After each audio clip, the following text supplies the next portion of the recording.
Peace, everyone. Welcome to another episode of Exposing Sunnism and Shiasm. Whoever else wants to come and discuss to me on how this amazing book that we call the Quran is not sufficient. And today, I'm going to try to hopefully bring some more new points. Because you guys know how it is. Every week we bring them something that they might have not considered, and show them how the Book of God is sufficient and complete for those who truly want. Salam, Kane, Hesky, and everyone else who's joining me on YouTube. I have yet to start it. Salam, Omoki. I have yet to start it on Peace DTX. On TikTok, it is about to start. Today, today the Sunnis have to tell me this. Why they believe that Abdullah bin Salam is a prophet. Okay, they are going tonight to prove to us that Abdullah bin Salam is not a prophet. You guys are hopefully in for a surprise. Obviously, this is some suspense before the things start. I do want to remind you that let's try to keep it as civil as we can. But God bless you, Adam Einster. We're about to go. I think this weekend. Is it this weekend? This coming weekend? Yeah, this weekend on the 19th, I have a debate with Leafy in regards to if the Prophet taught Quranism or Sunnism. I think the answer is very clear, but he wants to tell me otherwise. Yes. And guys, prepare yourself for today. I hope we get the opportunity to show you how they believe in Abdullah bin Salam. And Pierno, peace, bro. NKO. All right, let's start this. Ladies and gentlemen, brothers and sisters. Let's see how it's going to be on TikTok today. Okay, Quran is sufficient. Always. 30. Super audience control, not really. Content disclosure, no. Okay, go live. Here we go. Salam, salam, salam. Hey, it is me, your favorite Quran alone debater. Ladies and gentlemen, welcome. And let's see how we do today on TikTok. Go tech. Peace, brother. So, of course, the understanding of the people who follow the Quran alone, it's not that we sit and we deny history or we deny everything that's under the sun and everything just have to come from the Quran. These are the individuals that like to not understand us, not understand what this movement is trying to express to you. This, this movement isn't trying to show you that the guidance and legislations comes from God. So we have to filter everything from what God has said.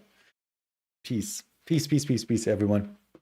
And unfortunately, we keep seeing these individuals that they call themselves Sunnis and Shias, and they tell us, yes, if a hadith rejects the Quran or negates the Quran, that hadith is rejected, however sahih it is. But time after time, we keep proving to you that they themselves do not practice what they preach. And we're showing you that all this other stuff that they like to throw at us, it's not necessary. Their culture, it's their way of living. Now, I want you to understand something. Very simple. If the Prophet was alive in this day and age, would he lived the same way that he lived 1400 years ago? No. And you say that the Sunnah is the application. It is the wisdom from the verses of God and how the Prophet lived. Great. Do you know why it's not preserved? Because time goes on. So his way of living back then, the way that he applied the Quran, not going to be the same way that the Quran is going to be applied today. This is something that we have to keep in mind. This is something that we truly have to remember. So that's why God is not preserving something that is not necessary till the end of time. Yet the Quran is necessary for till the end of the time because it truly teaches you. It teaches you on how to be a proper human being, and it gives you the guidance without having to rely on history. So these individuals want to know which recitation do you read or which reciter do you read and how do you know that the Quran is from God? We can go into that discussion and prove to you how the Quran is from God. Okay, now we have established that the Quran is from God. Is the word sufficient of what you're being told? Are you agreeing that what God has told you in the book is sufficient for you to know that on the day of judgment that you're saved? Is he giving you the tools of salvation and the peace that you need to achieve internally? This is something that you guys fail to understand. You guys want to talk about history and constantly dive in history and talk about history. Well, I'm living today. I do not need to live in the history. This is something that you have to keep in mind. And when we start to scrutinize those books that you keep trying to force down our throats, we just keep finding problems and deeper problems and contradictions and disgusting things, attributions to the blessed prophet that the prophet wouldn't say or do. And then when you are presented with them, you show us how your cognitive dissonance works. You're so quick to point at the Christians and the Jews and the corruptions that they spew from their books. But yet when you're confronted with your own corruptions, we don't get the same reaction that you expect from the Christians.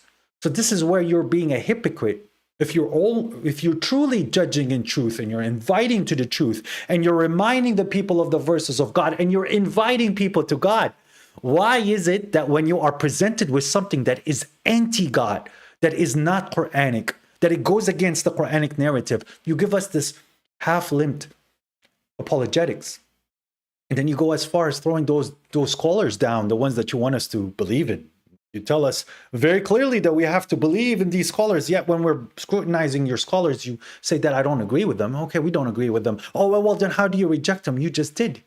How do you reject hadith? Here's a hadith. Do you believe it? No, I don't like this one. I don't believe it. Okay, so why are you saying that we follow our whims and desires?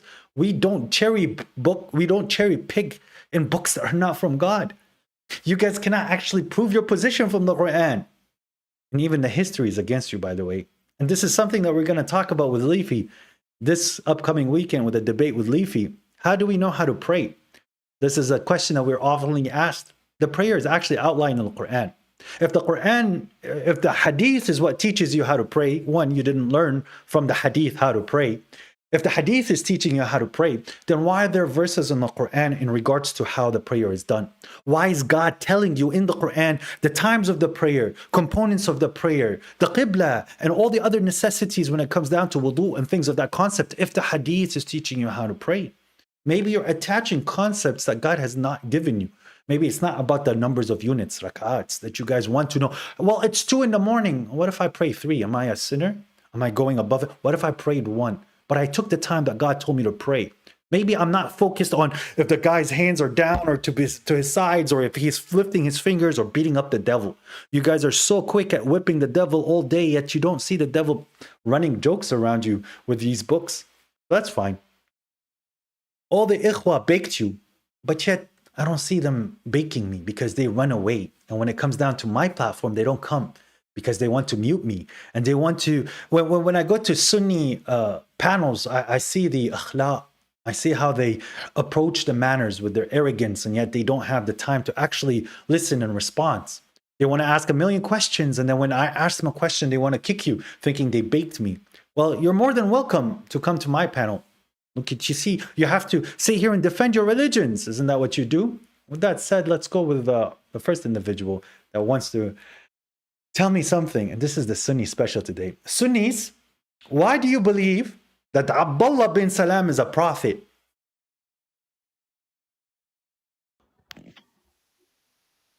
Bahram Muslim. Wa rahmatullahi wa barakatuh. Wa alaikum assalam wa rahmatullah. Just a question, my brother. Are you a Sunni or are you a Sunni or a Shia?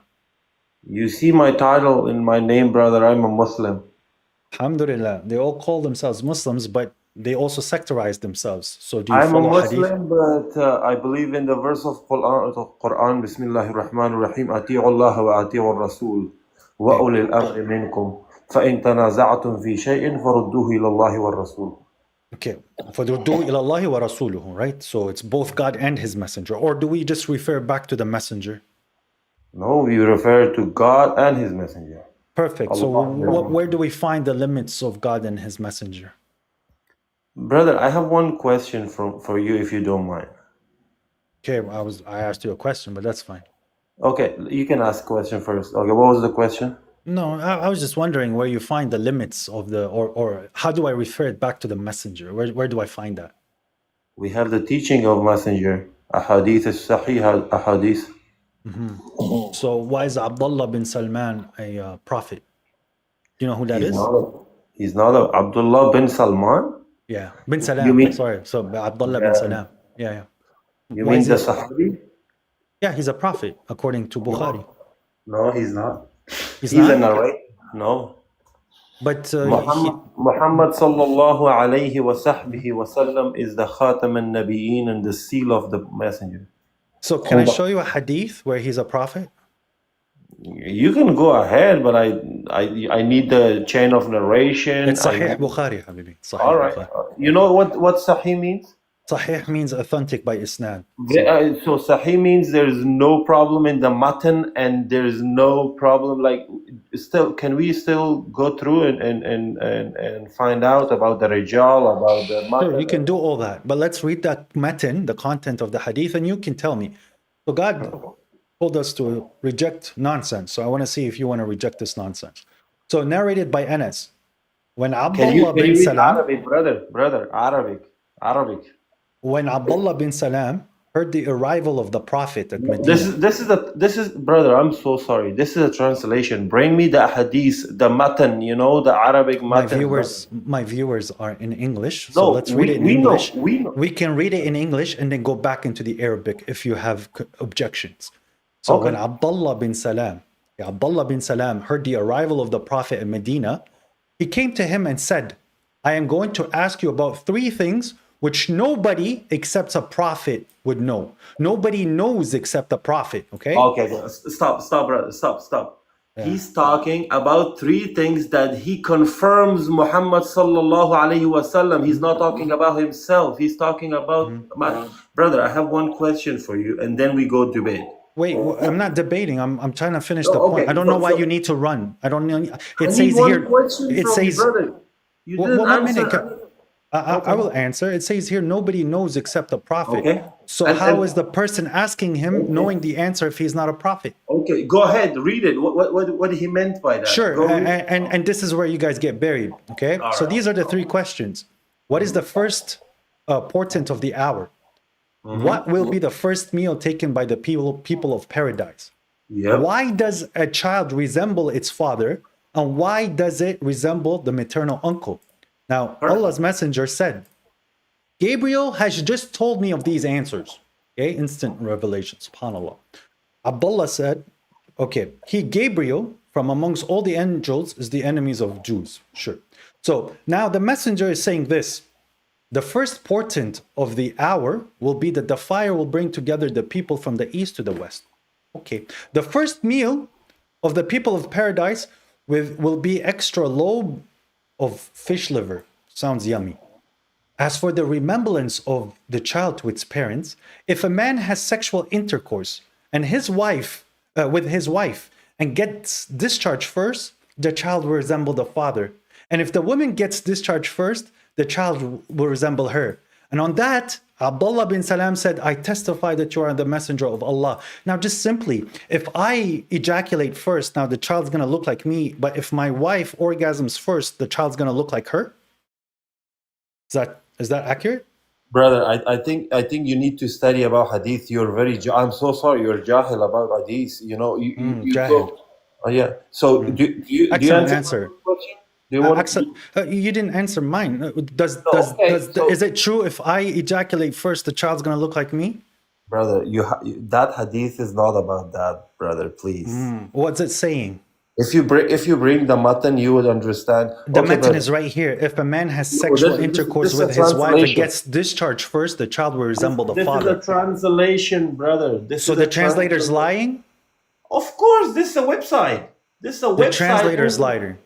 Brother, do you want to answer my one question or not? Or should I drop myself down? No, I will. Okay, so why do you have a beard? Why do you have this long beard? And prove it to me from Quran. Prove it to me from Quran, brother. The beard? Yeah, your beard. Come on, go Oh, ahead. okay. So if I show you a prophet having a beard in the Quran, does that mean now the child No, just is? show me from the Quran that Mhm. you've been asked by God, leave your beard this much. Go ahead. Oh, did God grow my beard? Why do you have a beard? Why do you have a long beard like this? Prove Because it. God, when He created the human being and for the No, male, prove He it. No, no, designed brother. for him to have beards. So Did the Sunnah under give me your the beard? armpit, I'll show you a verse in the Quran where a prophet has a under beard. your armpit, under your armpits, there's also a lot of Sure, beard. So sure, that's a beard. why you clean that? Why you clean that? Oh, well, because over there it gives discomfort and you trim Who it. told you? Who told you? You Who can told you? smell that, but that's fine. Here. Do you want the verse from the Quran? You want the Okay. verse from the Quran? Okay, go ahead. Yeah. Okay, here's the verse.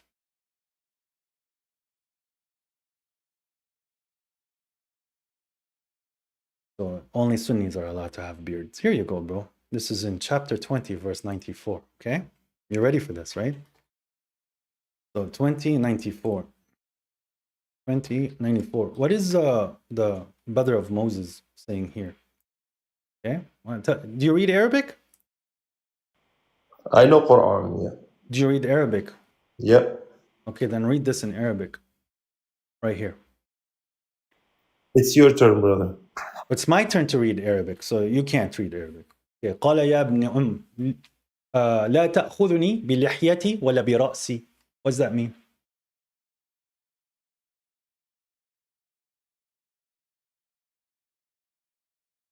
Hello?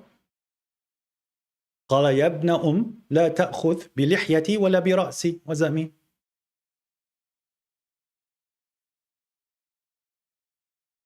We're gonna... I think he has a call.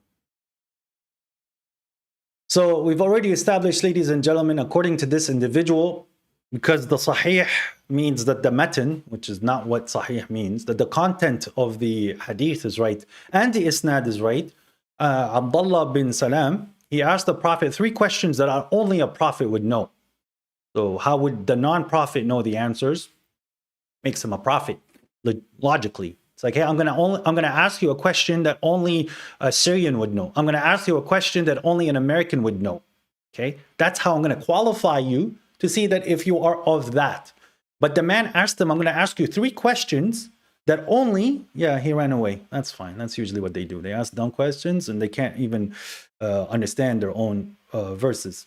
So it says very clearly that Abdullah bin Salam is going to ask 3 questions that only the Prophet would know. The Prophet answers 3 questions and he goes, yes, you are a messenger of God. You're a prophet. So therefore the Prophet recognized another prophet. That's what it means. But one of the questions was very interesting. Why does a kid look like the father, or why does a kid look like the mother? What is the way that we can know why this occurs, this phenomenon? So instead of going in that God decides, or it's genetics or something of a normal answer, he says, well, if a man ejaculates first, the kid will look like the father. And if the woman ejaculates or orgasms first, it's going to look like the paternal uncle. This was scientifically proven by Usama bin Shahata.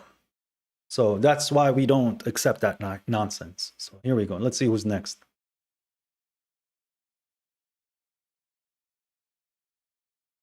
MashaAllah, Sunni science, MashaAllah. Karbab. Hello. Hello, how you doing? I want to ask you, why are you Quranist? I'm not a Quranist. I follow the Quran. Anj 25. No, we don't believe that God will take people out of the hellfires after then the hellfire. Do you believe that people are going to be rescued from the hellfire, Qarbab? First, we have to establish which religion is true. If The you religion yours or of mine. God. Oh, we have to But establish which you religion is true. can't jump to things like you can't ask me why you do wudu. That's not an argument. I Because didn't ask you how to do wudu. It's an example for you to understand. But I asked you if people are going to be leaving You hell you after they asked enter that hell. of the That's not application. I can jump off anything of the Quran and tell you, do you believe in this? That's a stupid argument. No, it's because the Quran is sent to us so that when there is a dispute, So you that the believe Quran judges it. you believe in beating women. You believe No, that? I don't believe you beat your women. The Quran says beat your woman if That's he's what the Quran rebellious. says. Apparently, that's what the Quran says to you. So, but you Ca- asked me a ca- ca- question. ca- You asked I me a will question. Why you will asked me read a the verse. question? You asked me a question. Why are No, you a put the Quranist? verse. Put the verse in Arabic. Put the verse. Oh, well, I asked you a question first before we talk about the renunciation of women and the You verse that asked you're gonna play. about ejaculation, and I will ask you now about beating your wife. Do you believe in that? So, okay, then I'm gonna ask you about wudu. I'm just showing you I'm trying to have a how stupid conversation. is your and you're- argument. Oh, my We have argument to is go to the stupid. One basis. minute before we go about stupidity of arguments. Okay, we talked about how stupid that hadith was, and yet you want to defend it. I asked you a simple question. Some guy in my comment, some individual in the comment, asked me, "Do you believe that Allah will take people out of hellfire?" Like Sunnis. I said no. And I asked the Sunni, I'm assuming that you're a Sunni, do you believe that people will be leaving hellfire after they go into it? So that we can talk about who's stupid. That makes sense to you, asking if someone will go to hellfire instead of asking why do you believe in hadith and that things. Yes, because if you're gonna say yes, I'm gonna show you in the verses of the Quran where God says that you're deluded in your religion. That's why. So if you say yes, people are gonna go into hell for some time, you can't disprove a religion doing that. Yes, you can. Yes, you can. You can. It's called internal critique. So I'm bringing the Quran to judge between me and you. I don't accept your hadith books, but you accept my Quran as I accept your Quran. How Allah says how فإن تنازعتم في شيء فردوه إلى الله والرسول. Okay, so what? How do we refer back to the Rasul? Tell me. By the Sunnah. Okay, so where do I find the limits? The limit is what's sahih and what's da'if. So when God says وَمَنْ يَعْصِ اللَّهُ وَرَسُولُهُ وَيَتَعَدَّ حُدُودَهُ, it's not حُدُودَهُمَا. There's no حُدُودَهُمَا. It's not two limits. It's a single limit. It's the limits of God, right? That's your explanation of the verse. No one from the this Salaf is clear said that. Arabic. I don't care about the Salaf. It's clear Arabic. You understand me? And everyone has their what own. does your... So where do I find قول Rasul? Where do I find the statements of the message? Yeah. Where do I find? واذكروا ما يتلى في بيوتكن من آيات الله والحكمة. What's that قول Rasul, bro? I'm asking where do I find الحكمة. So الحكمة, okay, that's not what قول means, but that's fine. So when I'm gonna find the statements of God, where do I find that? means a saying. Means Habibi, you said ردوه لله والرسول, Allah right? says, you told me to refer it back to God and His Messenger. Where do I find God's words? Where do I find the statements there? God's words are in the Quran, and the Rasul words are in the Sunnah. So that's why Allah says, not kalam Rasul. ما في بيوتكن ما يتلى في بيوتكن. Yes, we can talk about this verse 1 minute, but I was asking you simply, قول Rasul, where would I find that? That's in the Hikmah. So when God says وَإِنَّهُ لِقَوْلُ رَسُولٌ كَرِيمٌ وَمَا هُوَ بِقَوْلِ شَاعِرٍ قَلِيلًا مَا تُؤْمِنُونَ, what is he talking about? Hikmah? You can tell me the verse and I will see the explanation. Sure. So you can go tell me what he's talking about here. وَإِنَّهُ لَقَوْلُ this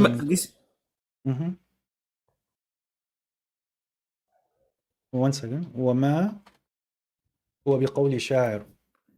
So this is in chapter 69:40, Al-Haqqa, verse 40. Okay, so this is talking about قول الرسول, right?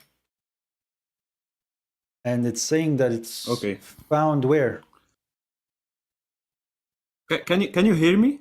Yeah, I can hear you. My connection is connection with weak. Me or connection where? Yes. Okay. So it Show me says the verse. It's right here. وما هو يقول شاعرا قليلا ما يؤمنون. إنه لقول رسول كريم. It's right here. وما هو بقول الشاعر قليلا ما تؤمنون ولا بقول كاهن قليلا ما تذكرون. Okay. تنزيل من رب العالمين. What are we talking about here? What's the qawl here? Is it the Quran or hadith? And this verse. Hadith. This hadith is qawl, and that's why people thought it was sha'r. ولو تقول علينا بعد الأقاويل. This is about hadith at this point. Bro, nobody. Okay, يلا. Bring me from the Salaf. That's Bring me from. no. Bring me from the Salaf. You didn't show that. You didn't. Bring me the Salaf, حبيبي. Bring me the Salaf saying that إنه لقول رسول الكريم means the hadith. I didn't tell you about this verse. I told you واذكرنا ما يتلى في بيوتكن من آيات الله والحكمة. Perfect. What does واذكرنا here mean? Deal with that verse. Yeah. What does واذكرنا here mean? Remember, ما يتلى.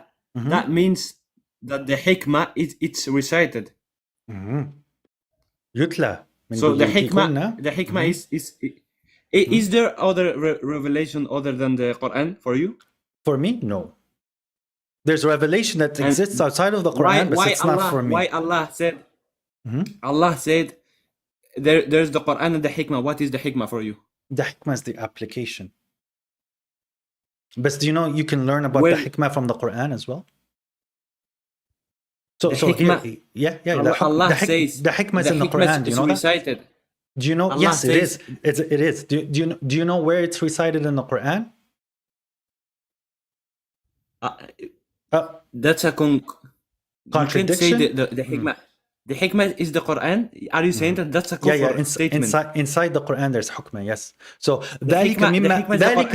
ذلك مما يوحي إليك ربك من الحكمة ولا تجعل مع الله إلها آخر. So why is God saying I will prove to you. What? I will prove to you the hikmah is not from the Quran. I will prove the hikmah is not the Quran. I will deal with this verse. Deal with this verse, Habibi. No. Wait. I gave you the verse you completely ignored. You completely ignored. Do you want to read the verse? Has nothing to do with the What's it say right here, buddy? What does it say right here? يلا تفضل. This verse. I thought you said the other verse. No, this is what I'm saying. ما أحيا إليك من ربك من الحكمة ولا تجعل مع الله إلها. What is this? So ذلك مما أوحى إليك ربك من الحكمة.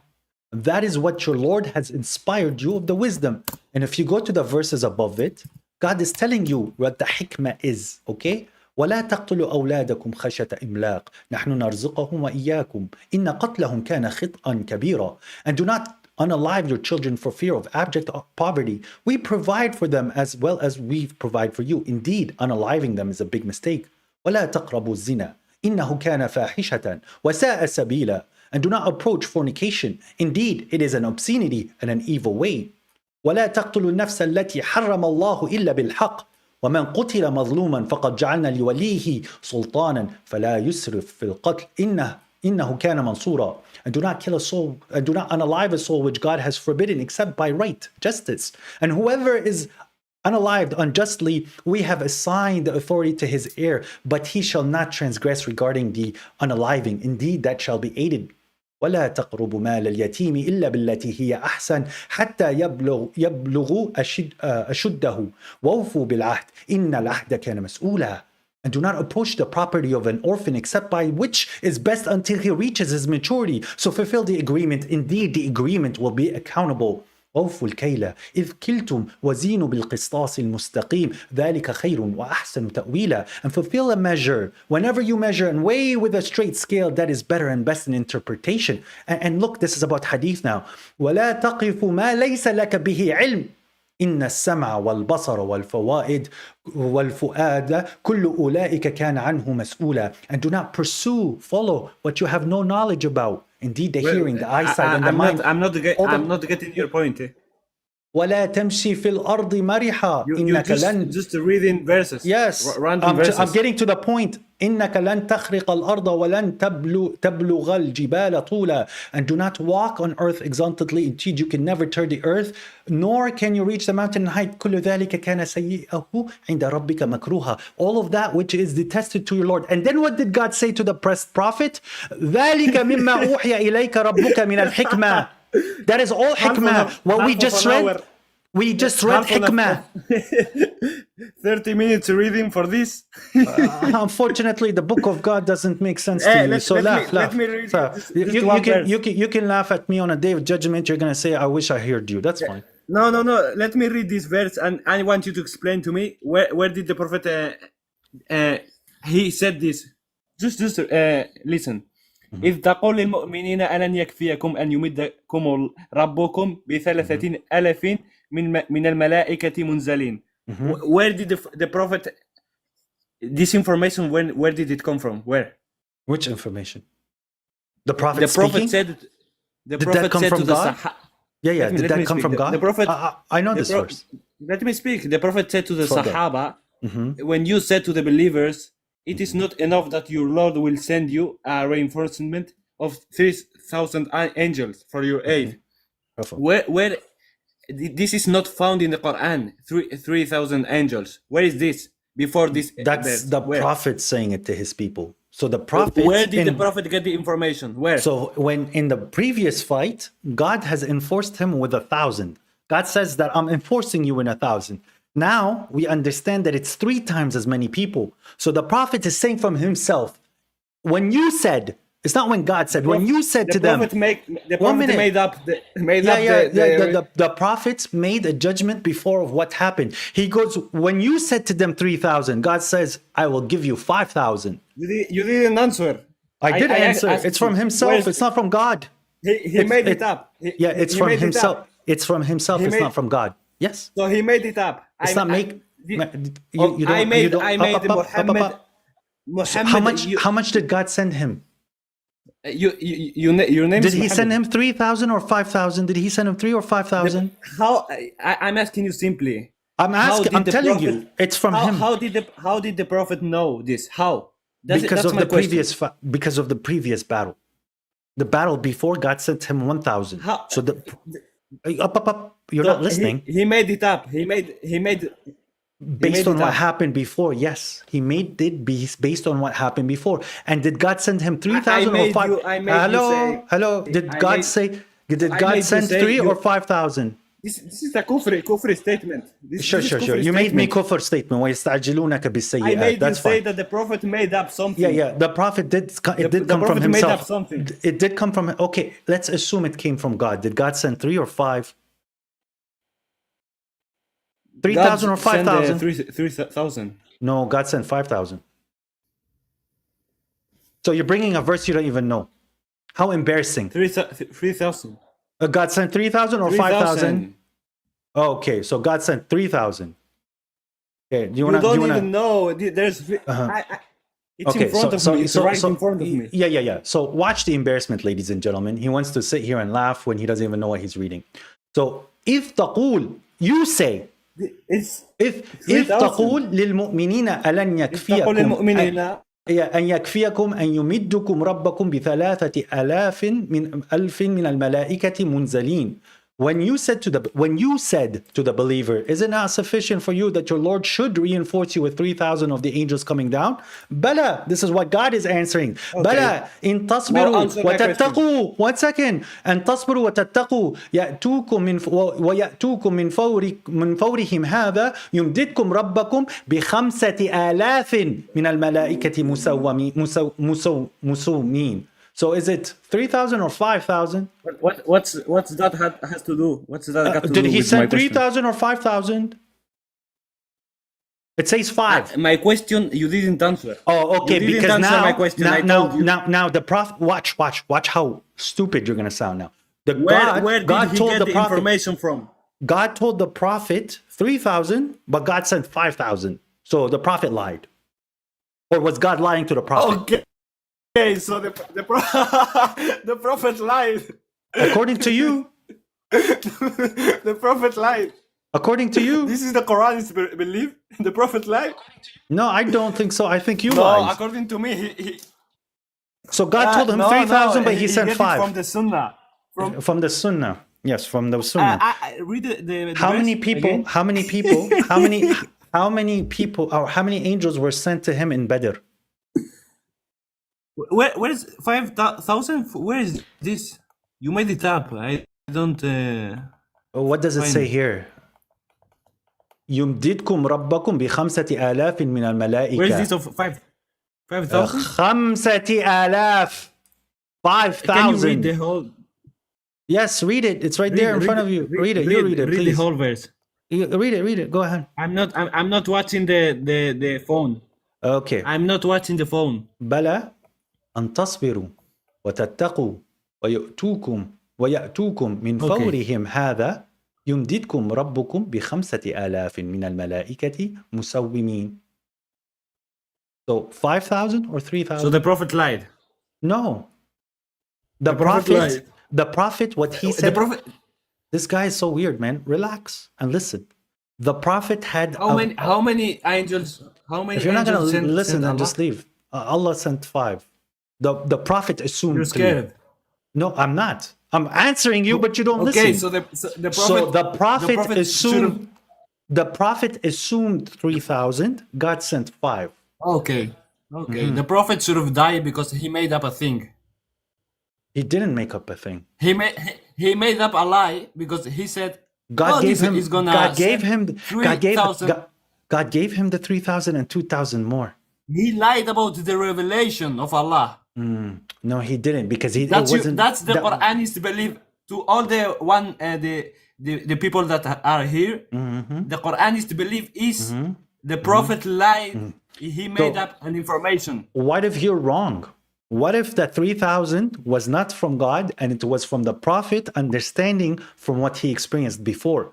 And God accepted the 3,000 and he added 2,000 more to it.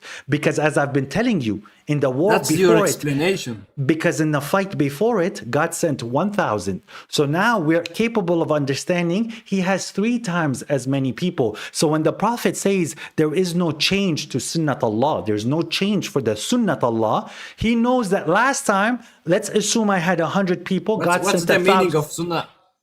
Sunnah of Allah? Habibi, have a nice what's the day. meaning? Is there something called Sunnah? I'm not Run away, scared. run You're away. just Run away. sure. I'm running away. Yeah. نزلني. No, I don't have to obey you. What does Sunnat Allah mean? What does Sunnat Allah mean? What mean? What does it mean? Is there such thing as Sunnat Allah? There is. I want to know your explanation of that. So Probably. when someone like you wants to deny the verses of God, God makes them deaf, dumb, and blind. That's the way of God. I told you what's the meaning. I didn't deny it. Sunnah, the tradition of God, the way of God, the pattern of God. Okay, so you want to be like a God, no? No, I don't. When did I say I follow Sunnat Allah in that way? What does it mean then? Oh, it means that God, in His tradition, He already sent angels to reinforce. So we follow the Sunnah. We follow the Sunnah of Allah, or we don't. No, we look for the Sunnat Allah. We don't How's follow. that sound? Then. No, we find the sabil that finds us to Sunnat Allah. But by the way, God, in His Sunnah, He says, وَيَهْدِيَكُمْ سُنَنْ الَّذِينَ خَلُوا مِنْ قَبْلِكُمْ. So I follow Sunan الَّذِينَ خَلُوا مِنْ قَبْلِنَا. Not one I want to know individual. what's the criteria. You just keep talking. You just don't listen. How many people have... I listen to you. I accept your answer. I accept your answer. I want to move. Have a nice day then. No, my last point. I want a last point. One last point. Mm-hmm. How you interpret the Quran? What's your ulama? My ulama? Do you interpret it by yourself, or there is ulama or something? أولي الأمر منكم. There's Ulil Amr, and of course you don't have even you. You see, you who asked are me the a Salaf question and you al-Salih of the answered. Quranists? Salaf al-Salih. So I have to follow the Salaf? Salaf al-Salih of the Quraniyin. Yeah, do I have to follow a Salaf of Salaf al-Salih? According to the Quran. According to the Quran, I have to follow. Sure. Yes, but you can't bring me a verse. السابقون الأولون من المهاجرين والأنصار والذين تبعوهم بإحسان. Chapter 9. What does that verse mean? The muhajirun wal-ansar and the people who follow them in goodness. Yes. المهاجرون الأولون. So you have to follow. Read the verse. Read the verse. What's it say? المهاجرون والسابقون الأولون من المهاجرين. السابقون الأولون. You know what that means? The first and the foremost. Yeah, no, the first, السابقون, are the ones who immigrated first.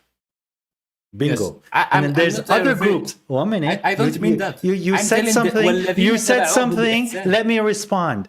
So there is the first. No, I'm showing you how your verse is not telling me to follow Salaf al-Salih. Okay. So the verse that you presented, and you could go even read what Tabari wrote, is that there was a first group of immigrators. Those are the first immigrators. Tabari is the only one.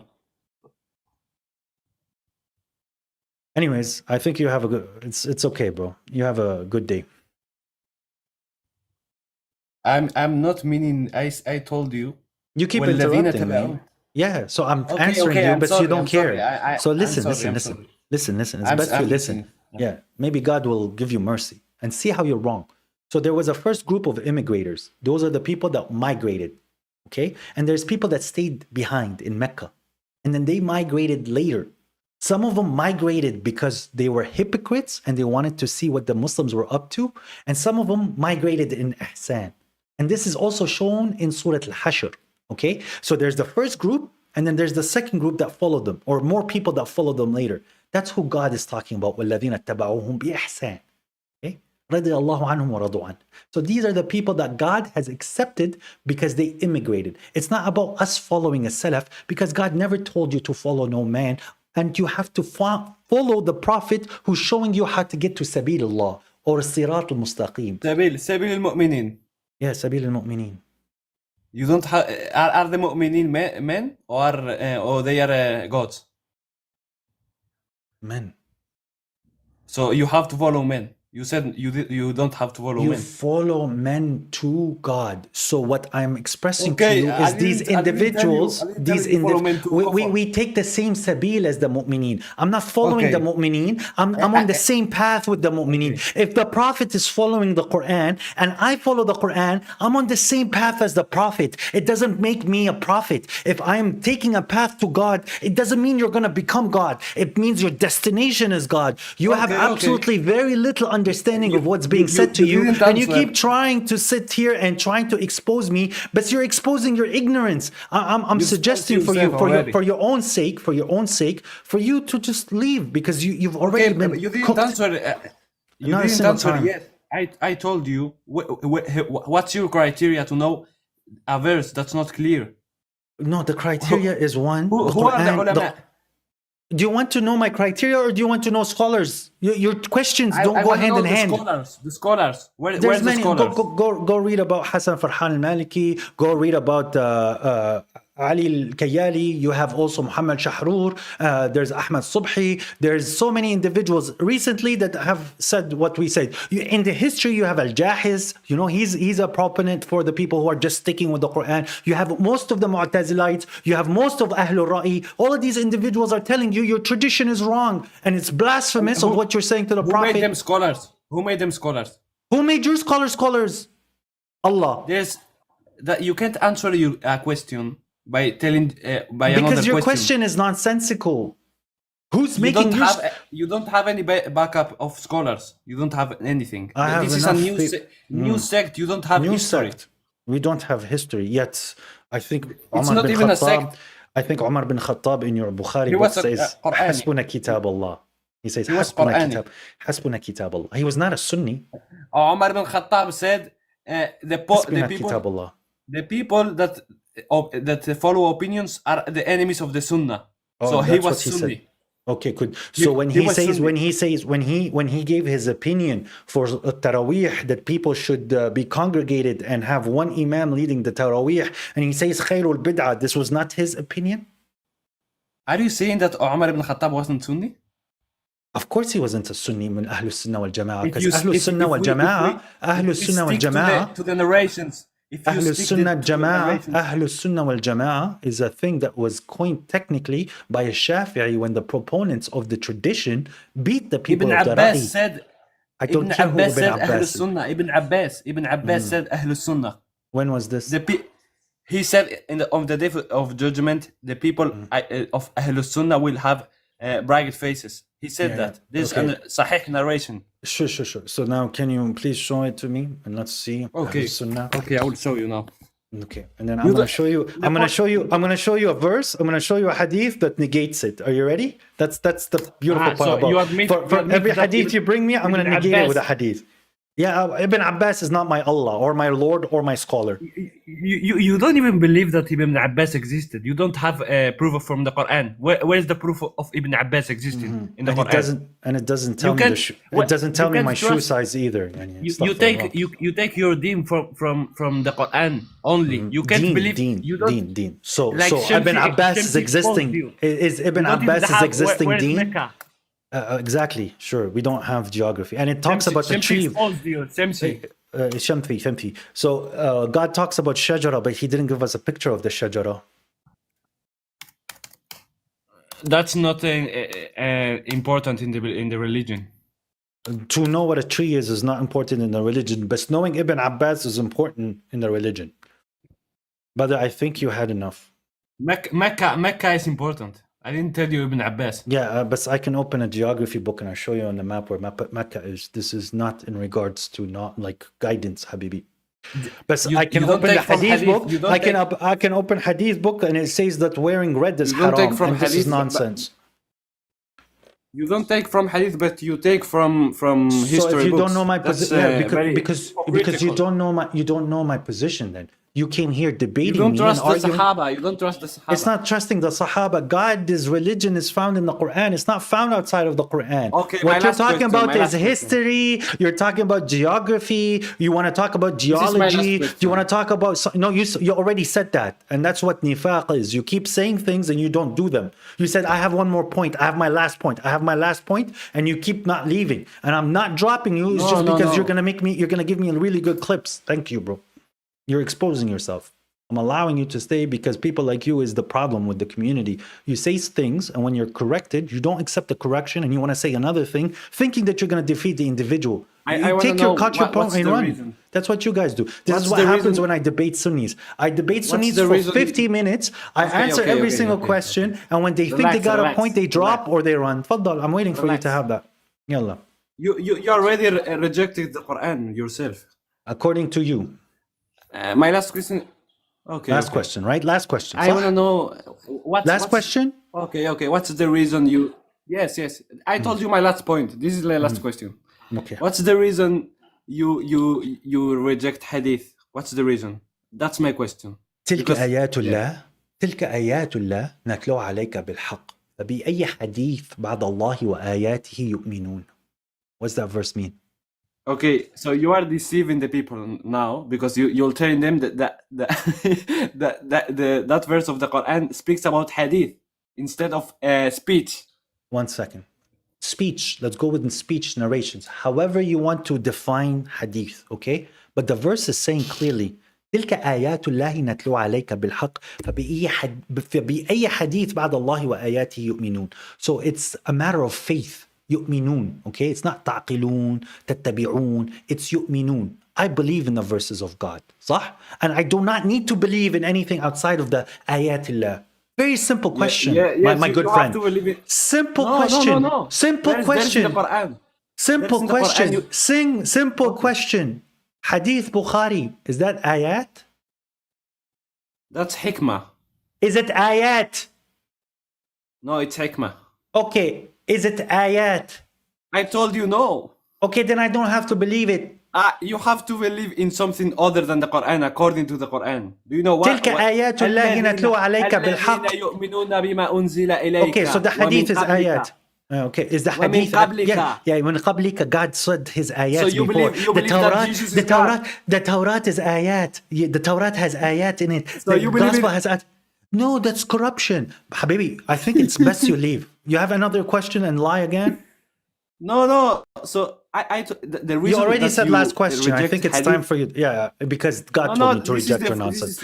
Have a nice day, bro. Point. It's the same Have point. a nice day. I think it's give someone else a chance, Habibi. Have a nice day. Theo, you didn't answer the question. Sure, I did. You said it's not. Have a nice day. فبأي حديث بعد ذلك يؤمنون. That's not what I said, but it's fine. Have a nice day, bro.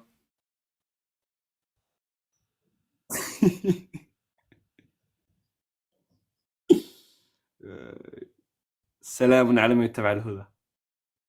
Alhamdulillah. Thank you. The reason why I didn't want to drop him because I'm not going to obey him. He said drop me and I'm done. I don't need to obey him. So I made him just drop himself. So at this point, I'm showing truth to God. God says, وَلَا تُطِعْ الْمُنَافِقِينَ وَالْكَافِرِينَ. Okay, وَاتَّقِ اللَّهِ. So I have awareness of my God. When these individuals want to laugh when the Quran is being read, I was reading the Quran to him, showing him one, I didn't need his exegesis to understand. Okay, reading chapter 17, I'm understanding what is being said. Do not unalive your children.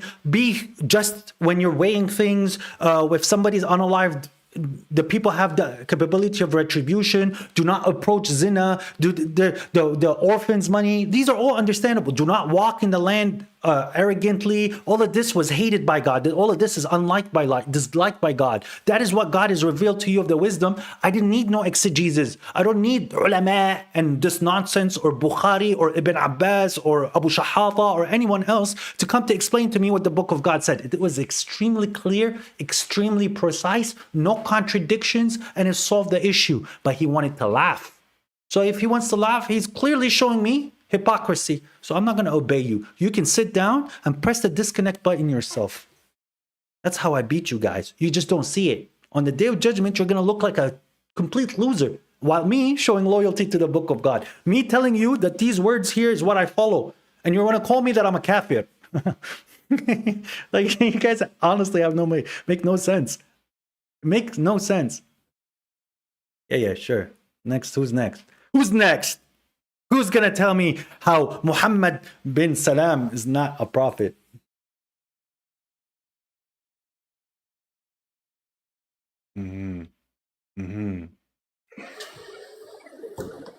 Hello. Hey. Hey, do you hear me? Yeah. I can hear you. Can you hear me?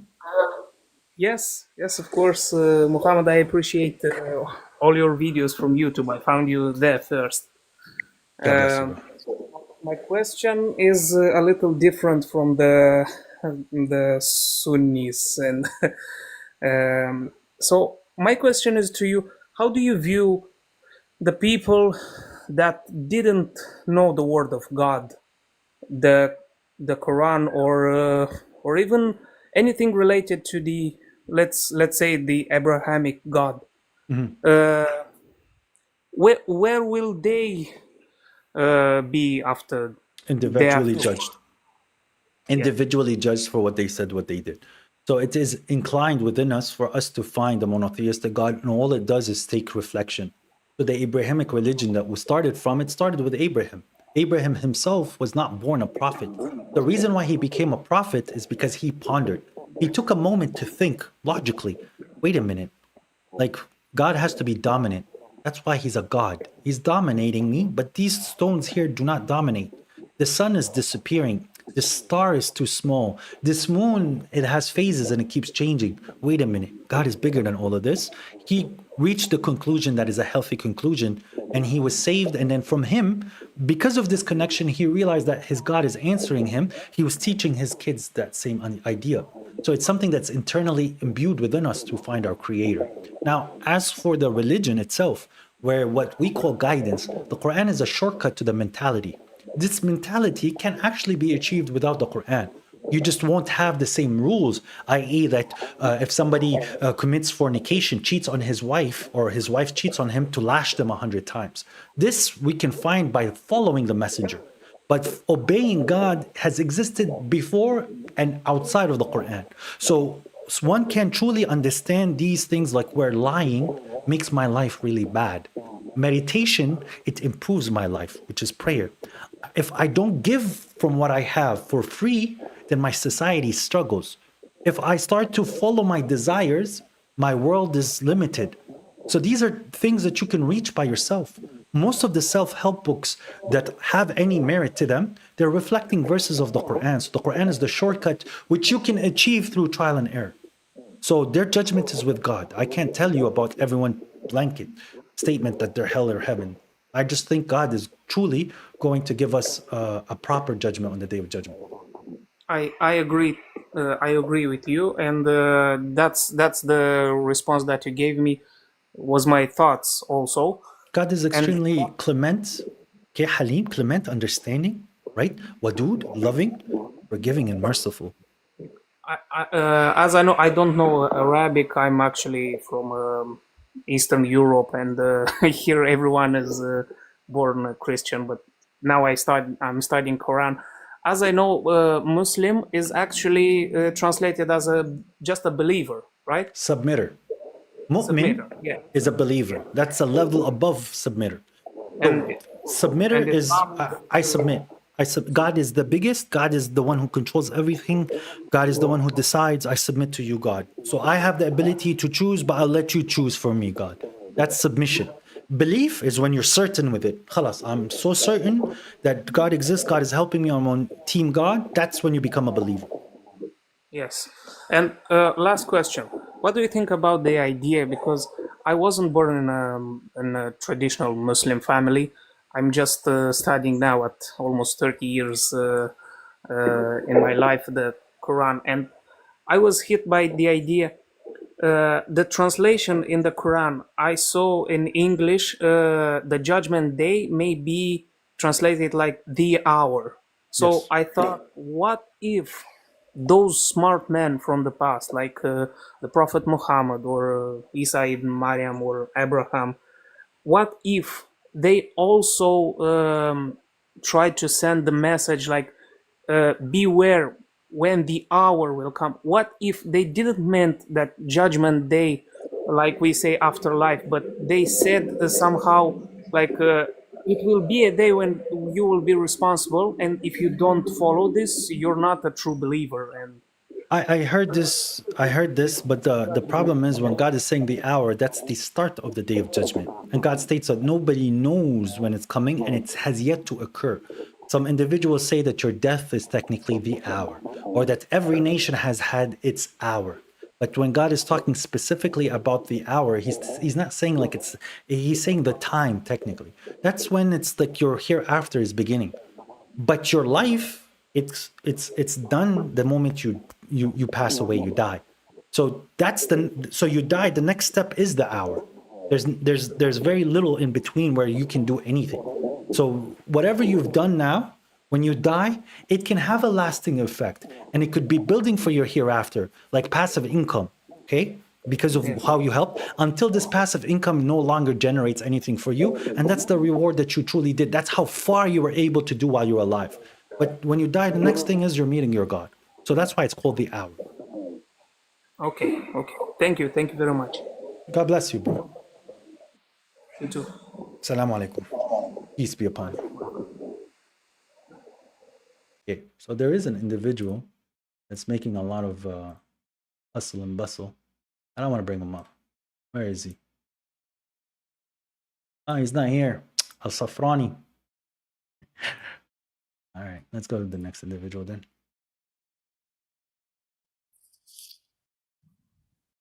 Assalamu alaikum. Wa alaikum assalam. How you doing? Hi brother, I had a question. Peace up, sir. So like as someone who only follows the Quran and like doesn't follow the Sunnah or like is Sunni or Shia, how do you like know how to pray? And so the prayers is outlined in the Quran. You're talking about how to apply what God has said about the prayer. Even the Sunnis and the Shias don't pray the same. Even within Sunnism, they don't pray the same. And this kind of unity that you had is technically in the last 100 years or less because of Saudi Arabia. But one thing that you have to understand is the prayer, God is telling you the results of the prayer in the Quran. I am finding the results of what God is saying. So God states that when you have a proper prayer, it stops you from obscenities and immoralities. When I see people pray 5 minutes the way that they Allah Akbar, and they're not paying attention, right? Yet they still have no problem smoking cigarettes or watching porn or insulting people or saying bad words, or they're so deluded in their heads. This individual is not praying. He's just doing a rain dance. So you're having a standard that you're trying to measure me for because that's what people told you a prayer is, but it's not how God defined it in the Quran. So the way that we know how to pray is clearly mentioned for you in the Quran. The way that you apply it's going to be different from a person to person. If you have a leader in the group, people tend to going to listen to what the leader is doing. That's why God states in chapter 4, فَإِذَا قُمْتَ لَهُمُ الصَّلَاةِ, when you establish the prayer for them.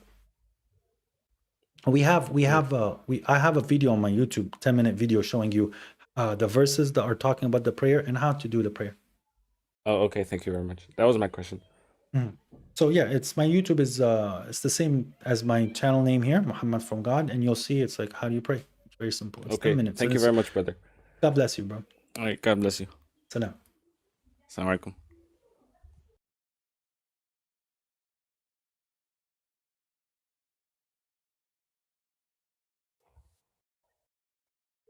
Fawzi.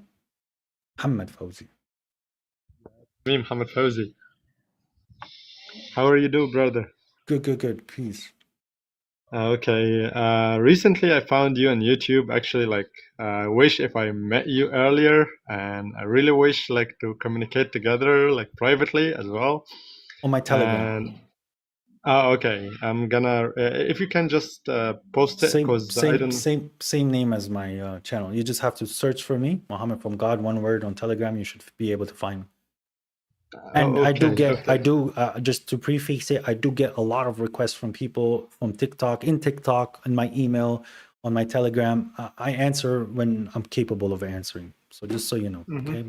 But if you have a very quick question, let me know.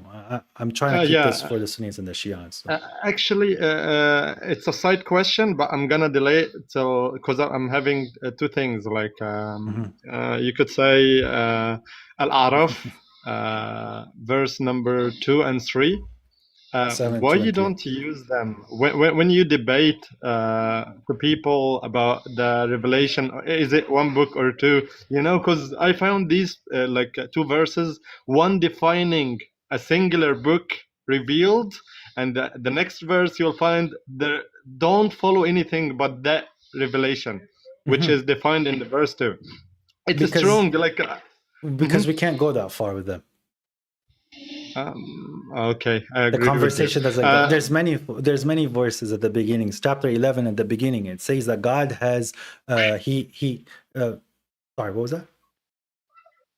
Nothing. Sorry. My mobile notification is like quacking like a duck. You know?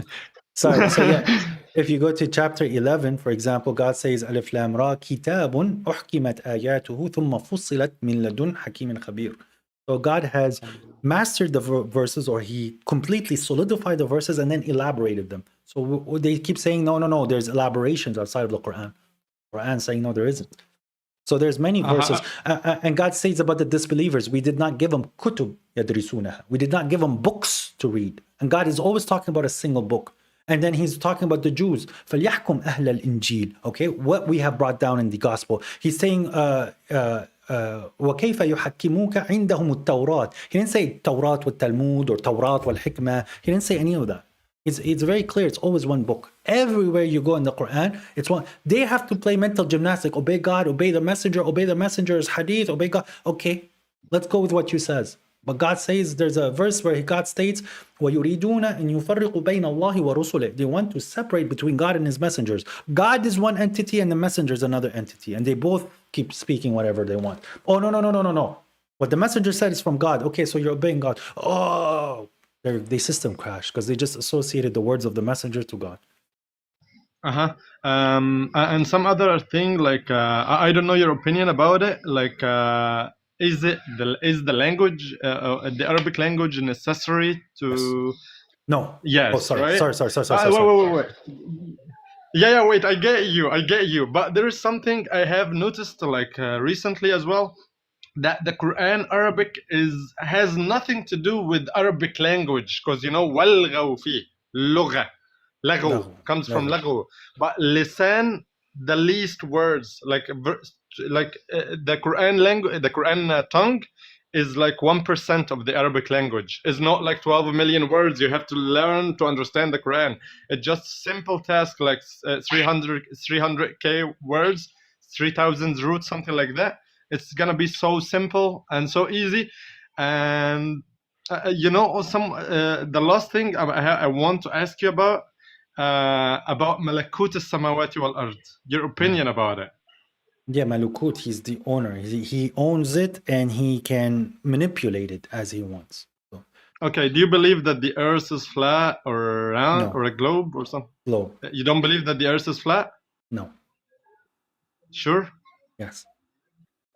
Do you have a proof from the Quran? Because the Quran, when it's speaking about the earth, it's talking phenomenological. So it's from what your eyes can see. It's not talking about the shape of the earth, because the shape of the earth is irrelevant to your salvation. Whether you think that the world is flat or the world is a globe, this is not going to put you to hell or heaven. But from my personal experience, not NASA, and yes, from the sciences, but you can clearly, from just purely on logistics and the timings of the sunsets and sunrises, you can see that the world is a globe. because logistically we cannot map this world to a flat thing, because we have all the distances between the cities already measured, and we know the time that it takes. So when you start to map it on or when you map it on a computer, the computer will automatically put it into a globe. This is just distances and times. That's it. I have a question. Like, can you do you mind if we talk about this privately or talk about that publicly and turn it into a debate if you want? No, you can. I've had this debate many times, and this is not truly a debate that I Trust enjoy. me, this time is going to be different, brother. This time going to be completely different. And, you know, especially to Quran alone, you know, and I'm not just going to prove that from the Quran. I'm also going to use the real science, the physics and mathematics with numbers, everything. I'm engineer, by the way, your brother Muhammad Fawzi, you know. Muhammad Fawzi. Sound Egyptian, am I wrong? Am I wrong? Oh, where are you from? I wonder, like, because like your English is fluent, and at the same time, I find your Arabic is clear. Syria. Syria. Oh, okay, brother. Nice people. Okay. Thank you, so I'm not gonna take much time from you right now. I'm going to leave the panel, and please respond to me on TikTok, because I'm going to send you some stuff as well. Inshallah. All right. Okay, brother. All right, brother. Inshallah. Assalamu alaikum. Right. Can you just put me down, because I'm not a casual user for TikTok. Thank you. Yes.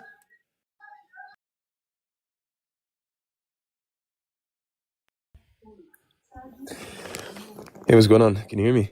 Yeah, I can hear you. What's going on, dude? Doing great. So yeah, I just wanted to like get your position on like, so you reject the hadith and stuff, but like, yeah, are you a? You sound like maybe are you a Sunni? Am I right? Yeah, you can. Yeah, I would say Sunni. Mm-hmm. I was gonna say, like, as far as like when it comes to the Quran itself, like the position that I hold is that the same people that preserve the Quran are the same people who that preserve the hadith. You know, obviously there's differences regarding certain hadith and also when it comes to the Quran, but how do you like take the Quran but reject the same people that brought you hadith? Because it's not the same people. This is just a generalization, just because they were technically from the same region or from the same group, but it does not mean that it's the same people. I apologize about my camera. Seems like there might be an electrical issue. But what I was trying to express. Wait, it lagged a little bit. Can you say that again? Sorry, I was trying to express that it's not the same people. Just because they're in the same vicinity, it's not the same people who gave you the Quran or the same people who gave you the Hadith. Now we can understand that even through your narrations, that the Quran was written down by the time of the Prophet and it was already completed before the Prophet passed away. And there was already 4 copies according to the Hadith and the narrations of such of this. But even in the Quran itself is telling you that it's being written down. And the longest verse in the Quran is talking about writing the debts. Why would they write the debts and not write one of the most important books that came to the human race? And then we look at also in the historical proofs, Uthman is oftenly cited and credited for the codification of the writing and the propagation of the Quran in a certain style. It's called the Uthmani Quran. But we do not see any effort from Uthman codifying nor preserving any other works other than the Quran. It's the same with Abu Bakr and it's the same with Umar. Now, when we look at the readings, for example, Hafs, Shu'bah, and Asim, this is the Hafs and Asim. This would be one of the strongest chains of recitations that people accept, readings that they accept. But we see that Shu'bah, Hafs, and Asim are considered weak hadith narrators, and their hadith is rejected. But it's not the same people. Yeah, so when it comes to like you said, like Uthman does have some ahadith. Abu Bakr does have ahadith, just like minimal. But you didn't understand some of what these I mean. people They didn't compile any hadith. They didn't put efforts in making a book of hadith. Bukhari made that effort many years later, and he compiled. Yes. He memorized anywhere between 300,000 hadith and 600,000 hadith, and he only wrote down 7,000. That means it was full of lies. Yeah. No. So, like, you know, if someone, for example, goes around collecting a hadith and they have a system to determine which one is authentic or not, I wouldn't say that essentially discredits the authentic reports. It's just he has a system to determine which one is actually traced back to the Prophet. Now, as far as the companions, whether or not they wrote it at that time, it was an oral tradition, just like the Quran was passed orally. There were manuscripts, but it was passed as an oral tradition, memorized from teacher to student. And we have early works, the Muwatta Imam Malik. Imam Malik was, if you look at the chain from the prophets, then you have Umar, and then you have his son Ibn Umar, Nafi', and then you have after that you have Imam Malik, right, which was the students of his teacher. So Do you it's know? pretty close within the early the closeness of the prophet. But I was going to say that Nafi' was a contemporary, and his teacher was the son of Umar, which met the prophet. So he did learn from someone who was with the prophet and met the prophet and saw the prophet. So it didn't come like Bukhari's time 250 years later, like most people would say. That's when Bukhari collected works from earlier works, like Musnad Ahmad came before, Musannaf ibn Abi Shayba came before, Muwatta Imam Malik came before. You have these earlier works that came I before, but understand this. Bukhari, what he did was he brought these together into. Wait, can you hear me? Yes, I can hear you. I'm lagging a little bit. Hold up, 1 second.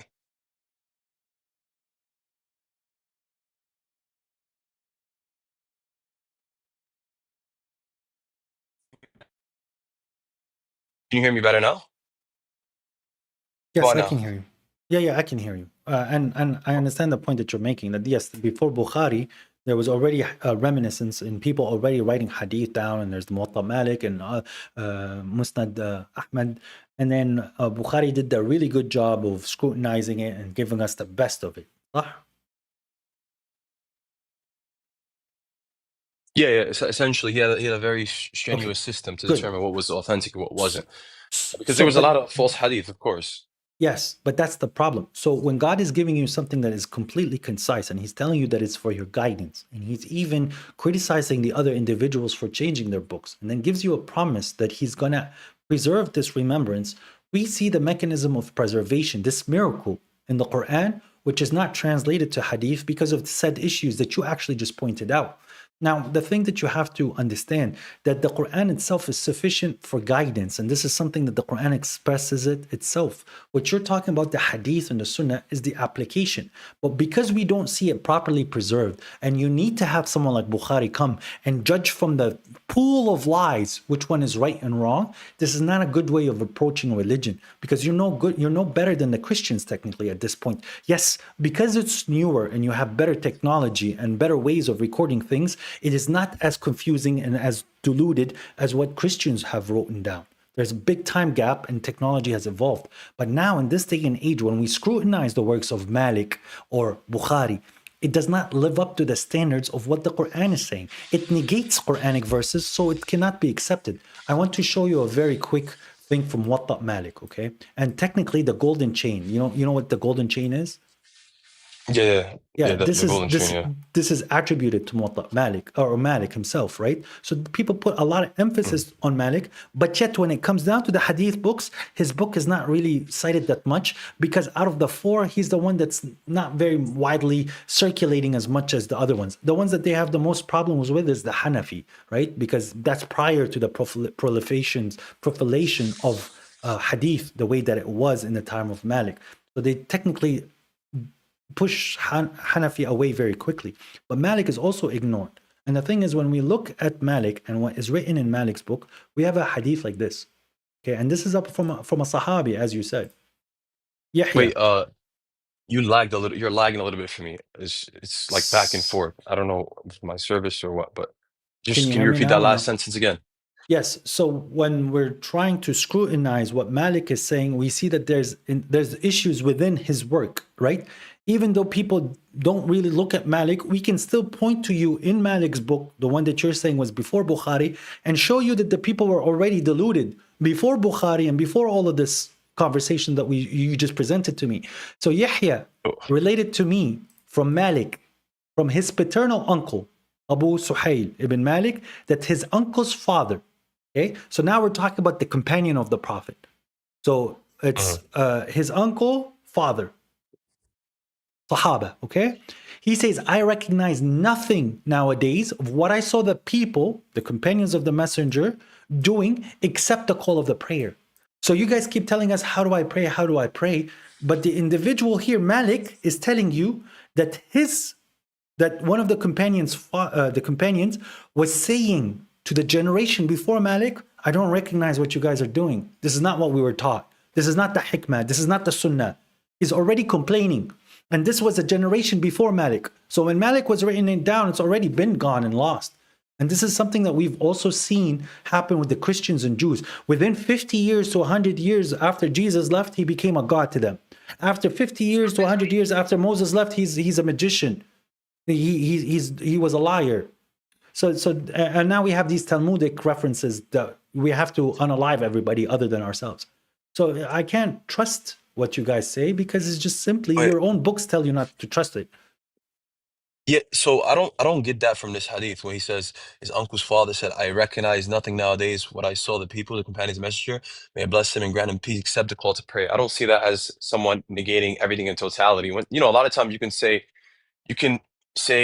a negation, but not fully negate everything. It depends on the context and why he made the statement. Like I would say that's the first thing. The second thing, okay, but this is in the book of prayers.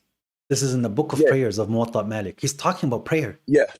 Yeah, but are you saying he doesn't remember anything? He doesn't remember, where he studied, where he went to school. So I'm saying you can use a negation, but that doesn't mean he's negating everything. If he's truly saying I don't remember nothing, that means he don't remember nothing. He don't remember when he lives. He's not talking about remembrance. He's not talking about remembrance. He's saying that what these guys are doing is not what we were doing. He's saying I'm not recognizing. Yes, he does. Okay, he does. He says, I do not recognize. I don't it's not remembering. It's because he's translating it from the Arabic. It says, ما أعرف شيئا مما أدركت عليه الناس.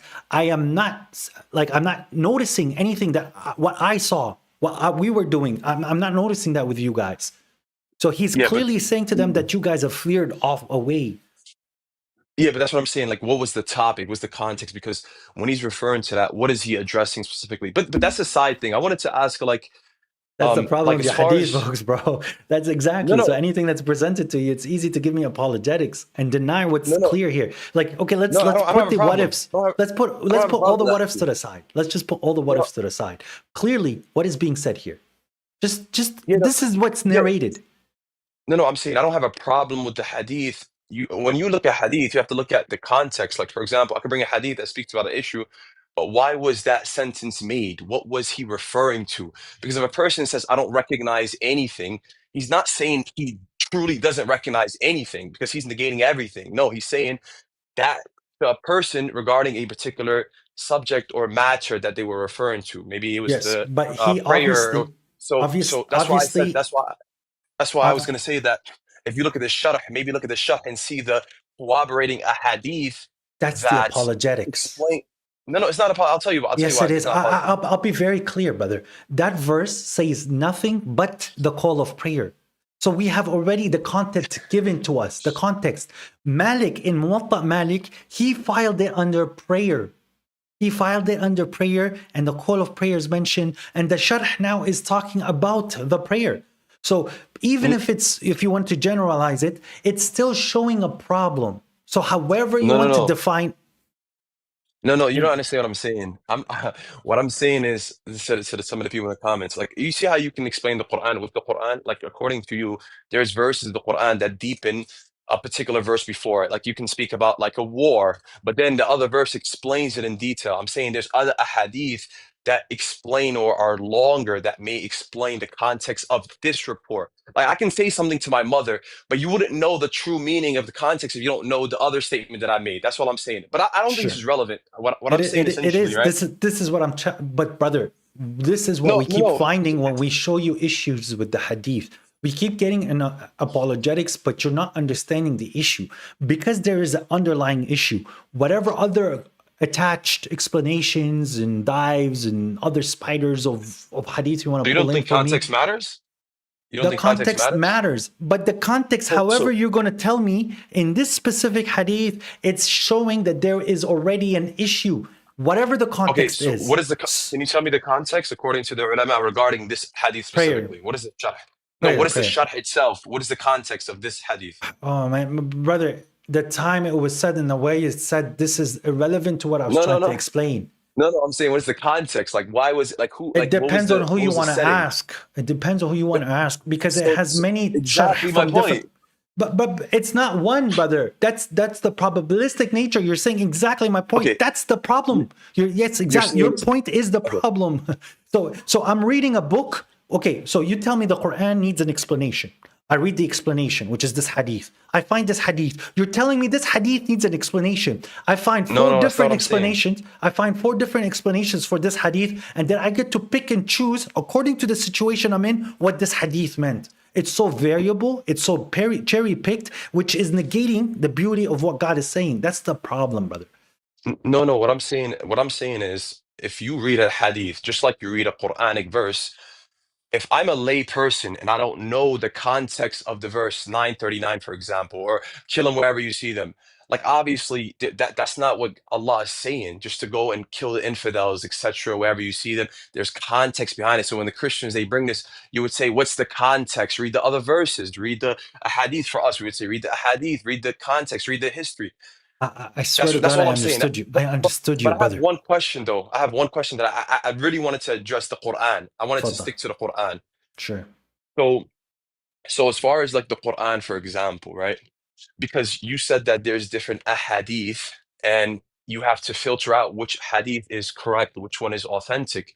And that is a problem because when it comes to the Quran, you don't have to do that. But the thing is, there were over 50 different qira'at at a point of time. Mujahid and other scholars had to Of establish one which reading. Quran. No. They had to establish which reading of the Quran was legit. Because if you go to Morocco right now, Morocco, they have a particular recitation, Warsh.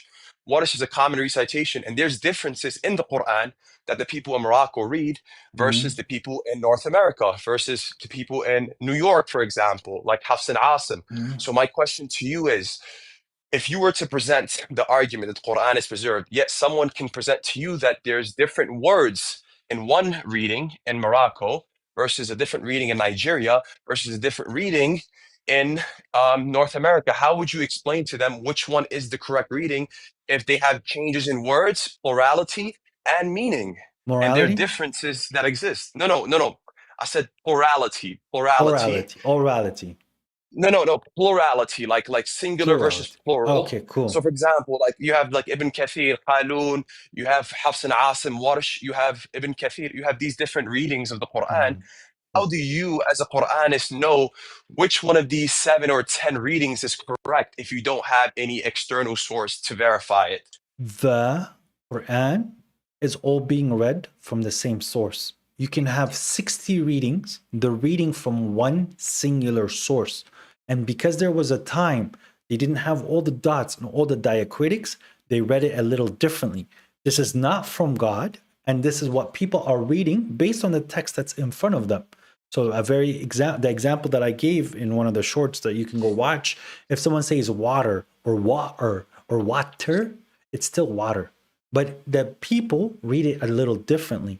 Now, the understanding in all these readings are leading to the same guidance. If you want to talk about details in regards to differences, there's one reading that is more superior than the other, and that is deduced by ijtihad. This does not change the content or the context of the Quran. And if there is a change, there is one that is better than the other, and the way that we know it is by the rest of the Quran. So this is not a very difficult issue to address, but this is not similar to what your hadith books are saying. So when the hadith is saying that the Prophet entered the Kaaba and he saw Abraham and Ismail and got upset and left, and another hadith is saying that Muhammad did not enter the Kaaba and he saw Abraham and Mary and got upset, this is now the only way that we can solve these 2 hadith is by quantum mechanics, where Prophet Muhammad is in the Kaaba and he's not in the Kaaba. Schrodinger's prophet. But we don't have these issues in the Quran with these readings and recitations. So your point now, you're equating problems of the hadith that can be shown in the Quran. That's not the case. Yeah, but there is differences. Like there's differences in meaning. There's like some readings where It it would is say, not the degree of the that hadith, brother. I understand this. no no قتل معه no قتل معه ربانيون كثيرا أو قاتل معه ربانيون كثيرا. But then at the end of the verse, yes يقولون, they say. So how are they okay dead and they're speaking? So it's obviously that reading is not the one where they're fighting is more superior than the ones that they were put to death, because they're literally speaking in the same verse. Okay, so okay these things, beautiful. So but you agree that there's different Qur'ans. According to you, no. there's different readings of the There's Qur'an. No, different different readings of readings, the not Qur'an. different Quran. It's different No, readings. no, So no, they're I reading know. from the same text. They're just reading it differently. But this is a Yeah, human endeavor. This is not from God. yeah, But this is not what yeah. the problem with hadith with us. Okay, this is not the No, problem with us. The hadith is not because people are reading it differently. It is no, no, negating the Quran. So we no, no. reject it. What I'm saying is, look, if you believe that there's one skeleton, for example, when the Quran is revealed with Arabic letters, right? Mm, It's a Arabic that's written. If you have a skeleton in one reading, and then there's another reading that has an extra wow, an extra letter, an extra meme. I can give you mhm. many examples, by the way. I wrote a big I piece of know this. this. I Uh, know this. I wrote a lot about this. So there's a lot Mm, of differences where you have changes in the letters itself, not just the cool. dialect. And the And has Christians the would attack meaning us and changed? say, Yes, I know they're yes, attacked. yes, yes, yes, yes. What's It the will. I'll what's explain. the I'll variance? explain. Tell me the variance of I'll, meaning change. yeah, yeah, I'll explain. So do you think something can be plural and singular at the same time? No. Okay. Okay. I'll go with your answer of no, right? Okay, So if I give you an example, do we if in I give you an chapter 2 during example, the fasting, do we feed many people or do we feed a singular person, right? no, no, not like that. I'm saying, like, let's say I give you an example where it's speaking about something specific and it brings it in singular form in one Quran that's read in Morocco, but a different Quran that's in North America reads that as plural in a plural Mhm. sense, right? Or let's say So it's it not an added has letter, just so you know. Okay? no, no, Miskin, no, no, I'm giving you an actual example. Miskin and no, no. masakin. Okay? Miskin is So singular, masakin is plural.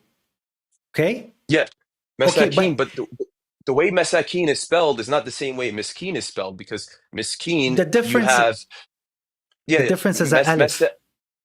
yeah the Okay, alif but bro, let me masakin stop miskin. interrupting me, But because I swear to God, I had this conversation so many times. If you look at the but I didn't people get who to are finish. you're Every time I wanted to make a point and you cut me off. Like I don't get to really finish my point okay. though.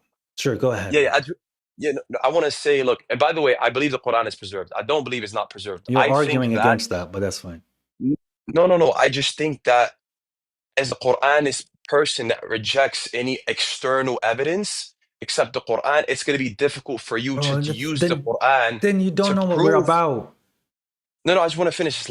No, but you don't Yeah. know what we're about. You're straw manning me and you want to finish. You're wrong, bro. It's not, No, no, not we don't you. I'm reject saying external references. We reject external authority. So when you no, want no, to no. I'm come not to saying. tell no, that's Oh what no, you no. keep saying.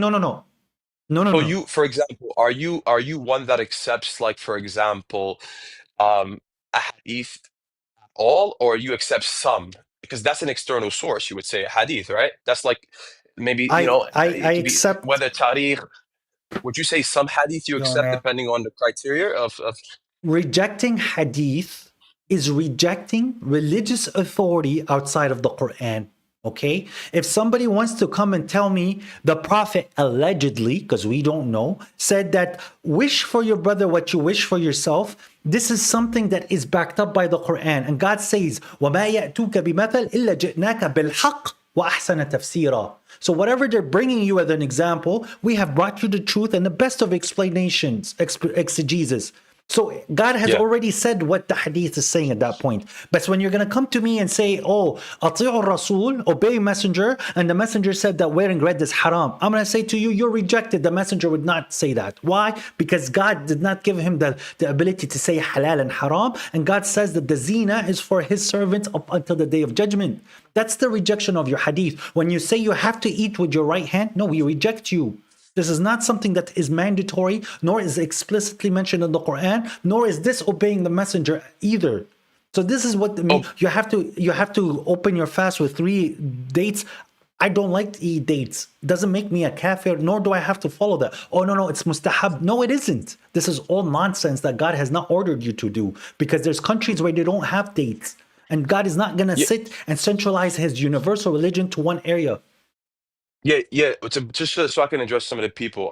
By the way, I'm not saying that the Quran is not preserved. And by the way, like, I'm not saying that I reject the Quran. Of course not. Yeah, I'm but you're just saying saying that, but you're saying that in my position, rejecting your hadith negates the preservation of the Quran, because you're saying that I can't prove that the Quran is preserved unless I accept your hadith, which is nonsensical. not what I'm saying essentially is, you said there's different hadith, but I'm saying there's also different readings of the Quran. How do you determine which one is correct? If Ijtihad. let me just finish. Let me just finish. How do you determine if the Moroccan or the Nigerian or the Syrian is reading the correct Quran? If I just want to say this last part, if you're using the Quran alone, that's what I'm saying. Because if you're reading your version of the Quran in Syria and someone in Morocco is reading their version, they have a different reading to you. How can you say you're correct and that person in Morocco that's reading their Quran version, how can you say they're wrong when they are saying this, the same thing? If they were Hadith rejectors, they would say the same thing. My version is correct. My reading is correct. You would say the same thing. So how do you Because we're guys, between reaching you the two, same, bro. You say your point, and you keep repeating yourself. The result is the conclusions between me and the other person. We're reaching the exact same conclusion. If there is a matter of dispute in the reading, we can use the rest of the Quran to show you which reading is more superior. You gave me the example of singularity and plurality. I'll show you the verse where it says miskin and masakin. The one that's saying masakin, which is plural, it's a Uthmani alif dagger. It is not part of the consonantal text. The person is putting an alif when the alif is not there in the consonantal text, from what I understand. If I'm wrong, I would like to go see the evidence. From what I looked at it, the person is reading a dagger that is not there. Okay, so like, how about wudu, for example? Like when it comes to Allah speaking about wudu, there's a reading that says to wipe your feet. There's a reading that says to wash your feet. What do you do? Do you wipe your feet or do you wash your feet? And if you do wash and not wipe, why do you do so versus someone who reads the different qira'ah, in their version it says to wipe? So this is the issue that I'm saying, because your reading says wipe. Wiping is not the same thing as washing. So you see these differences in the Quran. Again, I'm not attacking the Quran. What I'm saying, just to the people. No. I just want to say to the people one thing. I'm not attacking the Quran. I'm saying I can prove both are correct. He can't, because he has to accept one of them and reject the other one. So if he accepts washing, he has to reject wiping. But how do you prove that? Okay, so how do you prove both of them? How do you prove because I would say that it's wiping, and if you washed your feet, you technically wiped. But the superior answer is to wipe. So you do not have to wash, but if you washed, you technically wiped. So why are you sitting trying to put words in my mouth when you don't know my position? But the actual reading is wipe, and I can prove that from the Quran. So you're saying that? But I'm saying there's readings that say to wash, and there's readings I get what you're saying, brother. But the right reading is to wipe. But how do you know that? Because of the verse itself. So God is giving you a situation. God is giving you a very clear situation. He says to wash your face, okay? Wash your face, wash your hands, wipe your head, and wipe your feet. In the same verse, he starts talking about tayammum, okay, which is exfoliation.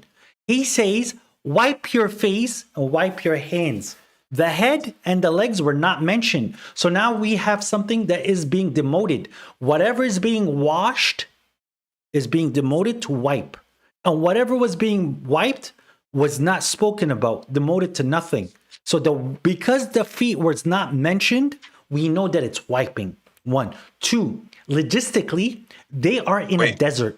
Don't tell me to wait until I finish. Logistically. No, I'm saying, can you repeat that? No, I was just going to say, can you repeat that? It lagged a little bit. Can you repeat that last sentence? Whatever. Brother, I'm not defensive. By the way, I'm not. Don't think I'm attacking you. We're just having a conversation. You're not attacking me. It's just, yes, maybe the lag is making it a little difficult. But what I was trying to say, that whatever is being washed, we're just speaking.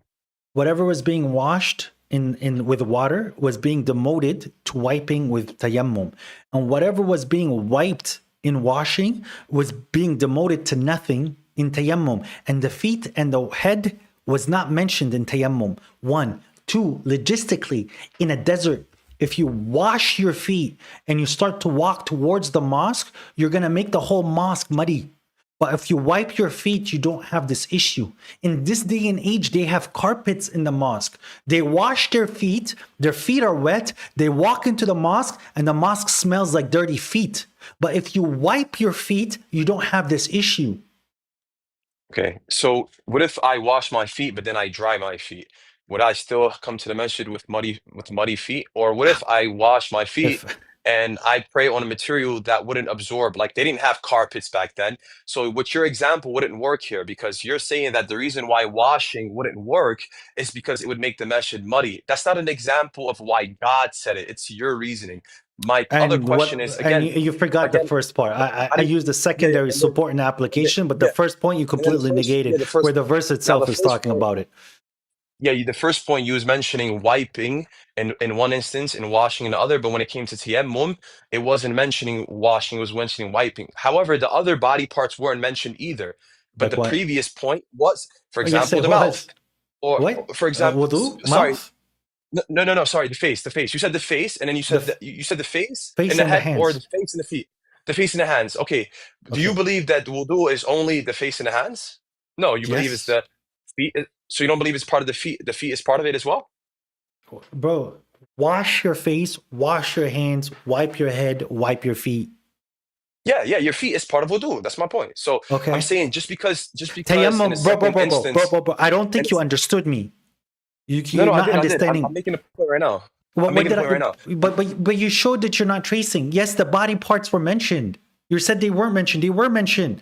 God in No, that's not wudu what I said, said. wash your face, wash your face, wash your hands, wipe your head, wipe your feet. In tayammum, it's wipe your face, wipe your hands. So the other two body parts were not mentioned because they got demoted, just like how the washing got demoted.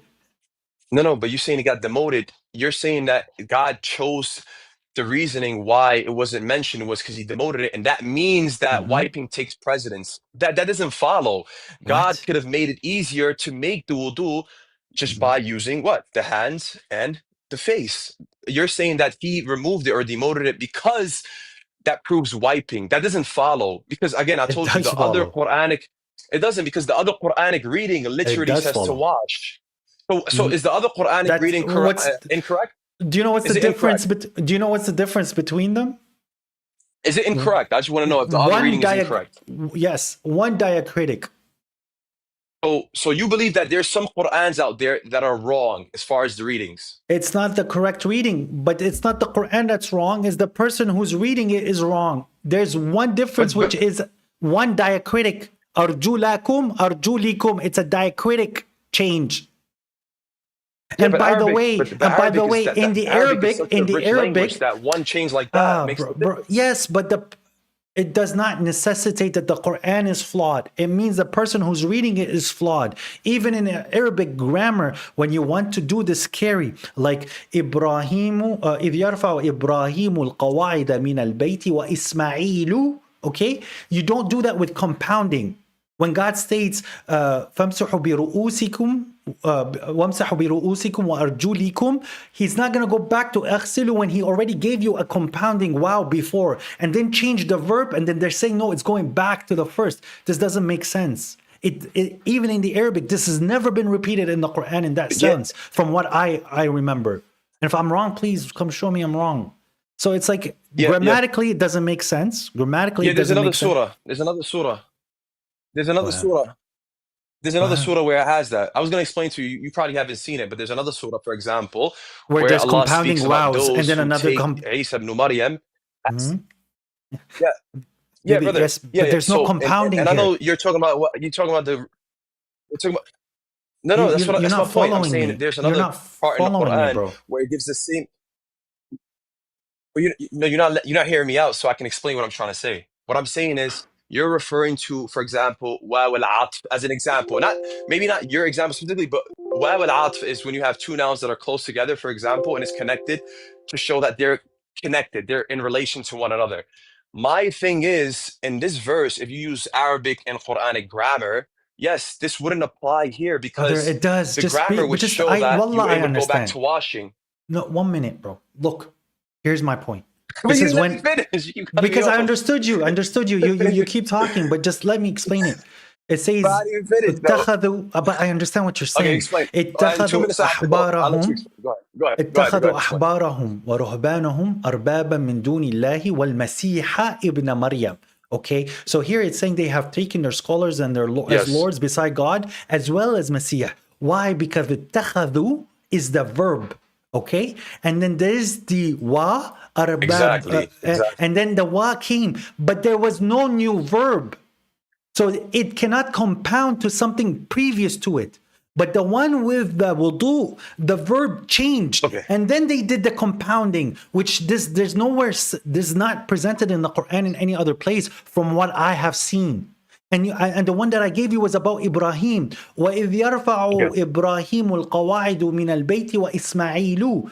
If someone's going to read it the way that you're saying that I'm reading it, that Abraham is lifting the foundations of the house and Ismail.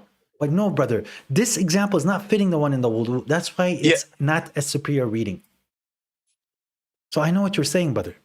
But Okay, I looked beautiful. into You know it. what you just what you just explained, by the way, what you just explained is beautiful, and it proves why a small change, such as a diacritical mark, can truly change the meaning. That's my point. Now, you have different readings in different parts of the world. Are you saying those people that are reading the different readings are reading the wrong Quran? And how do you say that yours is superior over theirs if they are reading what was We're going transferred around in to them circle. from generations to We're going in generations? circles because there's a reading that is Okay, more I'll superior follow you, than the brother. other. We'll have and more of these conversations. We'll cool, have more of these inshallah. conversations. We'll see. God But willing. what's the criteria? I just wanted to know what the criteria is. But The Quran more. itself, What's your name, the Muhammad, right? Quran, Muhammad, the Quran itself and the reason and the logic that is being presented in the Quran is the criteria. So that's what I'm saying. So when I'm saying Malik Yawmuddin or Malik Yawmuddin, the Malik, the alif there, it's an additional alif that is not presented in the consonantal text. But if you want to say that, then you are the one who's adding an alif when it's not there. So the more superior reading is Malik. But does the changing mean, does the meaning change? Absolutely very little. So which one is the more superior reading? Let's stick to the text. Okay, so that, but bro, I think it's safe that we go to the next call. Which one do you take? Do you take Hafs and Asim? Just curious. Just want to know which one do you believe is superior? Hafs and Asim, just so I know, like the majority that I align with is Hafs, but not everything that I read in Hafs is saying that this is the best reading. So when it comes down for the concept of the wudu, for example, no, I don't take Hafs reading. I take Shu'ba's reading. And they both, by the way, Hafs and Shu'ba both read from the same teacher. So, but anyways, brother. Yes. All right. Well, we'll talk more. It was a good conversation. Have the next person come up. Peace. All right. Take care. Let's see who's the Sunnis and the Shias that want to come and tell me about why Hadith is negatory, or why the Hadith is important. Assalamu alaikum. Wa alaikum salam. Can you hear me well? I can hear you well. Yes. I've been listening to some of the conversations you're having and some of the hadith that you present, which are problematic to you, and which is why you say that it cannot be trusted, etc. So I get all that. I'm not going to try to debate you on making you believe in the ahadith. Wait, you don't find it problematic? As in the examples that you give, that should allude to me rejecting the entire corpus. Yes, I don't think that's a reasonable. So if there's if your wife lies to you one time and you catch her, do you trust her the same? Say that again. If your wife lies to you one time and you catch her, do you trust her the same way that you did before her lying to you? Well, generally speaking, no, of course not. But okay, that's, I found Bukhari lying to me 10 times. Do you want me to still trust the rest? Again, here we're not going to reach any conclusion. I'm just here to ask you a question. You can ask me the question, but you made a statement, and you made the statement in a way where you are showing a sense of authority in what you said, that you rejected for your own reasoning, i.e. my reasoning is incorrect. So my simple question, do you agree with the hadiths that I'm showing? Do you think that it's true? So did you see this one? not this one. The one that I wanted to ask Sunnis about this hadith today, but it seems like nobody wants to talk about this hadith, and I don't know why. But this is Sahih Bukhari. This is where Abdullah bin Salam is a prophet. Did you see that one? No, I joined like 10 minutes ago. I heard your conversation with the brother before. So this is I Sahih came to ask Bukhari. you a question, to be honest, not to discuss a particular narration. But I just want you to see how you're about to reject this hadith. I'm going to show you rejecting this Sahih hadith. So it states right here, Abdullah bin Salam heard that the arrival of the Prophet in Medina. He came to him and said, I'm going to ask you about 3 things which nobody knows except the Prophet. Therefore, Abdullah bin Salam is a prophet.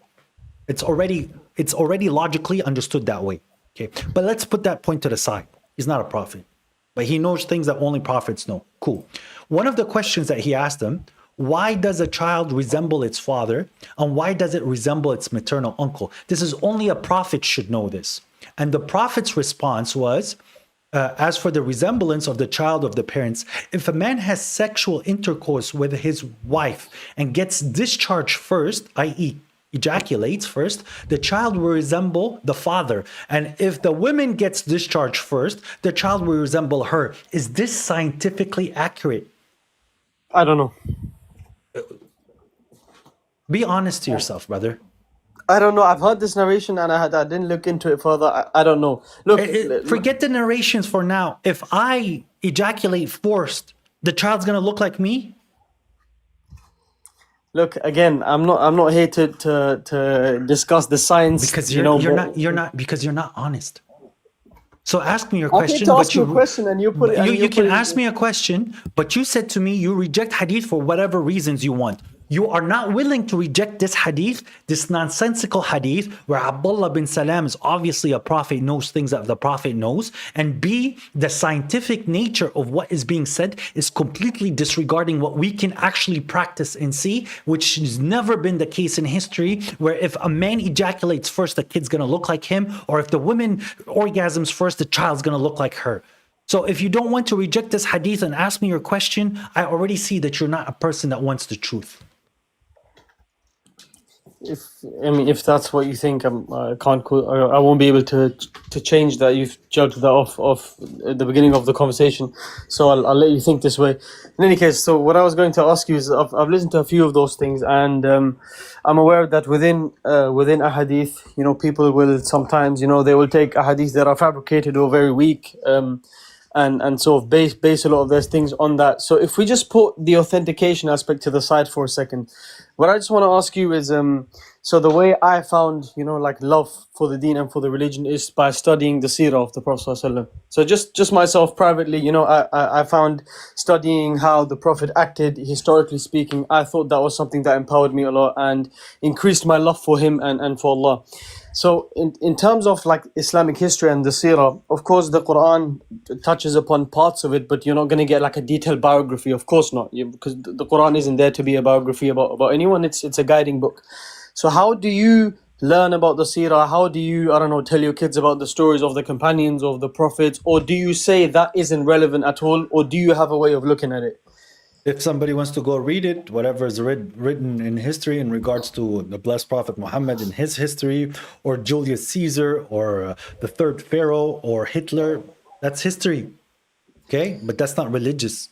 If my kids want to read about Jesus and what Jesus said, they can go read the history of Jesus. No, but just looking at specifically the Prophet Muhammad ﷺ, if you want to teach... Is it necessary? So you're going to say, is it necessary? Necessary in the sense that you will derive ahkam for it. No, the Quran is sufficient for that. But what I'm asking you is, but you learn more detailed, morality and applications of the Quran by looking at the life of the Prophet. You can't tell me that the Prophet isn't the best example of how to act upon the Quran. Best example? So, you can't say that. You think there can be someone that acted upon the Quran better than Rasulullah sallallahu alaihi wasallam? The Quran is leading you to Islam, correct? Yes. Are you saying that the Prophet in all of history of humanity, he was the best Muslim? Yes. So why is God telling Muhammad to follow Abraham? The best man is being told someone to follow someone less than him.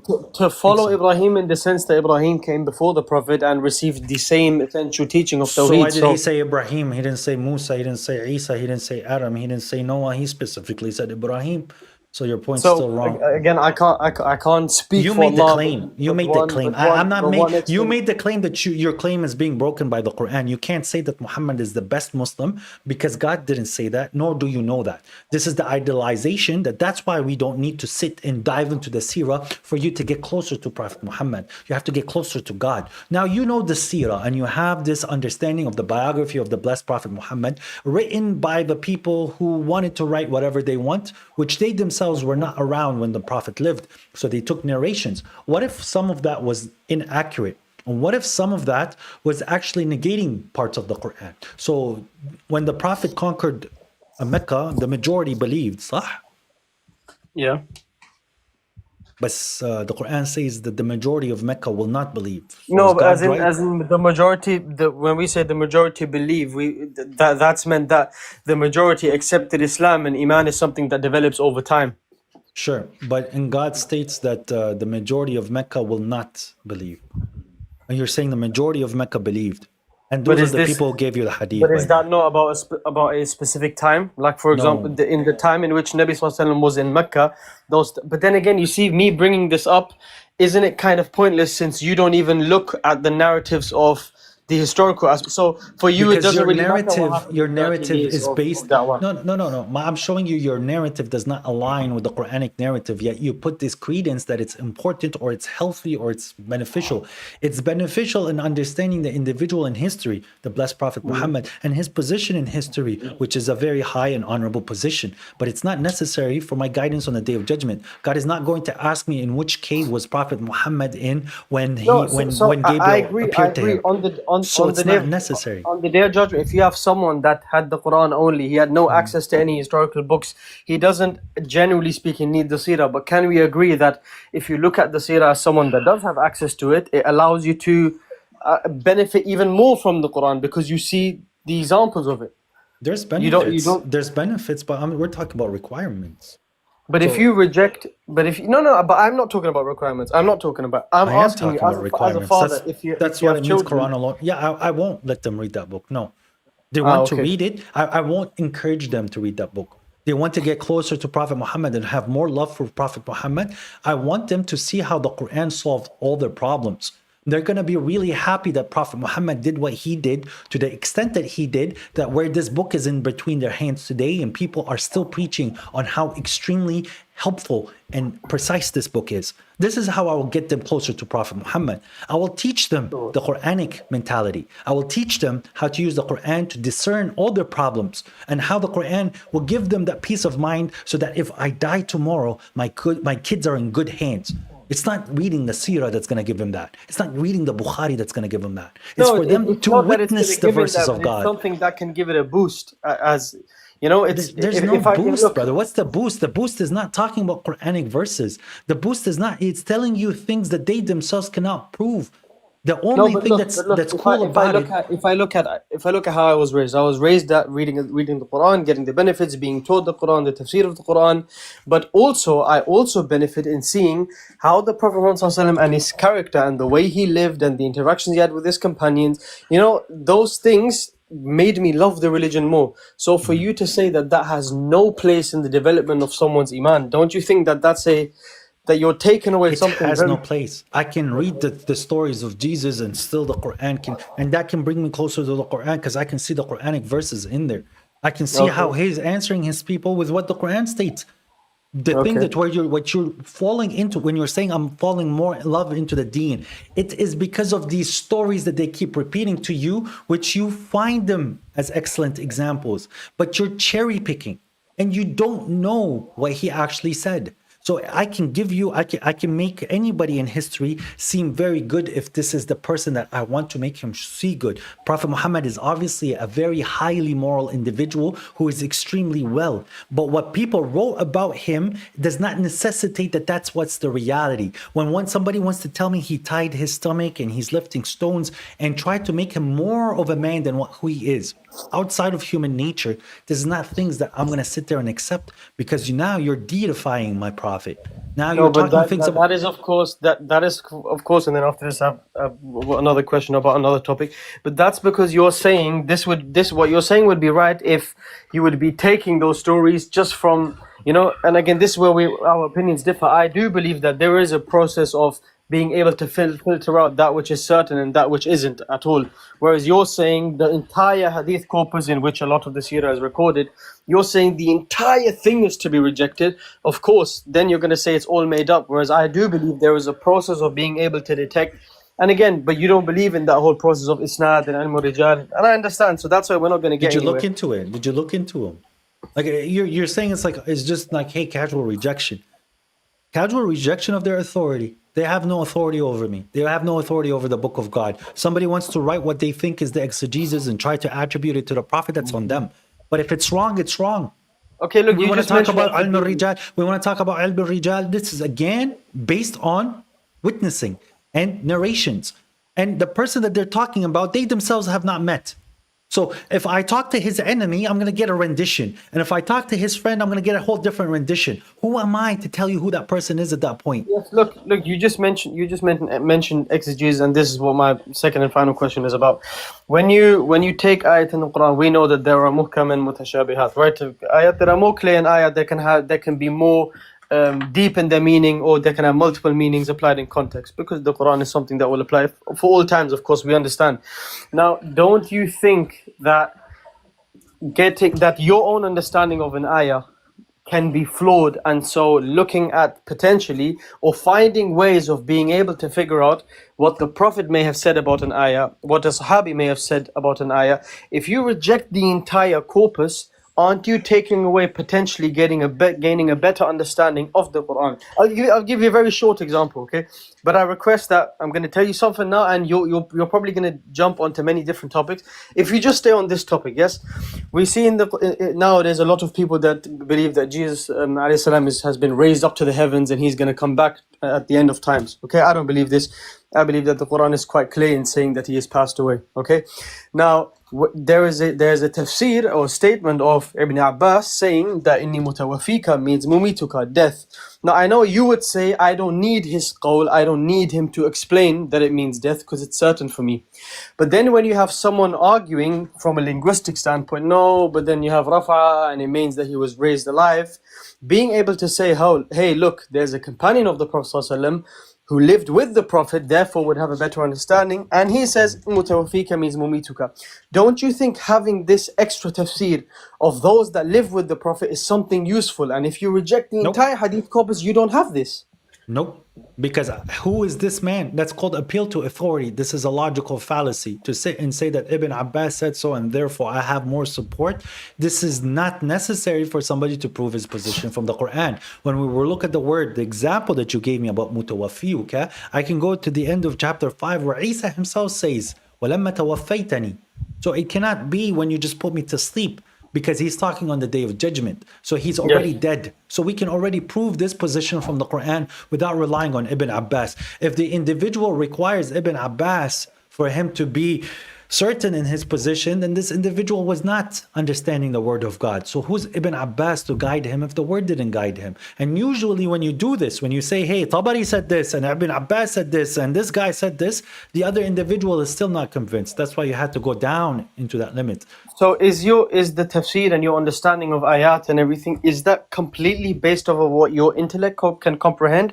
Or what process do you have of understanding the sometimes simple but sometimes complex nature of the Quran? What's your process? Because we have this process, you see tafsir al-Quran, tafsir from the hadith, from the Sahaba. You reject all of this, I understand. So I reject the tafsir al-Quran? No, as in the parts about the Prophet and what the Sahaba, because that would mean you would have to look at hadith. Asbab al-Nuzul, that's not. Yeah, okay, so Asbab al-Nuzul, how do you figure out Asbab al-Nuzul? It's not necessary.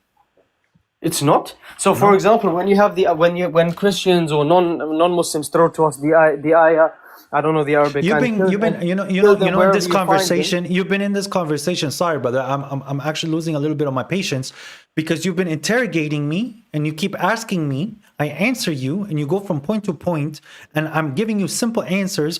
But what you want is to sit and keep interrogating. Yet you yourself will not solidify your own position because your answer is it's nice to have. But this Okay, is I'll not answer this is this not last qualified. last point, and then And then I'll you're gonna go, leave. inshallah. Yeah, exactly. This is the problem. This is the thing that is it makes somebody get a little frustrated with you individuals. You have all these problems that you present to me, which are not problems to me. These are problems to you, which I can answer, and it's an easy, simple answer. You don't like So my when- answer, so tough. when a non-Muslim- but at the same time, if you want to be a non-Muslim, that's on you. I'm talking to a Muslim. When at the same time, when I start to ask you questions about your own books, you act like you don't see it, like you don't know. That's disgenuine. No, This I is- just choose not to comment on something if I'm not 100% aware of all of the details to it. That's why I don't want to speak So about the one particular details- narration. And I came up to detail- ask you a question about your beliefs. That's why. Because Yes, I but my beliefs is yes. tied. My beliefs is tied in the Quran. You're telling me that it is not possible for me to accept this Quran unless if I find the supporting evidence from No, Ibn not Abbas. not accept, but gain better understanding. Look, That's for subjective. reasons of Better, kalam, better look, and worse. But 1 minute. You're worried about my better understanding, yet you did not show me a superior understanding of the Quran. So from my position where I'm sitting and I'm answering your questions, I'm capable of actually addressing your questions. And therefore my understanding of the application of the verses that God has given me is superior than yours. Yet you're talking about what ifs. So let me prove to you that my position has more credence in the Quran than yours, but you don't want to do that. You're happy with what you got. You're happy following your forefathers, even if your forefathers were deluded. I chose to reject your forefathers and what they said because I could clearly see the results of their living. I could see the results in my countries of what happened of this nature. I can see in the history that these individuals, when they started to be proponents of what you're telling me, that they started to fail and all the other civilizations started to go on top of them. We had the Islamic golden age, and then Bukhari came down, and then we have the Islamic poopy age. So I don't want to be in the poopy age. I want to go back to the golden age. And that's by rejecting your way of understanding the Quran, this superior complexity that you guys cannot break through. Simple. Okay, no problem. I don't want you to get more angry, and anger is not good for us. It's So passion, brother. It's passion. It's not anger. You don't mistake my passion for anger. If I was angry, you would have been gone a long time ago. Okay, no problem. Since you don't want to talk about any other points that I'm making, then Sure. Do you have one more point before you leave? Thank you, Mahdi. The point essentially that I'm just trying to make is I agree with some of the points that I've heard you made in conversation with others, where people almost reject an ayah and will go to a hadith. Of course, the Quran is most superior, and if you have the solution to a problem in the Quran, you will take that before you take something that you can find in some fabricated report. What I'm only saying is, when you have a non-Muslim come to you and he wants to be very smart and he throws at you the verse where it says, and kill the disbelievers wherever you find them. We know, without reading the hadith, we know that the morality of Islam is so beautiful that this cannot mean that you just go around slaughtering. So we understand. But for religious discourse, someone now comes and says, no, but for me, I don't care what you think about your morality. Tell me the explanation of this hadith. It helps me to tell them that this is in context of war. Where do you find the context? In the hadith? In the books of hadith, the books of history, which So you reject the verse completely, where though. God's saying, verse, kill them anywhere you find them. You find the context of that verse in the hadith? I can't give you the exact details. This is just an example that came off the top of my head. You That I have know absolutely that this no idea ayah, what you're saying then. that You have this ayah is you have based on. absolutely no idea what you're saying. Okay, tell me, what is the The context of is this in the ayah? verse itself. The context is literally in the verse itself. The context is literally in the ayah itself. Where God is, one, telling you, do not, if they don't fight you, don't fight them. One. Two, when God is saying that they have broken the treaty and let them be for 4 months, and after the 4 months are gone, wherever you find them, kill them, unalive them. And you're telling me that I need hadith to show me the clear context of that surah?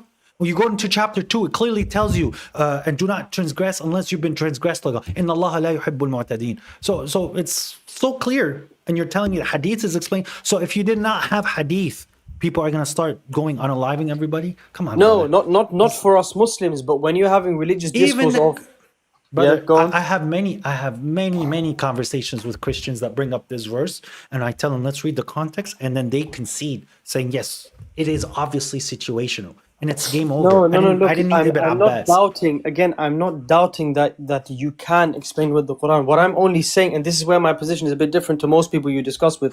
What I'm only saying is, yes, you don't need the ahadith in the sense that without it you don't get guidance from the Quran. I'm not of those people. What I'm only saying is, for you to reject the entire corpus is taking away extra benefits that you can gain. That's the What point does I'm it trying mean to to make. reject, brother?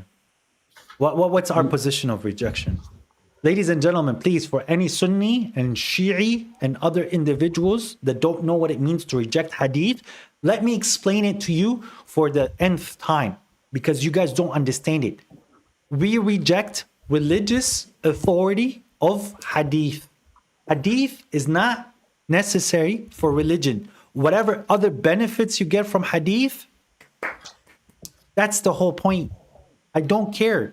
I can use Tabari against Sunnis when Tabari is saying the same thing I am. Sure, I will use Tabari as a secondary source to what already I found in the Quran. Cool. But to say that there is external revelation that you need to pick up from a cherry picking books outside of the Quran is flawed.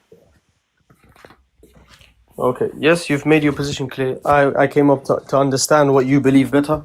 And Thank you. Yeah, thank you for answering. Okay, assalamu alaikum. Appreciate it. Wa alaikum assalam.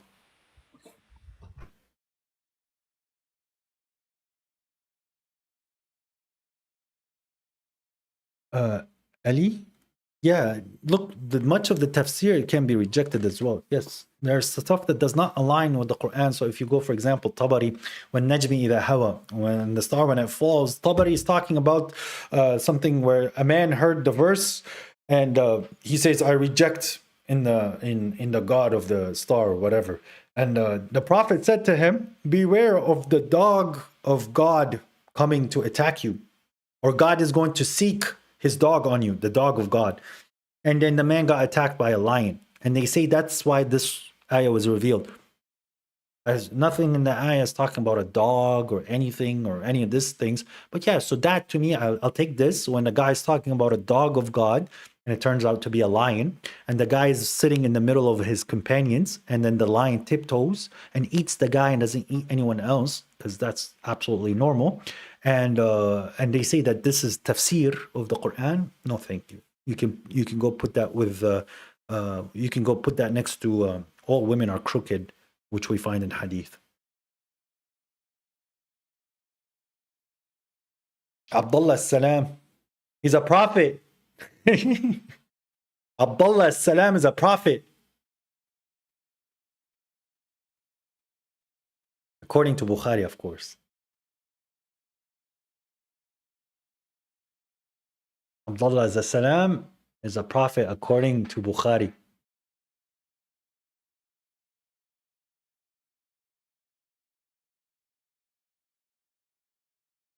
Okay, let's see.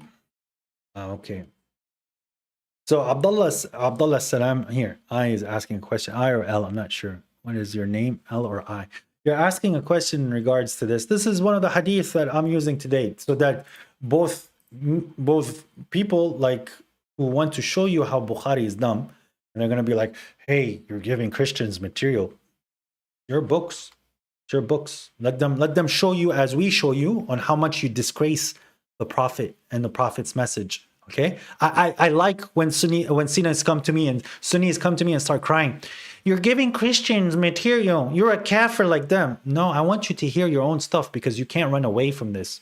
Like even the man that says that Jesus is the Son of God, those people, they're the ones also making fun of you. Okay, where you think you have a superiority morality and you understand religion and logics, and you want to go into metaphysics, and you want to jump into like Hellenistic logic and prove all of this philosophy about how 3 cannot equal 1. Yet when they present to you a simple hadith that goes beyond normality, you want to sit there and defend. You're no better than them. So you should instead of pointing at their books that technically came from God at the beginning, the Torah and the Gospel, point at the books that didn't come from God. So this is who Abdullah bin Salam is. It's right here. I'll show you guys. I love this hadith now. This is one of the hadiths that I want to keep showing you guys. When Abdullah bin Salam heard the arrival of Prophet in Medina, he came to him and said, I am going to ask you 3 things which nobody except the Prophet knows. I'm going to ask you something that only a man would know. That means I'm a man. I'm going to ask you something, if I know the answers, of course. I'm going to ask you something that only a computer programmer would know, because I'm a computer programmer, okay? Or somebody told me. Is that the case? So then everybody knows. Do you see what I mean? No matter how you want to twist it, oh, well, he read it in his book. Well, then everybody knows at this point. Why is he asking something about general knowledge that everybody would know and therefore it's a prophet? Okay? That makes no sense. That's not a test. If I can find the answers, then it's not a test that I can use. You know what I mean? But if it's something that only a prophet would know, that means the man asking him is a prophet. Logically, however you want to twist this, it's broken. But let's see what he asked him. This is the science of hadith. Science. He asked him, why does a child resemble its father? And why does it resemble its maternal uncle? When you're having a kid, why does it sometimes look like the mom and sometimes it looks like the dad?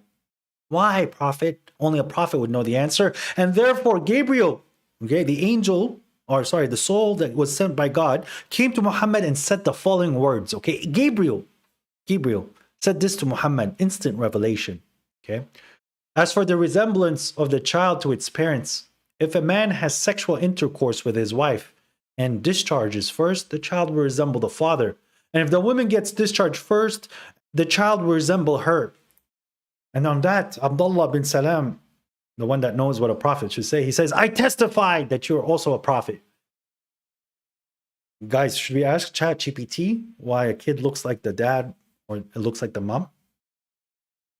What if the mom doesn't, the guy he has a problem. It's called premature detonation. He just, within a few seconds, but yet the kid came out like the mother.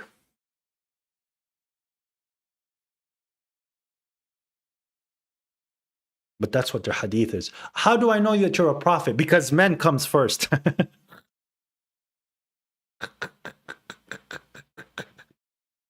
That's the test. That's the test. How do I know you're a prophet? Men and women discharge. That's why kids are kids. Anyways, let's see who's next trying to tell me that I have to accept this garbage. Nonsense. My prophet wouldn't say such garbage.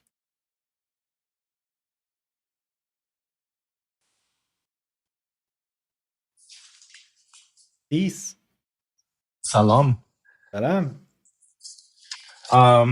Brother, Salam?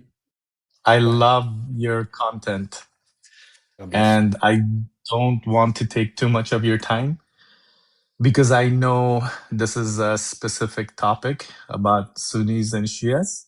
Mhm. And just to let you know, I discovered you about 3 weeks ago, and I've listened to maybe close to 100 hours of your content. God bless you. So it's a blessing. I have a few questions, brother. I was born into a Muslim family, and I started leaning towards Quran at a later age, and I discovered a lot of light in my life, and it's been a blessing. I'm not here to prove my positions right, but rather learn and expand my knowledge as God gives wisdom to whomever He wills.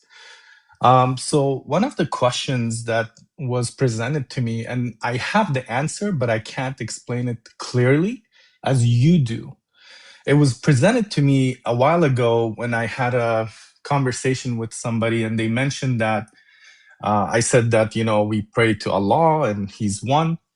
And they mentioned that, well, Hindus worship one God through their fixtures. And they're claiming that it's as it's the same as Muslims facing the Kaaba. So we're saying, well, we're not worshiping the Kaaba, we're worshiping God, the one God.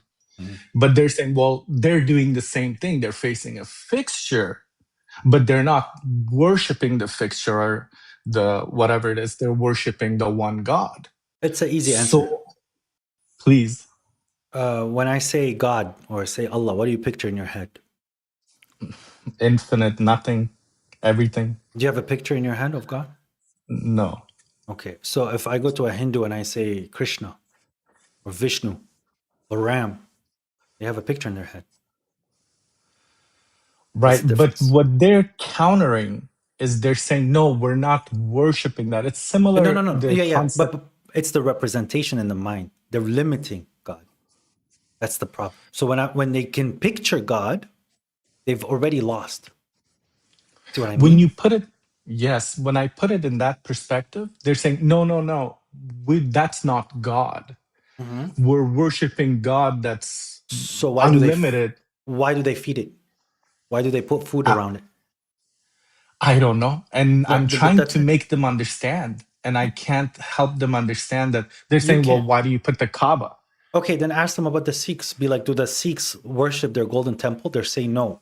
It's a place for them to eat and for them to worship God there. Okay, that's what the Kaaba. So why do you have to face it? Because we're facing something that's superior to us. But the Kaaba itself, if you take the house, the blocks, and you remove it and you put it in Spain, we're not going to face the Kaaba. We're going to face the sacred mosque as God told us. God never told us to face Kaaba. No, he didn't tell us to face the house. He said to face the sacred mosque. There's a difference. So if you take those bricks, though, you know, the black cube that people sit there and wipe their face on it for some reason, you take that cube and you airlift it and you put it in space, people should not face that cube because you're facing the holy spot. Does that make sense? Okay. But arguing with those individuals is not going to take you very far because they don't understand the problem of idolatry. So when you start to visualize who you love, then now at this point you're literally idol worshiping because you have this image in your head. The thing that's going to fulfill our light on the day of judgment is we're going to have a visual understanding of God. God is going to we're going to be able to understand a sound in our mind or in our ears that we can attribute to God, and we're going to see a visual that we can attribute to God. So when you start to talk to God, you just remember, you can visualize that visual, and your prayers are instantly answered because you're saying complete truth at that point. Alhamdulillah. That makes it so clear. There's been my mind, I have the answer in my heart, but saying it in this way, and now I see an approach where we cannot visualize, whereas in contrast, they visualize. Yes. And that's the contrast. Thank you so much for making it so simple. And because they visualized and they're saying a lie about God, it's no longer accepted. Because for me, because I could say, be here, oh God, forgive my brother. But when I'm not saying it from heart, then, or if I'm saying a lie, God's not going to accept lies. So if I'm going to sit here and think of something and say that I'm talking to God and it's not God, you didn't talk to God. It's game over. Right. Thank you so much. I have another question. This was asked from me, and I wasn't sure how to exactly answer it. This is, I don't know if it's Shia or a Sunni. A woman asked me, she said she's separated from her husband. It's been over a year and a half, and she wants to get a divorce. But when she goes to the imams at the mosque, they won't sign off. It's done. They won't sign off unless the husband is there. And I said, I personally haven't read anything in the Quran that says that somebody, the husband. That's Sunni. So she's stuck. She's saying, I can't get a divorce. She's already I said, divorced. well, that's what I thought. That's done. She's done. She doesn't, because he's holding her as a mu'allaqa. So she's being hung, right? And if it's after 40 days, she just has to witness. She has to get 2 witnesses and send him a letter that she's done. And that's it. She doesn't need that. It's not the sheikh that's going to say, this has already been done. She's way done and divorced at this point. Because the Quran tells you that that's it. And she's done. So the Quran says, wait 40 days, get 2 witnesses. 40 days. So when they're approaching divorce, they have to wait 40 days. And if the 40 days is up and they do not reconcile and that's it, they want a divorce, even if he's refusing it, it's done at this point because he's not accepting the divorce, yet he's using her, he's just hanging her. And God says, do not leave her hanging. So at this point, she's capable of leaving. But if the man is making an effort and he's trying to reconcile and he's bringing his family and she's bringing her family, she can't just get up and leave it up. But if there's absolutely no effort on his end, then he's just leaving her as a mu'allaqa. This is again from what the Quran states. So he's abusing her. Yeah, that's what I figured. I just Rehan, didn't you're the want to one make who's any lost. answers. One other just a thought that occurred to me, because I know you've discussed this and many of your people ask, how do you pray? What does it say? And I know that you mentioned that it's 3 prayers in the Quran. And there's been a time where I've prayed nonstop and somebody's tapped me in my shoulder and they've said, oh, you can't pray because it's past Fajr between for 15 minutes. And I figured, well, I want to pray 24 hours. Why are you stopping me? So I'm kind of trying to learn. But one of your videos, you did discuss it, that the whole rising of the horn, all that stuff. And I don't really believe it. Stupid. I'm sorry. They ask him, Yeah. they asked them, it's like, why shouldn't we pray? Because the sun rises between 2 horns. And then you look at the top of the mosque where they put the moon crescent, it's 2 horns. Yeah, I didn't understand it, but ultimately what it comes back to is when you mention, for example, and this is just my feeling, an opinion. I feel like a person that's asked me, should I pray 3 times or 5 times? I say, pray as many times as you want. If 10 times is better than 5, 100 times is better than 10. The more time you spend praying, the better. The impression that some people are getting from some of your videos, I feel, but then you can correct me if I'm wrong, is that when you're saying the prayers 3 times, they think that, oh, now we don't have to pray anymore. So I feel that maybe it would be a good way. Again, it's a feedback. I don't know if it's correct. That's why I'm here to learn. Is when you're describing that the Quran mentions 3 prayers, but if you want to do 5, more power to you. If you want to do 10, more power to you. There's many streams where I showed that there's times where I do close to 6 or 7 prayers a day. And there's times when I want to focus on my prayers, I'll go to 6 or 7 times. But God is ordering you 3. So if you do not pray the noon prayer as a prayer, you're not in trouble. But if you don't pray the dawn prayer, then you're in trouble, because this is an order, as God says that it's witnessed. What does it mean that the dawn recitation is witnessed? It means that if you don't do it, it's witnessed against you. And if you do it, it is witnessed for you. But he didn't say that about noon. So if you don't do it, it's not witnessed against you. But if you do it, it's witnessed for you. You're going to get that blessing for doing so. But to sit and start to enforce people that it's 5, that's where you can't say that. But anything voluntarily is good for you. And yeah, bro, I've had it all with these people in the mosques, so I know what you mean. Alhamdulillah, brother. And I love your series that you're doing on YouTube, Quranic Remedies. The Quranic Remedies. I appreciate it's really important because, like you've mentioned in many of your streams, people pray because they think they have to do it and say it and get out. It's more about applying it into your life.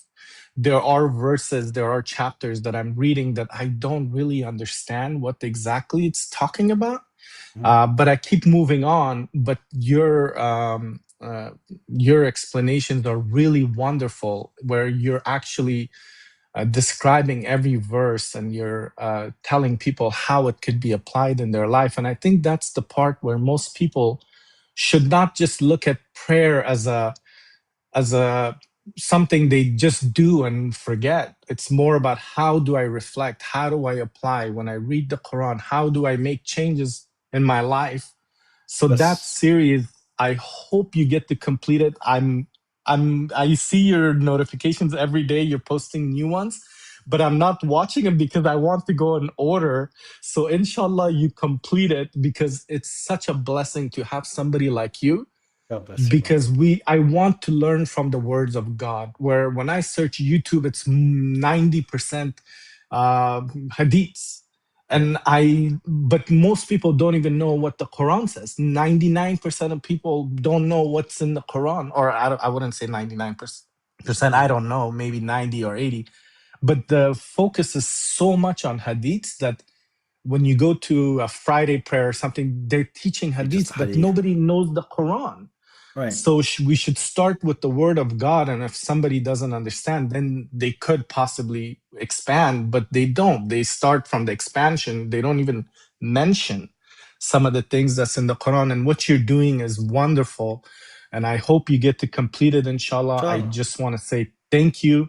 God bless and you. Last but not least, I just promised you, I sent you a little note about a couple weeks ago. You sent me an email. You said you want to talk. I said, when I get a chance to get on your live, I will let you know who I am. And I just want to say thank you so much for everything you're doing. May God bless you, protect you, and may God guide everybody that's going in your life, because I feel like most people are getting on your life to prove themselves right rather than getting closer to God and learning, because there's infinite amount of knowledge and we're just stuck in our own ways and our own habits that we're not going to learn unless we actually open our heart and use common sense and rationale instead of trying to prove ourselves right. So it all comes down to Quran is a unifier, and it seems like the hadiths are the division amongst the Muslims, where the Quran is the one source that unites Muslims. And it's a great movement you've started. May Allah bless you. And I don't want to take too much of your time. Thank you so much for everything you're doing. Thank you, man. God bless you, and I appreciate it. So the series that my good brother here is talking about is it's called the Quranic Remedies. It's on YouTube. I go page by page, like the like if you take a usual Quranic a usual Arabic Quran, it's split by 604 pages. So what I do is I go page by page, and we talk about the actual verses in certain applications and the ways to see it. Right now, we're still on chapter 5. Again, it's just 20 minutes per page kind of thing, 15, 20 minutes per page. And no, we were not talking about Hadith and Sunnism. So I know a lot of individuals keep saying things like, oh, all you do is talk about Sunnis and Shias all day. No, I don't. This is just when I'm trying to prove our positions against or the people that want to fight us. But yes, so this series, what my brother is talking about, where you guys can see more so of what the Quran is preaching than just this debating that you might guys enjoy. I appreciate you, brother. May God bless you. May God accept you. May God guide you more. And may God show you more of the truth. May God raise you in this world and the hereafter. And I hope I meet you in paradise. Inshallah. Thank you. I don't know how to drop myself, so please feel free. Thank you. God bless. May Allah guide and protect all of us.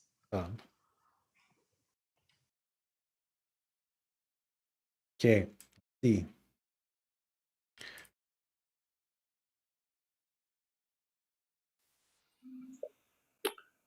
Hey. Hey. So in Surah Safat, say وإذ قال عيسى ابن مريم يا بني إسرائيل إني رسول الله إليكم مصدقا لما بين يدي ومن من التوراة ومبشرا برسوله يأتي من بعد اسمه أحمد. Who is Ahmad? So welcome to the panel, and I appreciate you introducing yourself and telling me how you are and all this. So you said Surah Safat? Yeah, 6. It's not Surah Safat. And then Safat, yeah, and that's not chapter 6 either. Safat, not anyway. So you're saying ومبشر. Let's put it together. ومبشر رسول يأتي من بعد اسمه أحمد, right? Who is Ahmad? Okay, Saf, verse 6. Now, when I say Allahu Akbar, what does Akbar mean? Answer my question, please. Who is Ahmad?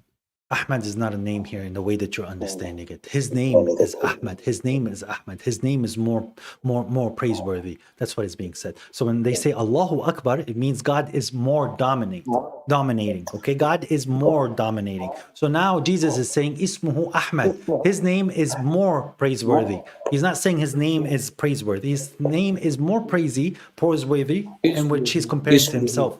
Ismuhu Ahmed. اسمه Yeah, yeah, exactly. اسمه. Ismuhu Ahmed. Right. So his name is Ahmed. His name is more praiseworthy. Ismuhu Ahmed. His name is Who more praiseworthy. So when I say his God's name is is, if I say God's name is Ar-Rahman, what does that mean?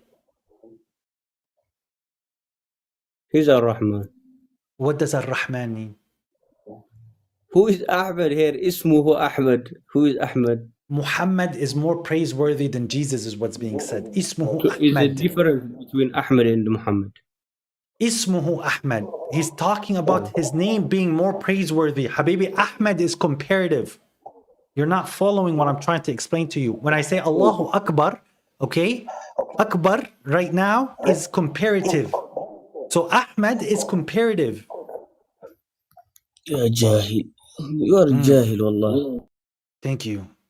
He gets rocked, and then he Safat, when it's Surah Al-Saf, he says chapter 6, when chapter 6 is Al-An'am, and he's coming and says Ismuhu Ahmed. I tell him, what does Allahu Akbar mean? He understands that Ahmed and Akbar is on the same scale.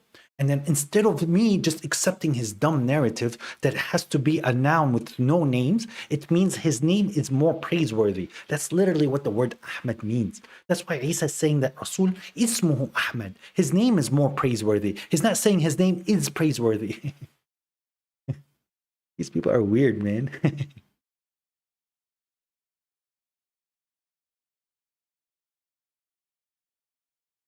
These individuals are extremely weird, bro.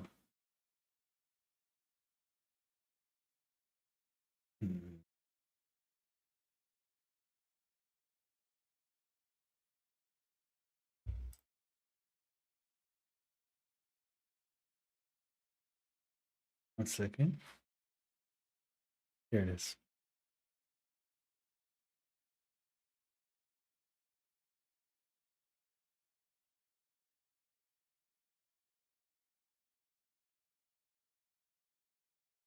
Can you guys hear me? Okay, cool. So let's see the next individual that wants to give me jahil and run.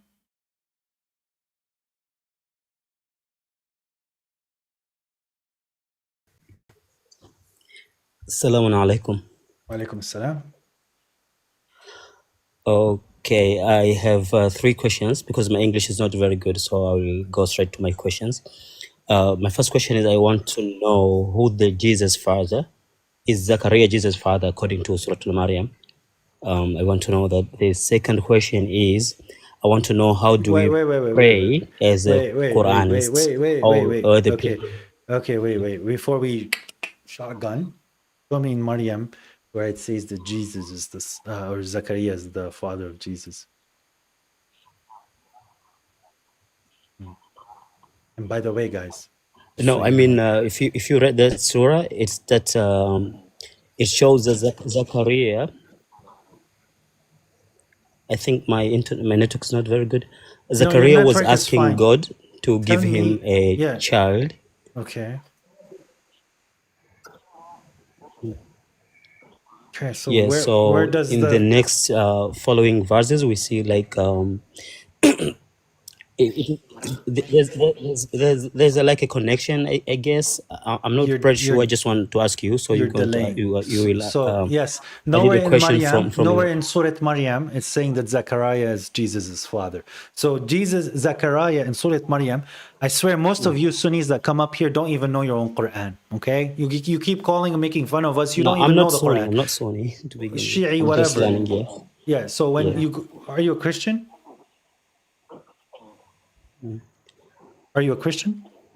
No, I'm not Sunni. I'm not Shia. I'm not Christian. I'm a Muslim and I follow Quran, but I don't understand. I'm learning. No, I'm a Muslim.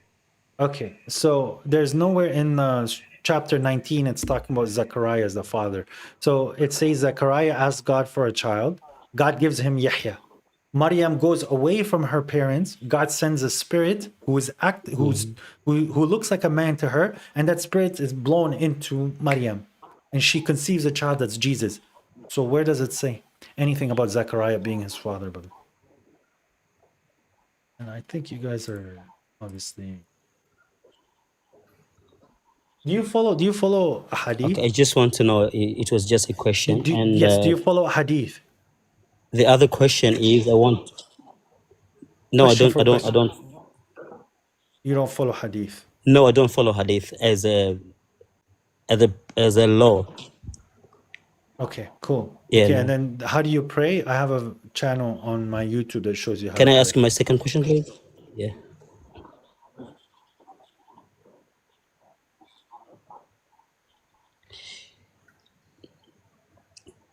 You're really breaking up. I think my network is messing up. But if you can hear me, my second question is, I want to know the meaning of أَوْ مَا مَلَكَتْ أَيْمَانُكُمْ.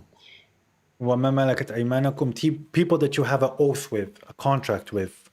Yameen, it does not necessitate that it's the right hand. Yameen is the one that you have an oath with. There's three types of oaths that God is talking about. People where you have a contract where you're married to this person, but you weren't able to give her a mahr, and that's mulkul yameen at this point, where you can't afford a full marriage. But you have to marry her with the permission of her parents, and you have to expense whatever you can expense, but there's no mahr. The other ones are people who are working for you, where you are like they're giving you a service and you have to pay for that service. They're also a milk yamin. And then the last one, which is in chapter 29, sorry, which God is showing you that your business partners are technically milk yamin, which is on both of them, which they have an oath with you. It's not slavery.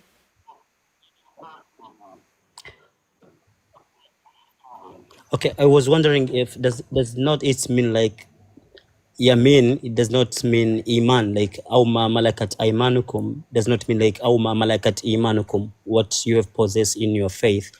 Like you can do what is you believe it's better.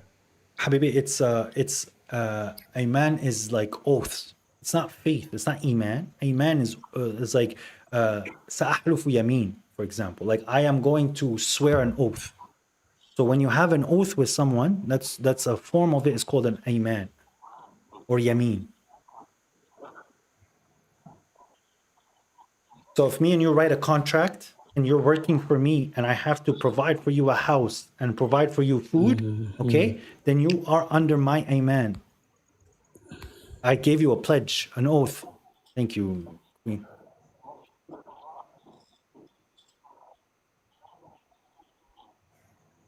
Oath, yes.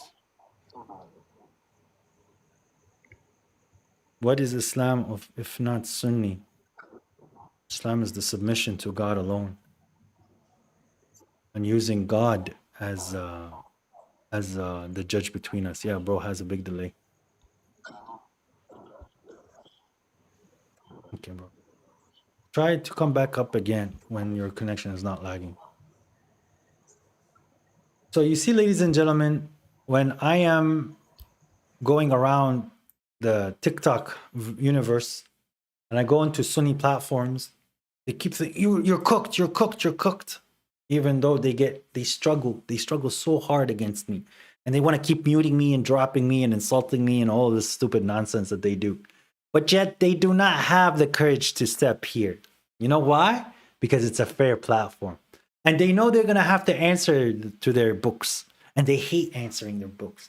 They hate having to sit there and hear these hadiths where they have to sit and get caught and they get cooked every single time they come up. So that's fine. You guys can keep running. On the day of judgment, you're not going to hide. You're not going to run. God's going to show you Sahih Bukhari and be like, hey, did you read this? And the majority of you will be like, no, God, we didn't. So why did you believe in it? Because my partner over there told me. Who's your partner? The guy over there, the mosque. He said things and I had to accept because they said I'm a kafir. Oh, well, did you go read it? So why did you accept it? Because I'm no better than a Christian. We make fun of Christians. We say that they don't read their Bible and yet they believe in it. And we don't read the Bukhari yet we believe in it. Okay, but the Christian, his Bible technically started from God. And they have some changes in it, but they still have it from God. So yes, they can use their reasons. But is the hadith from God? It's revelation. Sure. We'll see. We'll see.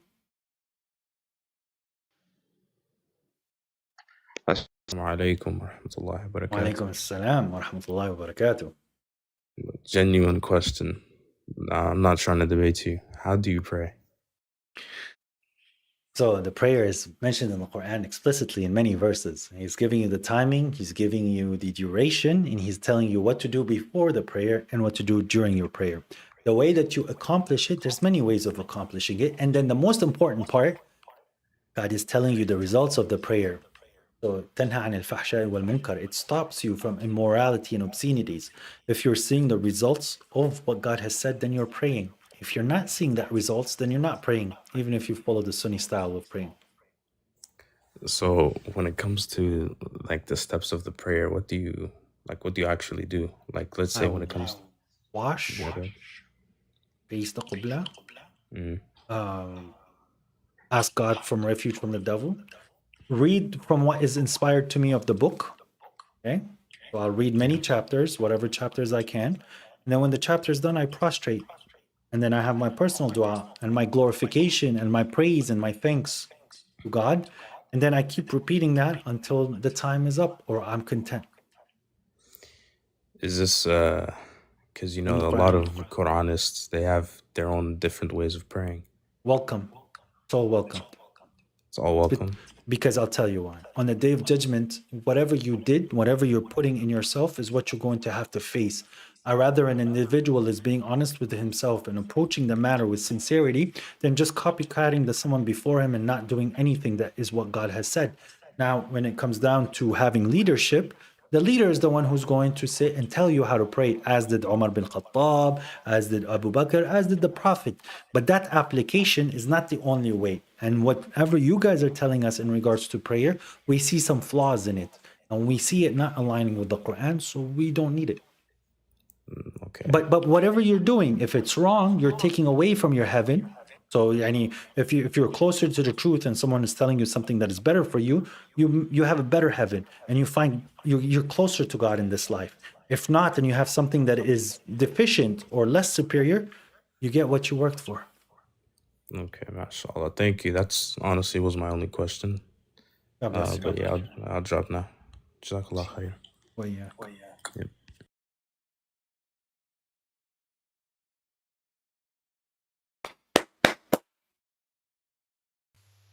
Can you hear me? Oh wait, hold on.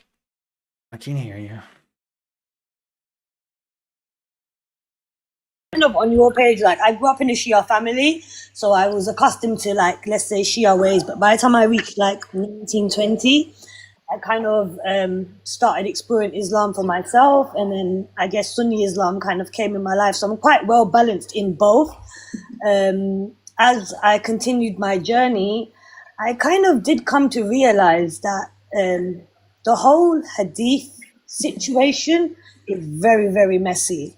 Like very, very. It's the mechanics, but sometimes it's like a lot of Muslims, when you question the mechanics, i.e. the Hadiths, they can't really give you a straight answer. They're just like, oh, this is what we do, this is what we do.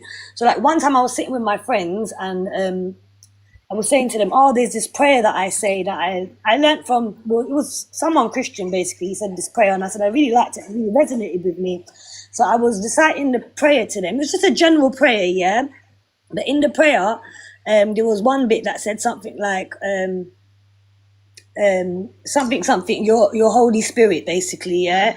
Like, cleanse me with your Holy Spirit, let's just say it said. And my friends were like, oh my gosh, astaghfirullah, how can you say that? Holy Spirit, that's Christian. I'm like, no, it isn't. I'm like, God is holy, God is a spirit. Yeah, she's like, we. And I'm like, it's a prayer at the end of the day, yeah? It's not that deep. When I'm saying Holy Spirit, I'm not meaning Trinity, I'm just saying Holy Spirit. So I was like, it's even, the word holy and spirit is in the Quran. And they're like, no, it isn't. Yeah, it is. So I have to obviously pull out Jesus's, the chapter Maryam, where it speaks of Jesus and it says we bestowed on him, the translation said we bestowed on him the Holy Spirit. So I had to show it to them, and then they had to kind of shut up because they were trying to argue with me and say, you can't say Holy Spirit. And I'm like, but it's in the translation says a Holy Spirit. So for me, like, I've just come to the point now where I believe in the Quran. I search for knowledge everywhere. I feel like all religions do kind of hold good information that kind of ties in with, I guess, like things that have been said in the Quran. But when it comes to regurgitation of like hadiths, I just feel like the Muslim nation have been hoodwinked with these Yes, hadiths. obviously, it's the whole point. Now, And sister, in regards to the Holy Spirit, there's a verse right here for you, so that you could use this one as well. قل نزله روح القدس من ربك بالحق ليثبت الذين آمنوا وهدى وبشرى للمسلمين. Say, the Holy Spirit brought it down from your Lord in truth in order to reinforce those who believe and as a guidance and good news to the submitters. This is talking about the Quran. perfect. The Quran, the Ruh al-Qudus, the Holy Spirit brought it down from God, which is Literally. Gabriel. Yeah, which is Gabriel. Yeah. So that's what I'm saying. And you know what I find really funny, yeah? Like when you talk to a lot of Muslims, like if you look at the golden age of Islam, yeah, we had science, mathematics, we had all these like perfect sciences and educations, yeah. And like Europe, they say, was in the dark ages, yeah. And it's almost like they've dumbed us down so much now that we don't allow ourselves to think outside the box other than what they tell us to do.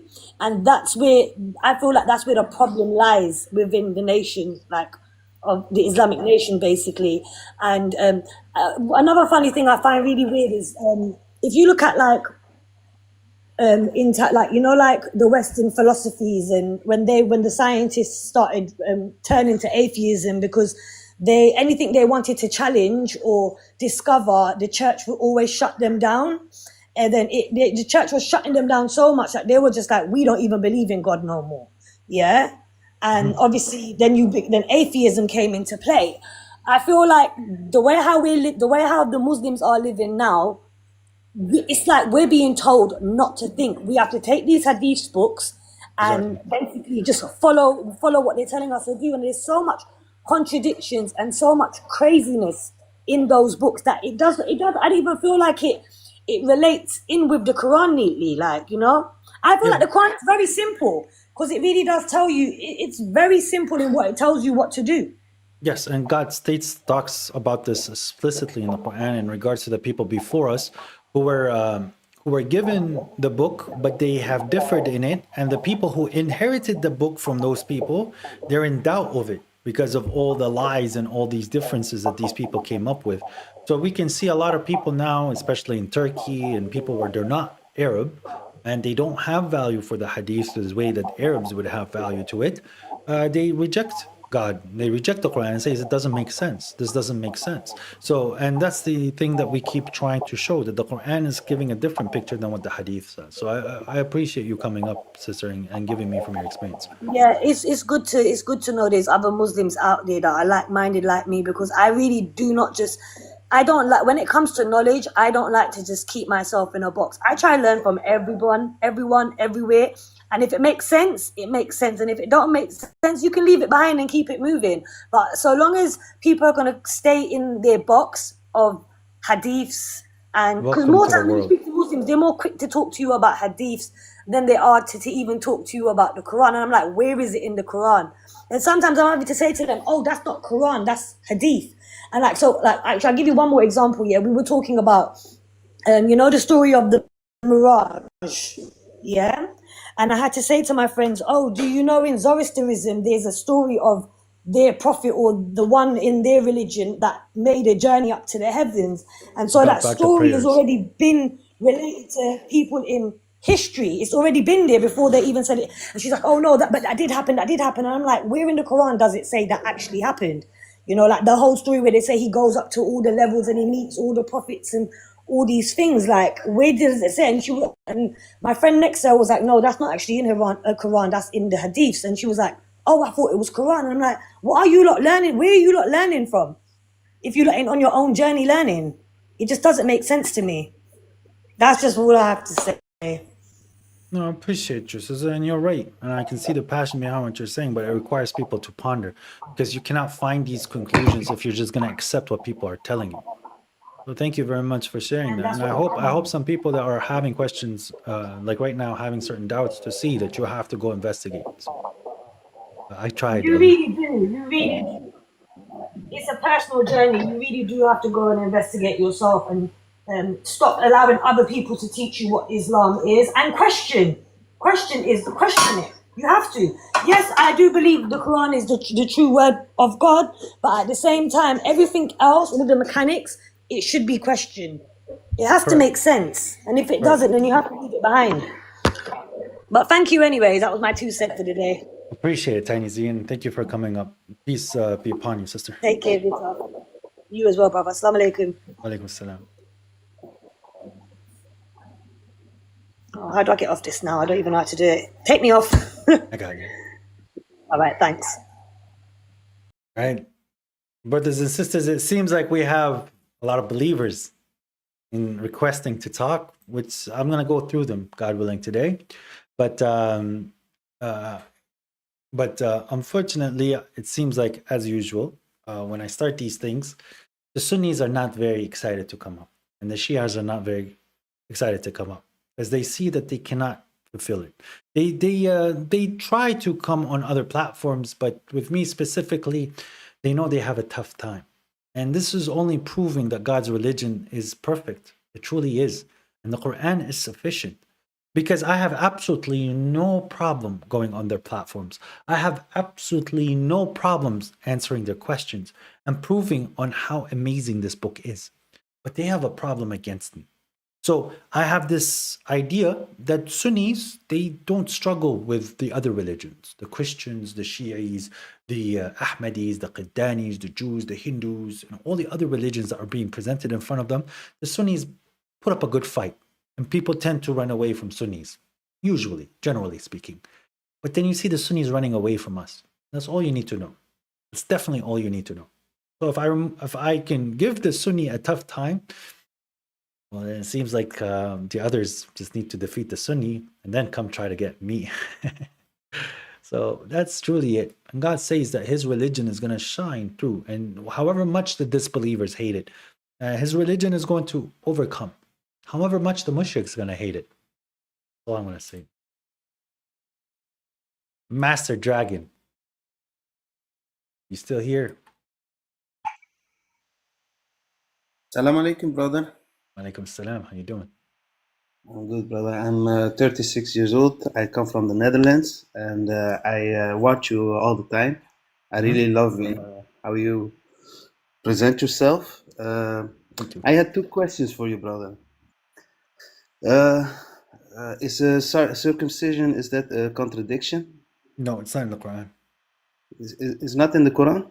No, it's not something that needs to be done. If you believe that you're getting closer to God by doing it, or there's a health benefit to it, i.e., it's cleaner for the child or cleaner, yes, but to say that the God ordered you to do so, no. God never ordered you to circumcise. Okay. And my second thing was like... Wow. Sorry, someone said too late for some of us. It's a Jewish tradition, brother. Yeah. And my second thing was like, I know that not every Muslim is my brother. There is a verse in Hajrat Surah number 10. It says the Mu'min is your brother. The all Mu'mins is your brother. But the word brother can have, yes, there's my brothers in faith. The believers are my brothers. But let's assume let's say I'm sitting in India and I'm talking to the people, and they're technically my brothers. Because God says, Lot, when he said to his brothers, Lot is not from that city. Lot is not from that people. Lot moved to that city, and God still called the people around Lot his brothers. And Noah, God says everyone around Noah was his brother. So me, you, everyone in the world is my brother and sister to a certain degree. But there's some that they don't. Why are they my brothers and sisters? Because if we go far back enough, we're from the same tree. We're the same. We're humanity. But the word brother can obviously mean the physical brother. But you're my brother in faith. You're my brother in humanity. You could be my brother in my city. You could be my brother in my country. You could be my brother in the community that I'm in regards to like my brother in music or my brother in programming. So the word brother can mean a lot. But yes, your best brothers, the closest to you, and the brothers that you need to take care of is the believers. That's who you need to stick with. Is that possible? So it can be a Jew, it can be a Christian, it can be a... You're technically a brother to a certain degree, just not a brother in faith. Okay. Yeah, they could be a brother in your town. As I said, God calls the people around Noah his brothers, but it doesn't mean that Noah is a disbeliever. Because I have some Christian brothers. Their imam is a bad. Their iman is better than the Sunnis. yeah, stuff like Yes. that. So, but this is something that you have to keep in mind. Where we have to, when it comes down to religion, you can adapt, but you cannot compromise. So with Christian brothers and sisters, I can be cordial, and God says that you can find some mawadda, compassion between us, and I can invite them to a dinner. They can invite me to a dinner. If they need help, I'm there to help them with things, to be cordial, so that they could learn my religion. My religion is not speaking. Okay, I don't like discussing the whole concept of the Trinity with the Christian. They've talked about it for 1400 years. If someone's going to change their mind, there's enough material for them to change their mind. I'm not going to sit and keep pounding them. Jesus is not God. Jesus is not God. Jesus is God. The power of discussion is understanding the other individual's perspective. To me, I see it as three gods. To them, they see it as one God. Okay, I don't need to sit and pound this in their heads. Okay, so let's move forward. See how I'm treating human beings. See how the seeds of my fruits, or the fruits of my seeds. See how I'm capable of having a relationship with God, my prayers, the charity, how I talk to my parents, how I talk to people. If he's being impressed, I relate it back to my religion, and then he'll think a bit. He'll be like, hey man, this guy his religion means something to him. But wait, there's a big difference between me and him. He's willing to stand up for his religion more than I do. While I'm saying that my religion is full of compassion and full of love and mercy, but I find myself weak. This Muslim man, he has this idea of love, but he's not weak. And that's where I find more Christians are going into Islam, is because they see the example has more strength. They can defend Jesus in Islam, but they cannot defend Jesus in Christianity. And I think that makes better dawah than sitting there and arguing about the Trinity. So yeah, you can be their friends, bro. That's it, bro. I wish you good luck, and I'll always follow you. So, God bless you, man. good job, brother. You see, you said something I don't think. Follow me in watching my materials and stuff, but I don't need people to follow me in that sense. Other than like maybe if I'm you like my channel and my YouTube, I understand that. Yeah. But no, I try to live in a way so that nobody can copy me. Put it this way. Yeah, of course. And I appreciate you, man. God bless you and thank you, and I appreciate your support. And you follow to learn. Alhamdulillah. Yeah, but God tells you guys, if I say a mistake, slap my face in it and be like, you're wrong there, and that's fine. I'm okay with that. The Prophet said, read. So According to Hadith. okay. I'll try to investigate myself. I'm getting stuck every time at the second chapter of the Quran. I try to read, but at the second chapter I get stuck every time. So I have to get start from somewhere else. Start from 7, and then go 12, and then go 16, and then go 47. Just the number that comes to your head, and every time you finish one, just check it off. Okay, thank you. You're welcome. God bless you, bro, and thank you for coming on. You too, bro. Salam. After 6, 7. Dan, I see what you mean, 6, 7. How long this live start? Rizal, this live has been going on for 3 hours now. And if you missed and you want to watch, it's being streamed on YouTube as well. So you know.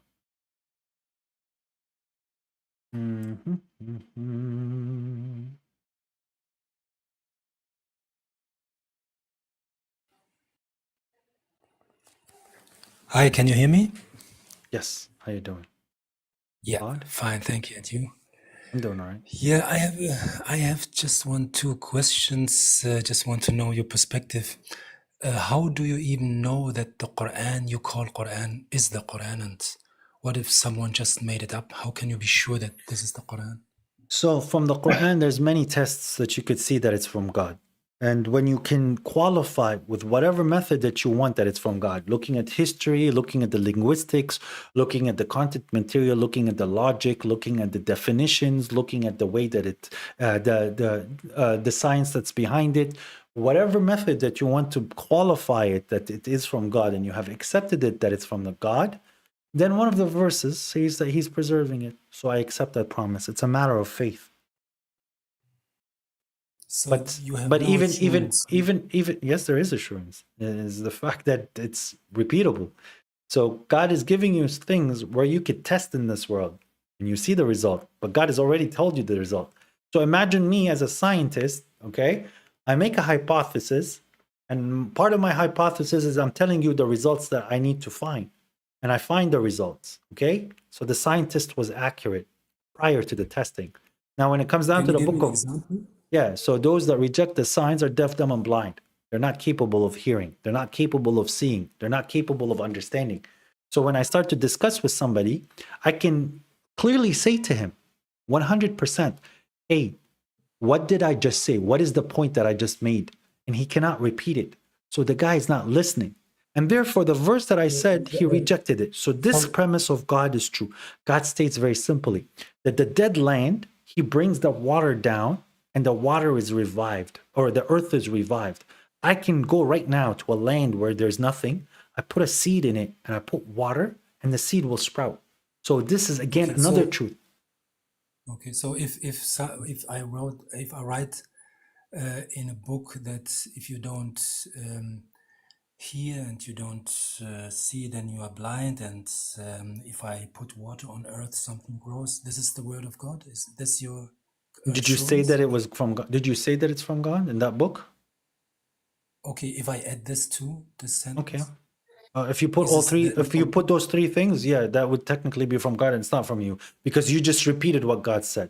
But if you're going to write a big book of 604 pages and not say anything that's in the Quran and say from it's God, then you have to beat a lot of tests.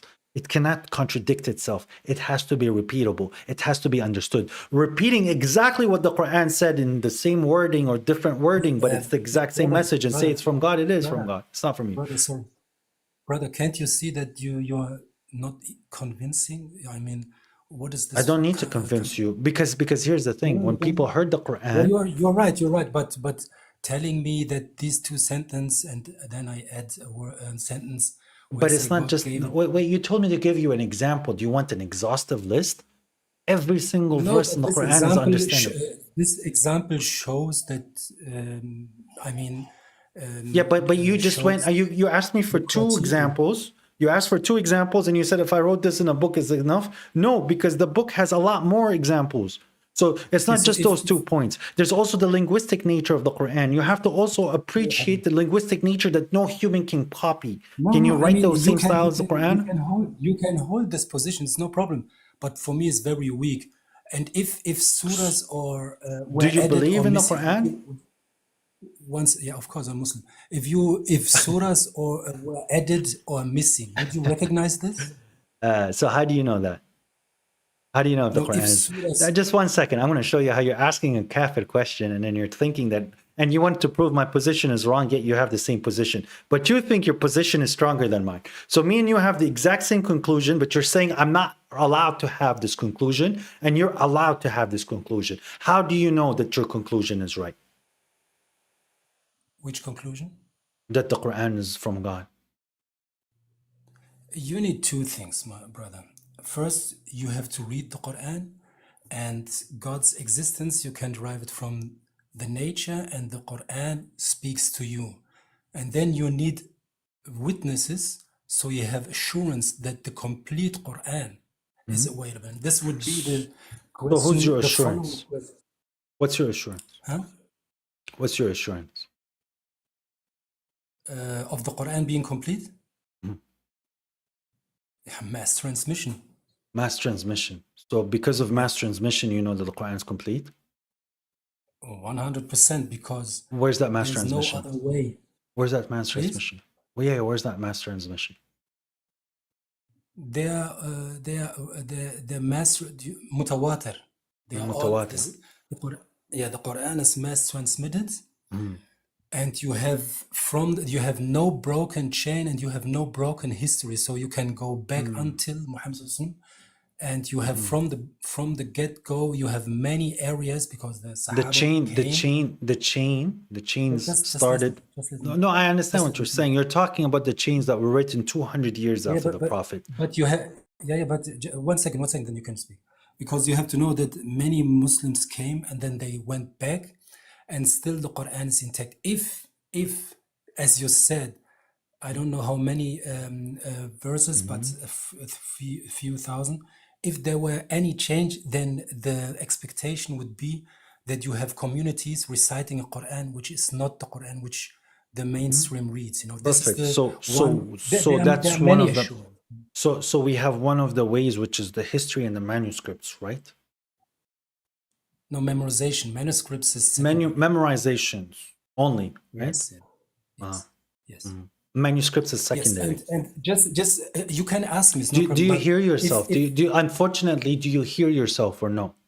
No, you don't hear yourself. You're 1 minute. You're very weak example. My position is not weak because I gave you criterions and I also have the manuscripts and I also have the mass transmission.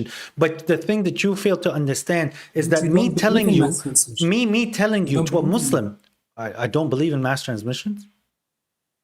So you believe in hadith? No, I don't believe in hadith or religiosity of hadith. But can a mutawatir be incorrect?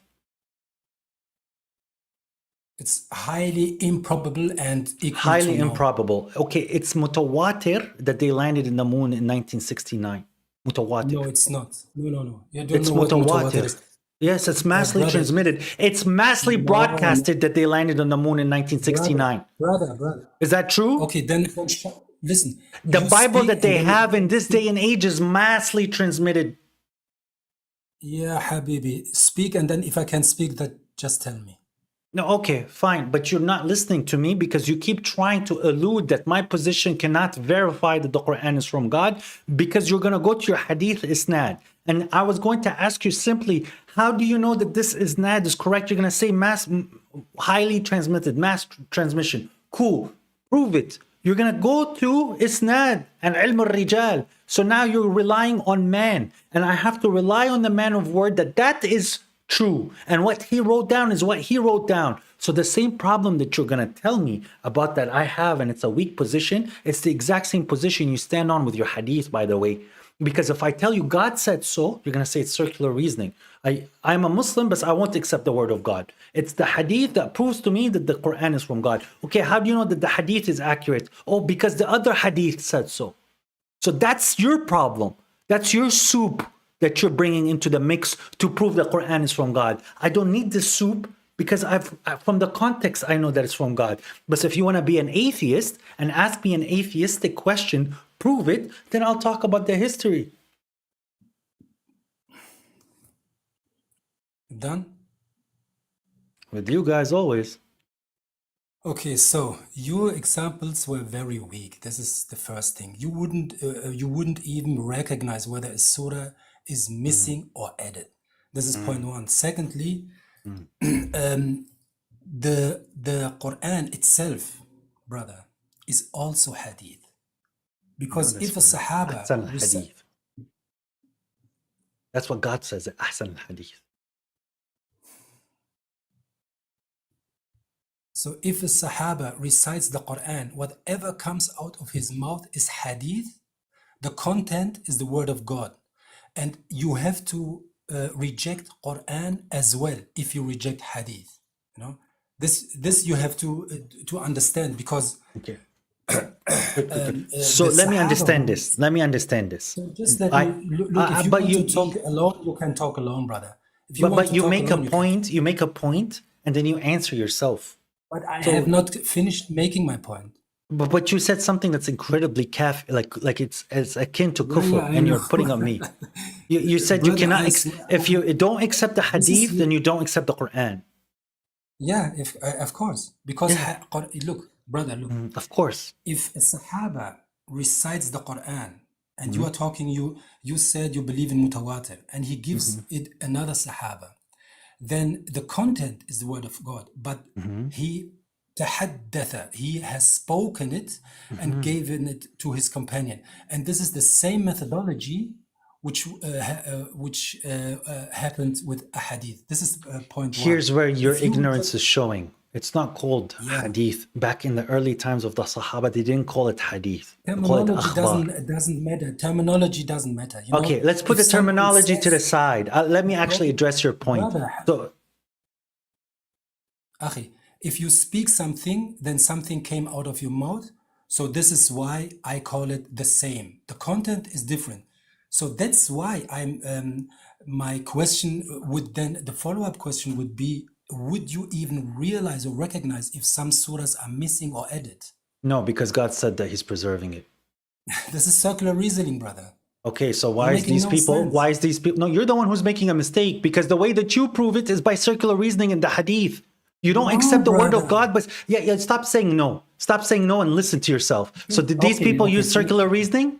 These individuals here, read the verse before you're done laughing. Okay, وَإِذَا يُتْلَى عَلَيْهِمْ قَالُوا آمَنَّا بِهِ إِنَّهُ الْحَقُّ مِنْ رَبِّنَا إِنَّ كُنَّا مِنْ قَبْلِهِ مُسْلِمِينَ. Did they rely on history? Did they rely on chain of narration? Did they rely on your hadith books? Did they rely on Sahaba? Who did they rely on here for them to say that they were Muslims before it? You made a huge mistake. You compared mutawatir with moon and Bible. Look, Habibi.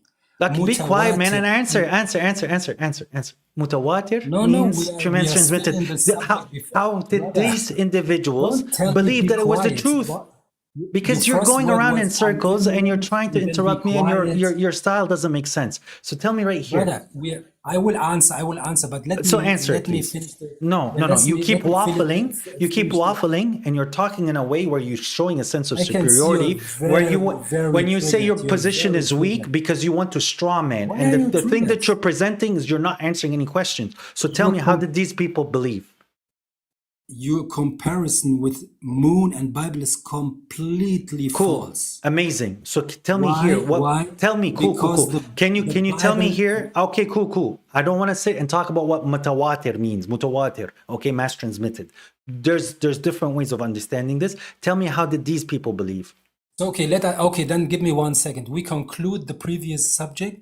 You gave me 3 very weak arguments as to why. No, I didn't give you 3 very. So just 1 minute. No, you don't want me to waffle. Let me finish. You gave me 3 simple words which everyone can write in a book. And then you said you would recognize if a surah is missing or not. That's not what I said. That's not what I said. You're a liar, because what I said is that the Quran is 100%. You're a liar, and you don't listen, and you want to sit here and play a victim. So listen very carefully so you understand what I said. I said very clearly that the Quran is 100% testable. Okay, it's repeatable and testable. You said, give me an example. You said, give me one example. I gave you one example. You don't listen. You don't listen. So be quiet and listen. You asked me. Why are you so triggered? Because you keep interrupting me and you're sitting on your high horse. So I'm humbling you. So that's why I don't talk to you with respect, because you think you're coming with respect, but you're not. So very simply, you told me, give me why. You said, why do you think the Quran is from God and it's not missing? And I told you very simply, if you could prove it that it's from God, then therefore one of the verses is saying that it's preserved. One of the ways that you know it's from God, that it is repeatable. And this is something that you yourself said, okay? You yourself actually said a statement where you're saying that the Quran is, first you're understanding who God is, and you're seeing how the word is relating to what God is saying, which fine is what I said. You told me, give me an example. I gave you one example. I gave you the second example, and you said, oh, so if I write this on a book, that's called a straw man. That's called a straw man. So what I told you very simply is the whole Quran is testable, not just these 2 statements. But you gave me subjects where I can see you are not confronted with these simple questions, which debunks you, you know. And you have to know Where's the that debunking? The Quran is not. Where's the debunking? Because the thing that you presented, is the way that you know that the Quran is from God is because you're relying on this man's transmission, which is people witnessing to this transmission. And the people who are witnessing, they have been written about 200 years after these individuals lived. So if you go to Ilm al-Rijal, you say, let me finish. So because this is where you get cooked. So Ilm al-Rijal, it came many years after those individuals lived. So you're relying on the narrations and the witnessing of somebody that didn't witness those people, and they gave you their opinion of those people. So those people are reliable because some guy later in history said so. So is that not circular reasoning? How do you know that the hadith is reliable? Because hadith. No. By the Sahaba. The Quran's content. Technically. The Quran is the best of hadith. The Quran is best of hadith. God says that. God says it's the best of hadith. But the Quran meets the test. They told you. The Quran meets the test. No, bro. The Quran meets the test. I really have nothing against you. Yes, you do. Yes, you do. So can you tell me? Can you tell me about this? Can you tell me about this verse? I have my eyes are not so good. Here. Okay. Yeah. Here, I'll make it very big for you. And tell me what they're saying here, okay?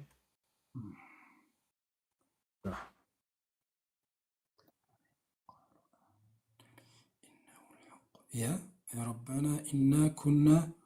Yeah, if it was recited to them, they believed. Yeah, and now what's the point?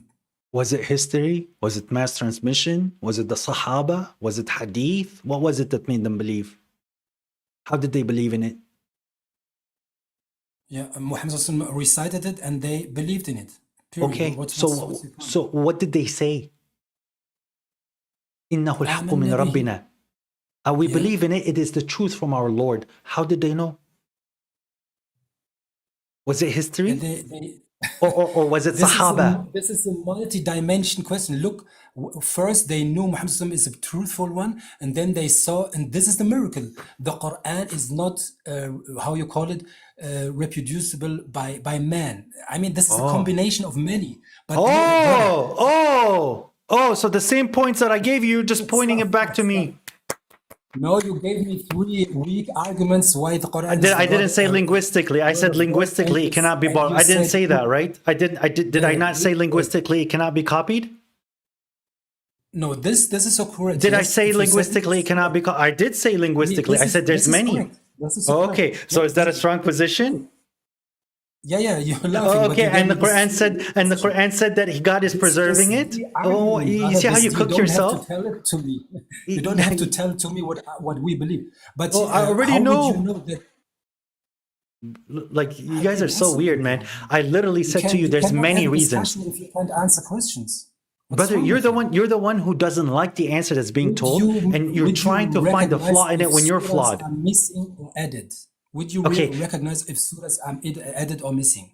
I will repeat my answer. There are many ways for you to see that this is the truth from your Lord. No, would you recognize whether missing parts, whether are parts there which are missed or added? There are many ways from the Quran in the condition that it's in that you could prove that it is from God.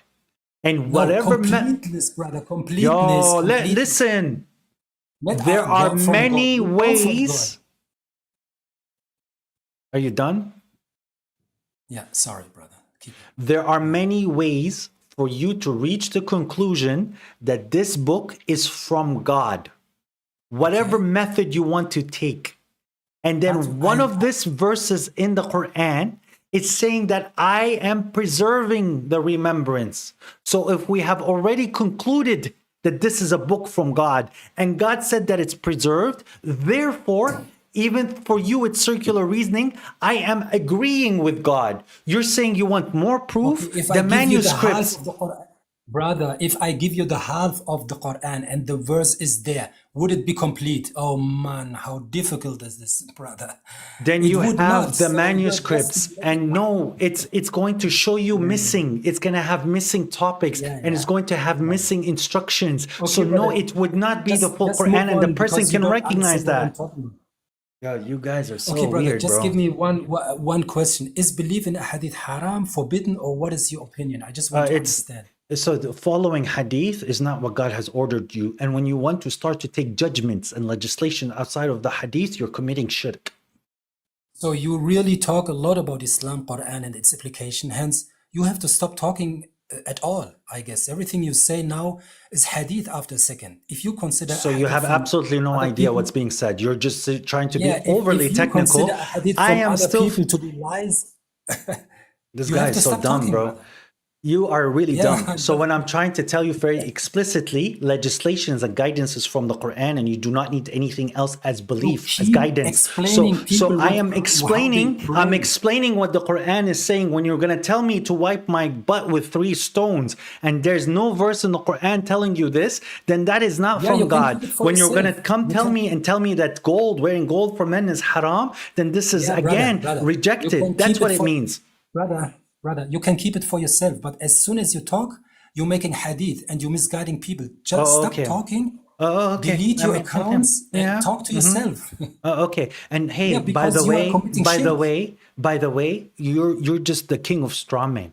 So when it's rejection of hadith, it's rejection of religious authority. Look, you are kid. Yes, I have just rejecting explained authority. a girl how to pray. Religious And this is authority. Sharia, you have to stop talking. Religious authority. Shara from the Quran. Yeah, you have to stop talking because the Sahaba also explained the Quran and you don't accept them. No, I don't accept what people wrote 300 years after the Okay, Sahaba. then when should we turn off your account? Please When turn your it off now and leave. Please. If this is when what your you understood, speech- if this is what you 300 understood, then years turn it old, off and go, bro. Please. Brother, if your speech You're becomes dumb. 300 years, You're dumb. if You're your dumb. speech becomes 300 seconds, is it still Yes, but I don't have religious authority in my speech. I'm not telling you to go saying That's to you why you wearing have to red is stop talking haram. to This is people. not religious authority. I'm not telling you That's that why wearing you have red is haram or that the Let me Prophet talk. is replying to your salams. I'm not But telling you just said nonsense. it's shirk. You just Yes, said shirk, it's shirk. shirk is Then stop following talking about religious Quran. guidance outside of the Quran and saying that it's Then from God. stop talking about Quran. I'm Stop talking about Quran. You're an idiot. Stop talking about it. Then have a Because nice as day. soon as you talk, then you have committed a hadith, and this is shirk. Just out of curiosity, okay? Just out of curiosity. Okay, brother. So you believe I think believe. get very. So now you're gonna run, right? You're gonna run. You're gonna run. No, You're gonna run. I will run with you. No. I have a question for you. I have a question for you. If a woman cheats I on, have to go to my son, brother. run. This is enough. Bye bye. In German, listen. In Bye. German, we have a saying: if it's if the Bye time is good, bye. Yeah. Bye. Run. Okay, Akhi, next time, inshallah. I have a because question for I'm you. really busy. Okay, I don't care. I have a question for you. But you didn't Then let run. me, Then talk run. at Then all. then I have a question for you. Okay, ask. Okay. Okay, so Look, if a woman cheats, if I have the chance, if a woman cheats on her husband, what do you do with her Yeah. according to Islam? if she cheats, then I go to the court and we look what the Sharia makes. What would you do? What would be her punishment if she's guilty? I'm not And the there's 4 fiqhi witnesses. judge. Listen, I would go to the judge and then we will see what the Sharia makes. What would you do? So there's 4 witnesses, and now we know So what she would you cheated do? on her husband. What does the Sharia say? I'm not telling you to implement it. I'm telling you what would the Okay, Sharia do say. you want me to answer your question the 3rd time, or what's the problem now? You're asking me what I would do. No, I answered 3 times and then I asked, Okay, what so would you do? don't know what you would do. No, I would go to the judge. I'm not. Okay, the what would the fiqhi judge what would the judge say according to Sharia? Ask him. Why do you ask me?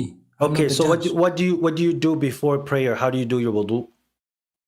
Okay, which bridge did you now take? How many questions do you still have? No, I really because have it's to go you to because you're Islam. running. You're running. That's what Sunnis do. You're running. I'm You running can't answer with you, about. and I will take you now down so you can calm. Oh, down a okay. little bit Because you and don't start ask. You talking don't about ask. You Quran. don't ask fiqh. You don't ask the judge. Brother. You don't ask people when it comes down to the Brother. matters of wudu, because that's clear. You're But when it committing comes down hadith to the that you- stoning of an adulteress, right? The stoning of an adulteress, you won't admit You're to that. talking too much. You're talking too much. You're making too much hadith. Then You're run. committing shirk. You're the mushrik. You're the mushrik. You're taking No, brother. legislation outside of the Quran Quran, and you're not taking the explanations of the Quran. How So do when you the know the Quran is Quran is being told to complete? you, you don't How care do what you the know the Quran Quran? says. Using the word of God is circular reasoning to you. How do you know that pork is haram without using the How do you Quran? know the Quran is complete, brother? Because God said it is. I know that pork is haram because Circular God said it reasoning. is. How do you know that pork Brother, is haram? I How love do you, you know brother. that pork is Okay, haram? see you, Habibi, see you. Bye-bye. Have a nice day. Go laugh at yourself. Have a nice day. Oh my How do you God. know that pork is haram? He ran. How do you know that pork is haram? Because God said so. Oh, that's circular reasoning. So stupid. Bye-bye.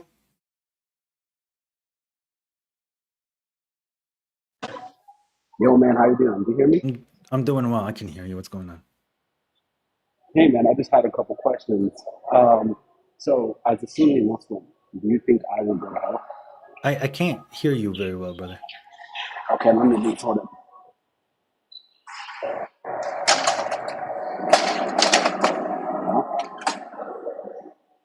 I said, as a Sunni Muslim, do you think I'll go to hell? No. Sunnism has concepts of shirk, but it does not mean every follower is going to go to hell. Okay. Would you say that I'm the same as the Christian that worships three gods? No, the Christians have a much worse position than you. Oh, okay. Are you married? Personal question. Okay. So without the Quran, how But would you yes, know? I am married. Okay. Without the Quran, how would you get married? No, without the Hadith, how do you know how to do a nikah and stuff like that? It's in the Quran, Where is it at? in chapter 2. Chapter 2? Okay. It's hard to hear you, bro. My bad, bro. I'm at a gym, bro. I was kind of just listening to I like, know, oh, but brother, if you're a Sunni, it's haram to listen to music. no, I'm at a gym. A public gym. Oh, at a gym, I see. Okay, but it's still haram to listen to music. Yeah, I'm not listening to music. Okay. Wait. I saw Quranists say that having a boyfriend or a girlfriend is not haram. Is that true, according to you guys? There needs to be an oath. There needs to be a contract in between them and the parents' permission. If it's just boyfriend, girlfriend, because you can't afford to get married. But What? dating is not wrong. What? Yeah, man. That's crazy. I never Okay, heard of that. according to you, if I have a slave, can I just have sex with her? Yes. That's haram according to the Quran, because the Quran states that ma malakat aymanukum, which you guys call slave, God says to take the parents' permission and to marry her. You can't just have sex with her. Yeah, I'm not that well versed as you, I know. but The majority that come up here aren't that well versed. yeah. All right, man. Have a Appreciate wonderful it, day. bro. Good luck with your working out. All right, thank you. Peace.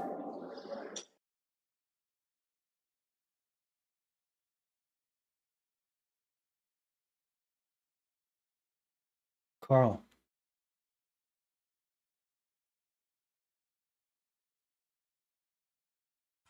Assalamualaikum, Seh. Alaikum salam, Carl. How you doing? I'm good. I want to ask to you about riba and provision. Riba and what? Oh, Provision? riba and risk. Rizq, provisions. Okay, what's up? Yeah.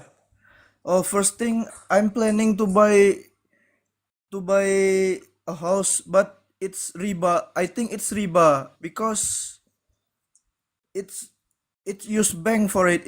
Is it riba to buy a house mortgage? What's haram is the eating of riba. You're not eating riba, you're paying riba. You're being oppressed. If you can avoid it, it's much better to not pay anybody riba, because now you're supporting the criminal. But if you're having to pay for it, it does not make that you're doing haram.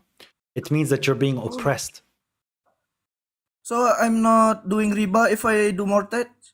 You're not the one who's eating the riba. God says that the one who's eating the riba, who's taking riba, you're paying riba. Paying riba, you're being oppressed. But God never says that you're going to hell for paying riba. But you should avoid it because that individual is a corrupter. If you have no options, then you have no options. Providing a house for your family is important. Yeah, I have no option because I need a house. Yes, so you're not in trouble, brother.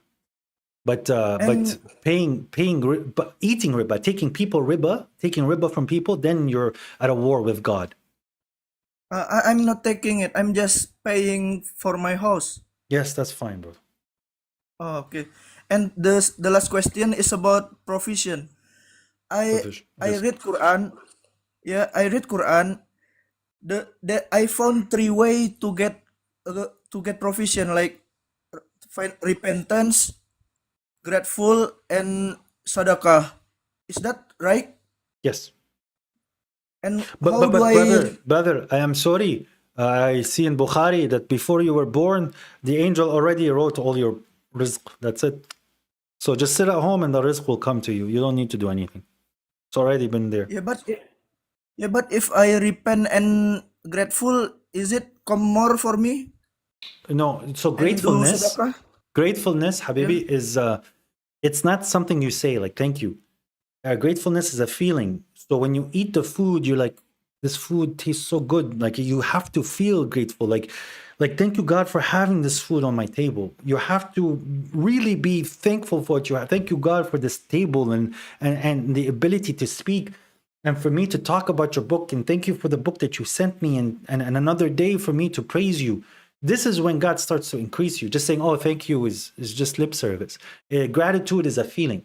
Repentance is you truly understanding that you're guilty and feeling bad that you're guilty. This is where you're being honest with God. So this is when those things starts to come. Now, in the regards of sadaqah, God is telling you, the more you give, the more God will multiply.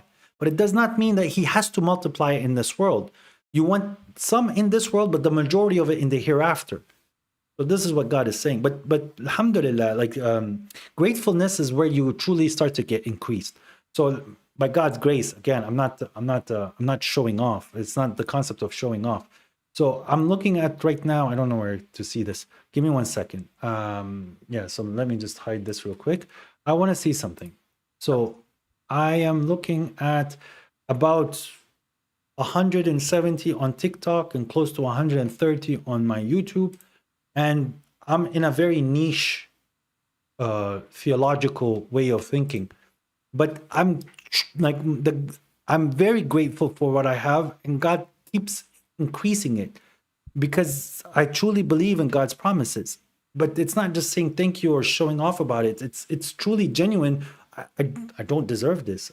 But God is giving it to me, and alhamdulillah. So I use it to my hereafter. And this is how you should approach your life.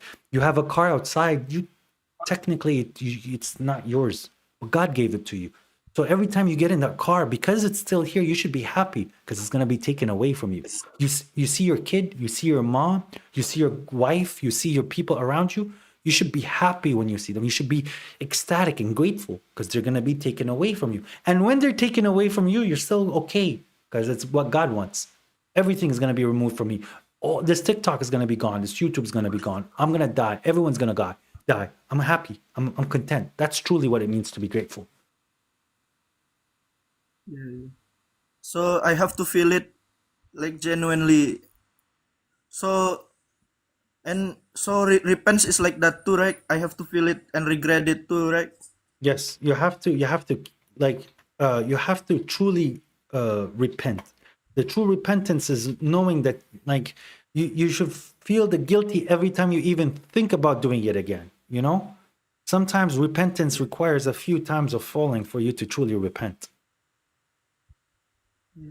Does that make sense? Thank you for Thank you for your advice, Muhammad. I hope Allah give you a lot of patience to deal with this Sunni.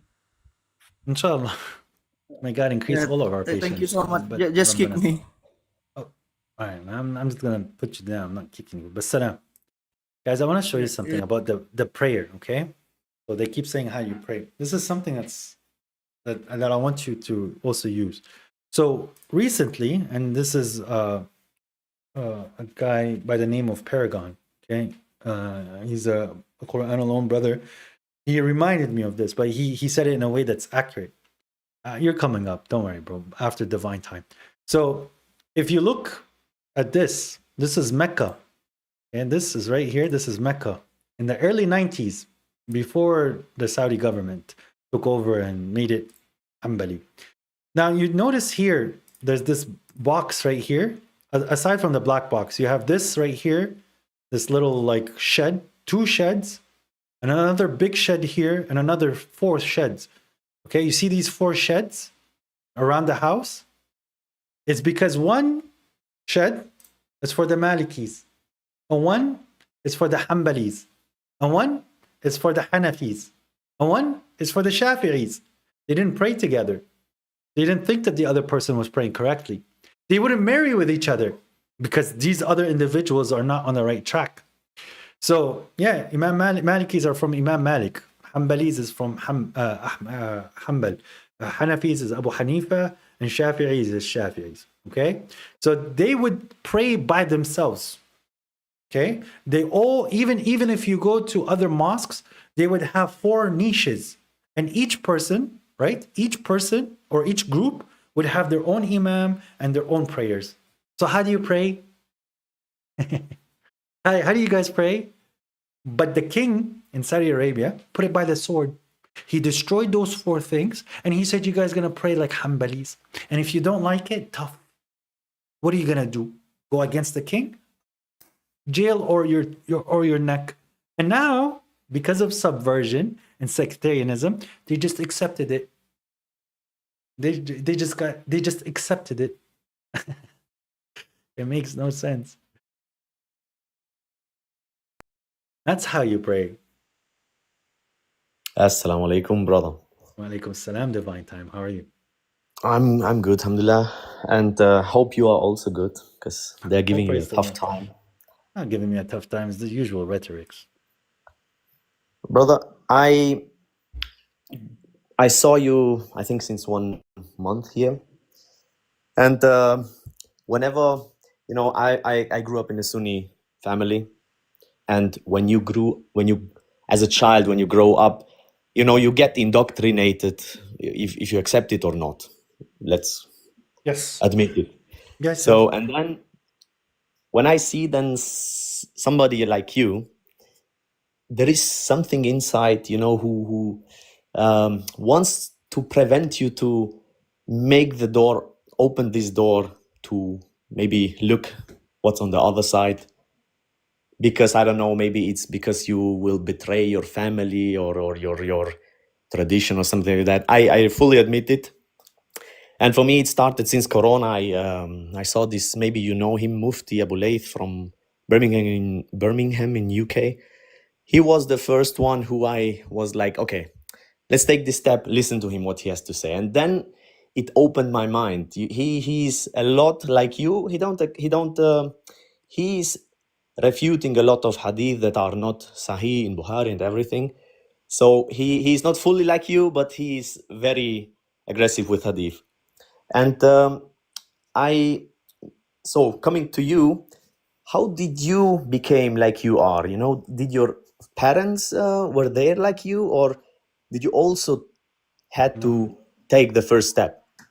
My parents are devout Sunnis, and they don't agree with my position. And I don't talk to my position with my parents because it's you say it, and if they can't accept it, you don't stress it, and then you just have to accompany, like help them in the world and show them mercy. But you can't force your parents, because your parents will always see you as their child. It's not something it's very difficult to teach your parents. Yes. But that's about the parents. In regards to this path, my brother, the thing that opened my eyes was computer programming. Wow. Okay. Why? How? Thank God, by God's grace and God's blessings, I didn't graduate college, and I didn't finish university, and I was okay with schools. My dad invested a lot in my high school, and I was pretty content. But I was the type of guy that didn't want to go to school.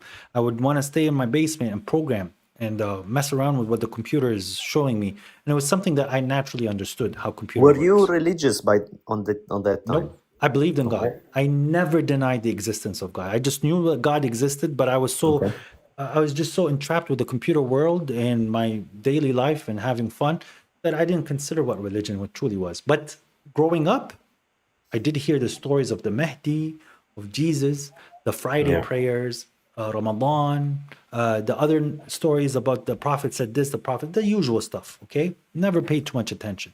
Sounds like we are cousins. You'll see a majority of the Sunnis are like this.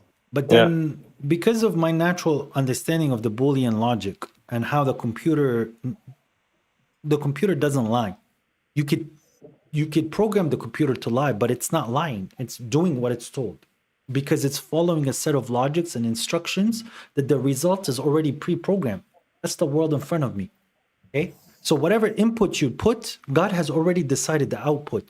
And if you put this input 100 times, the output's always going to be the same as long as all the variables and the factors are there. This is, to me, God created the world in truth. Okay, now there's this problem. My people keep talking about Prophet Muhammad. I don't know why. I started to read the Quran in November 2010. The first few pages, it's extremely Boolean based. It's extremely logical. But what I'm reading has nothing to do with what they told me. Then it clicked.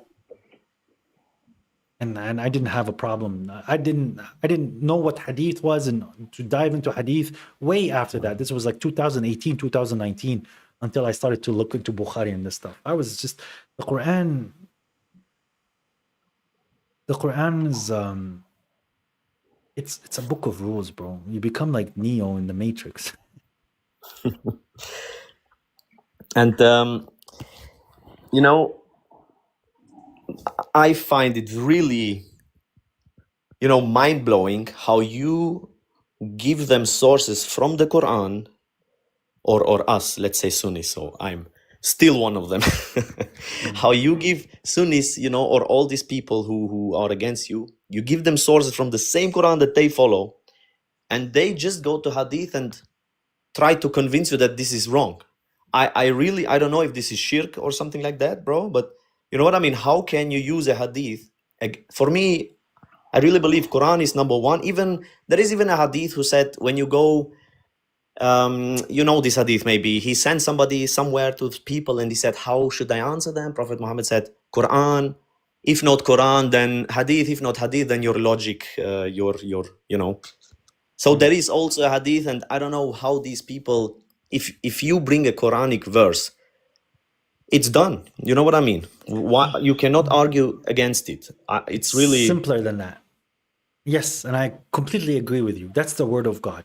You bring the word of God, and it should be sufficient to guide the person. But to me, the Quran is psychological. Okay? It's giving you the psychological view of how the human being should be, and the ones who have a disease, the results that you should expect. It's fixing your psychology. It's fixing your way of thinking. Psychology is the study of the soul, okay? It's the study of the spirit. That's what the word psyche means, okay? So when we start to see how the human being thinks, and we start to apply what God is telling us, we understand why these verses don't work on them. Because God says something that's extremely clear.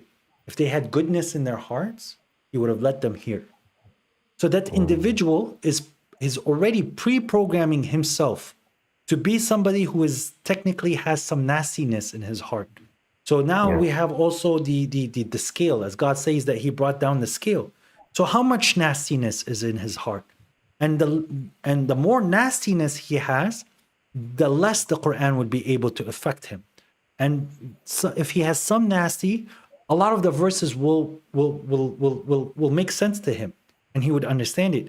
And then we get into the concepts of purity. So I might have some nastiness in me, and I have some purity in me.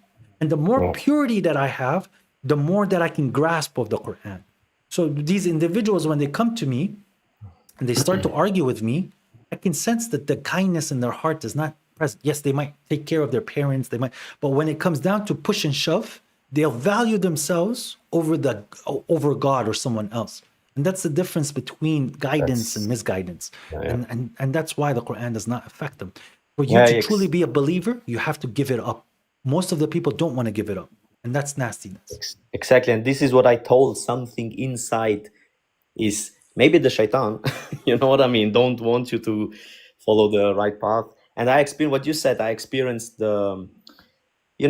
I try to pray. Even if I pray Sunni, even if I don't pray like it's in the Quran, at least I pray and pray to Allah that He guides me, and then I don't do it regularly. You know what I mean? So it's my personal fight. So I try to pray these times. Yeah, but you're not And less than a then human being for me. yeah, the hadith, they guilt trip you, like if you don't pray, you're not a Muslim. If you pray, you need to do this and that. You know what I mean? And I was like, okay, let me go into the Quran. It was so relieving, when you miss the prayer. I don't know if I have ADHD. I just forget sometimes to pray. And I don't live in a country where you hear the adhan who reminds you all the time. I don't know. It's so easy. If you forgot, you just pray whenever you are reminded of. So done deal. I understand you, but if you're struggling with your prayers and not remembering the time, I'm sorry, but during the day that means you're not remembering God often. Because if you remember That's God true. often, you would remember the prayer. It goes hand in Yeah, hand. that's true. I live in a country where people don't mention God. Don't mention God. I live in Europe, Mhm. and I am so preoccupied in the work. So start mentioning it God, bro. has Be the change. I do this in Canada, and I No. promise you, I know the looks that people give you. It's like, hey, how are you doing? I'm doing good, thanks God, or thank God, or praise to God. Yeah. In the middle of the thing, sometimes when someone's fighting, be like, hey, man, I don't think God would like this. You see, they start to appreciate you. Hey, did you praise God today for our blessings? I don't believe in God. You're stupid for saying that. And someone else will go, yeah, you know what? Praise God. So you will start reminding them because your language does not use the word God often. So what's wrong if you start to use it? Don't be a Bible thumper. People don't like that. But because people have these words that they keep oftenly hear about God, that they're programmed to ignore. So in Arabic, when I go to someone, inshallah, or alhamdulillah, or subhanallah, they hear it so often that it doesn't have a meaning to them. So I say it in worries, so where the person has to process what I said, and then it messes with his head. It's like, does God like that from you? And they'll be like, it's a system shock, and it's like, no, He wouldn't. I'm like, okay, then stop it. You know what I mean? Well, Be and the then change, bro. no, thanks for this hint, man. It's really I am here to learn because of my children. I want them to live, to be closer to the Quran, because as of most of the Sunnis, I got told by the Imam, I learned all in the mosque and everything, but I never, as a 20-year-old or so, read the Quran in my language to really understand it. I admit everything, guilty, but the more you get into it, Allah has the way of everyone, But coming back to you, when I first saw you, somebody could think that you don't love Muhammad al-Islam. Because how... No, I just observing, just really. Because how you are harshly against these guys. Do you love Prophet Muhammad al-Islam? I love him. Bro, you're going to make me emotional now. Brother, you don't understand how much I love Muhammad, the Prophet. They throw him under the bus with some... They're disgusting with him. And I know for a fact, deep down in my heart, that if Prophet Muhammad was alive today, they would argue with him. I know for a fact, because they just don't understand who the blessed Prophet was. And the morals that he had and the reliance he had on God, it would break my heart for him to hear on the day of judgment that somebody was going around and saying that Aisha said this about your sex, and Aisha said this about my menstruation, and Aisha said this about your private life. Because he's a man that the Quran doesn't even use the word like sex directly. Okay, it's always it's a proper way. And then in the hadith, there's a guy that comes to him and he goes to her, did you F her? Niktaha. Did you F her? And the guy goes, yeah. So me, it rips my... And then they'll give you the apologetics. He didn't mean it that way. He didn't mean it that way. Yeah, it's meant that way. He's asking him directly, did you... In the worst, in a vulgar way. And it's just... it's disgusting. And then they say, I don't love the Prophet. I'm defending the Prophet from them. No, exactly. That's, but people could have this view if they meet you for the first time. But I watch your YouTube channel. I don't know if you have a video, to show who the Prophet Muhammad alayhi salam really was? Do you have such a video? The Or Quran is a are perfect you? account. Yeah, but these guys will never. You know what I mean? It's too much for them. Yeah. Are you willing to just do a, I don't know, 10-minute video to just Sure explain who is our beloved Prophet? Right. We are ready to die for him, and then there are such hadith, and you accept it. You just throw him under the bus. You know what you know what I mean? From my point of view. Mm-hmm. And there's then a verse. There's a yeah. verse. 1 second. I want to show you.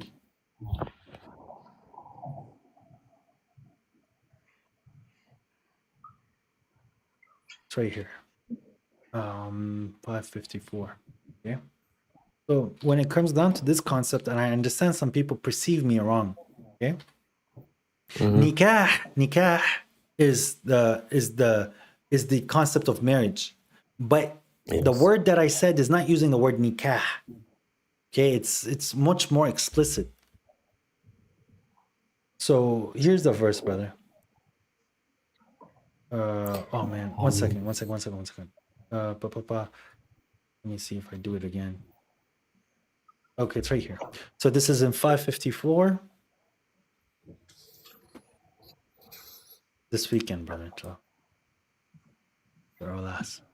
So it says right here, يا أيها الذين آمنوا من يرتد منكم عن دينه فسوف يأتي الله بقوم يحبهم ويحبونه أذلة على المؤمنين أعزة على الكافرين يجاهدون في سبيل الله ولا يخافون لومة لائم ذلك فضل الله يؤتيه من يشاء والله واسع عليم. So the point here is لومة لائم, okay?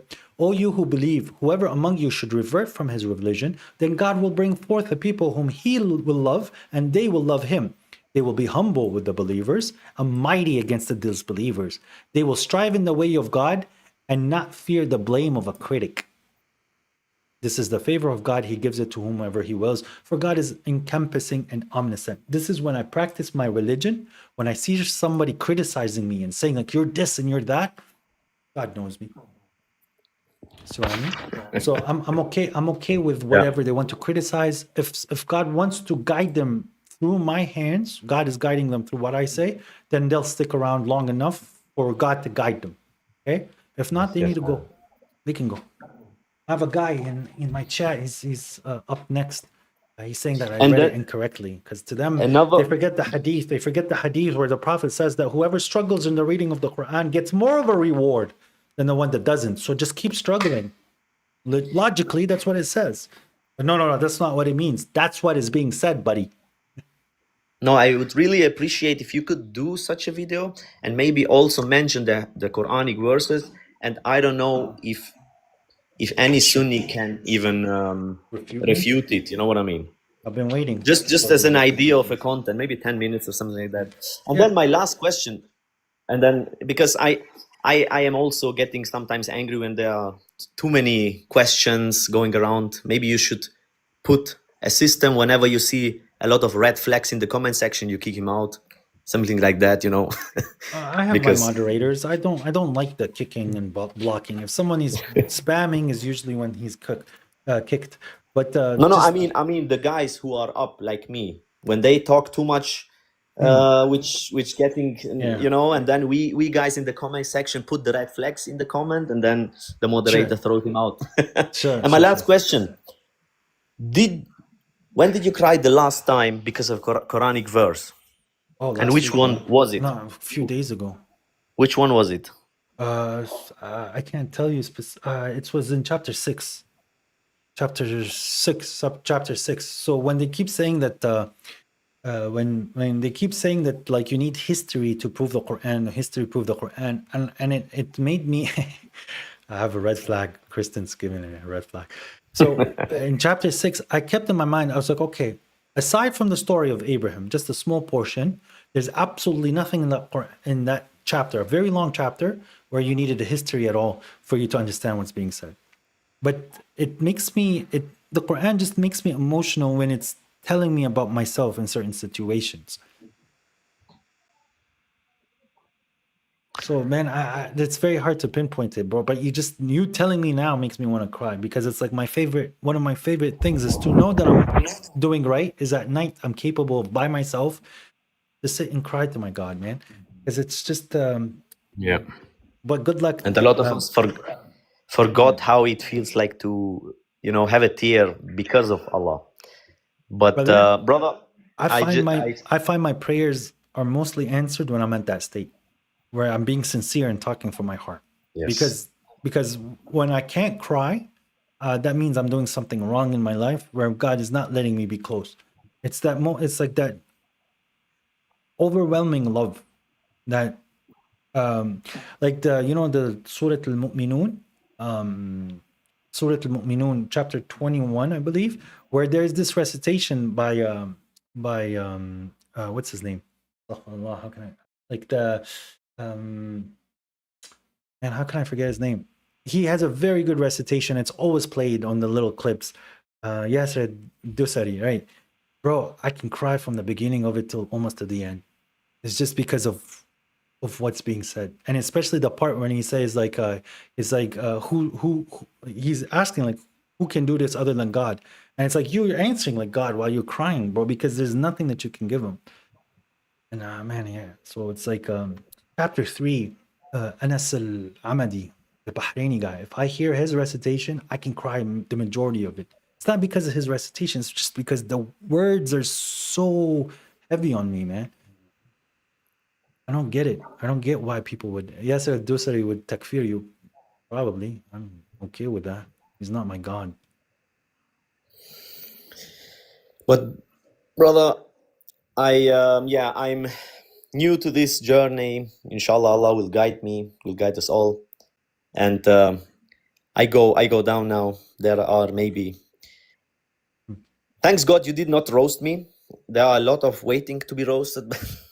No, it's okay, brother. But thank you very much, and I'm looking forward God bless for you, your bro. videos and everything, bro. Assalamu alaikum. Wa alaikum assalam wa rahmatullah. Peace. Okay, so I have Junaid. Okay, he says he's gonna roast me, and then the guy with the emojis. Who's that in your display picture? It's not Albani. It's not Albani. I'm not sure, but the guy with the you're next after that. But Junaid comes first. He was saying that he was going to cook me first and refute me.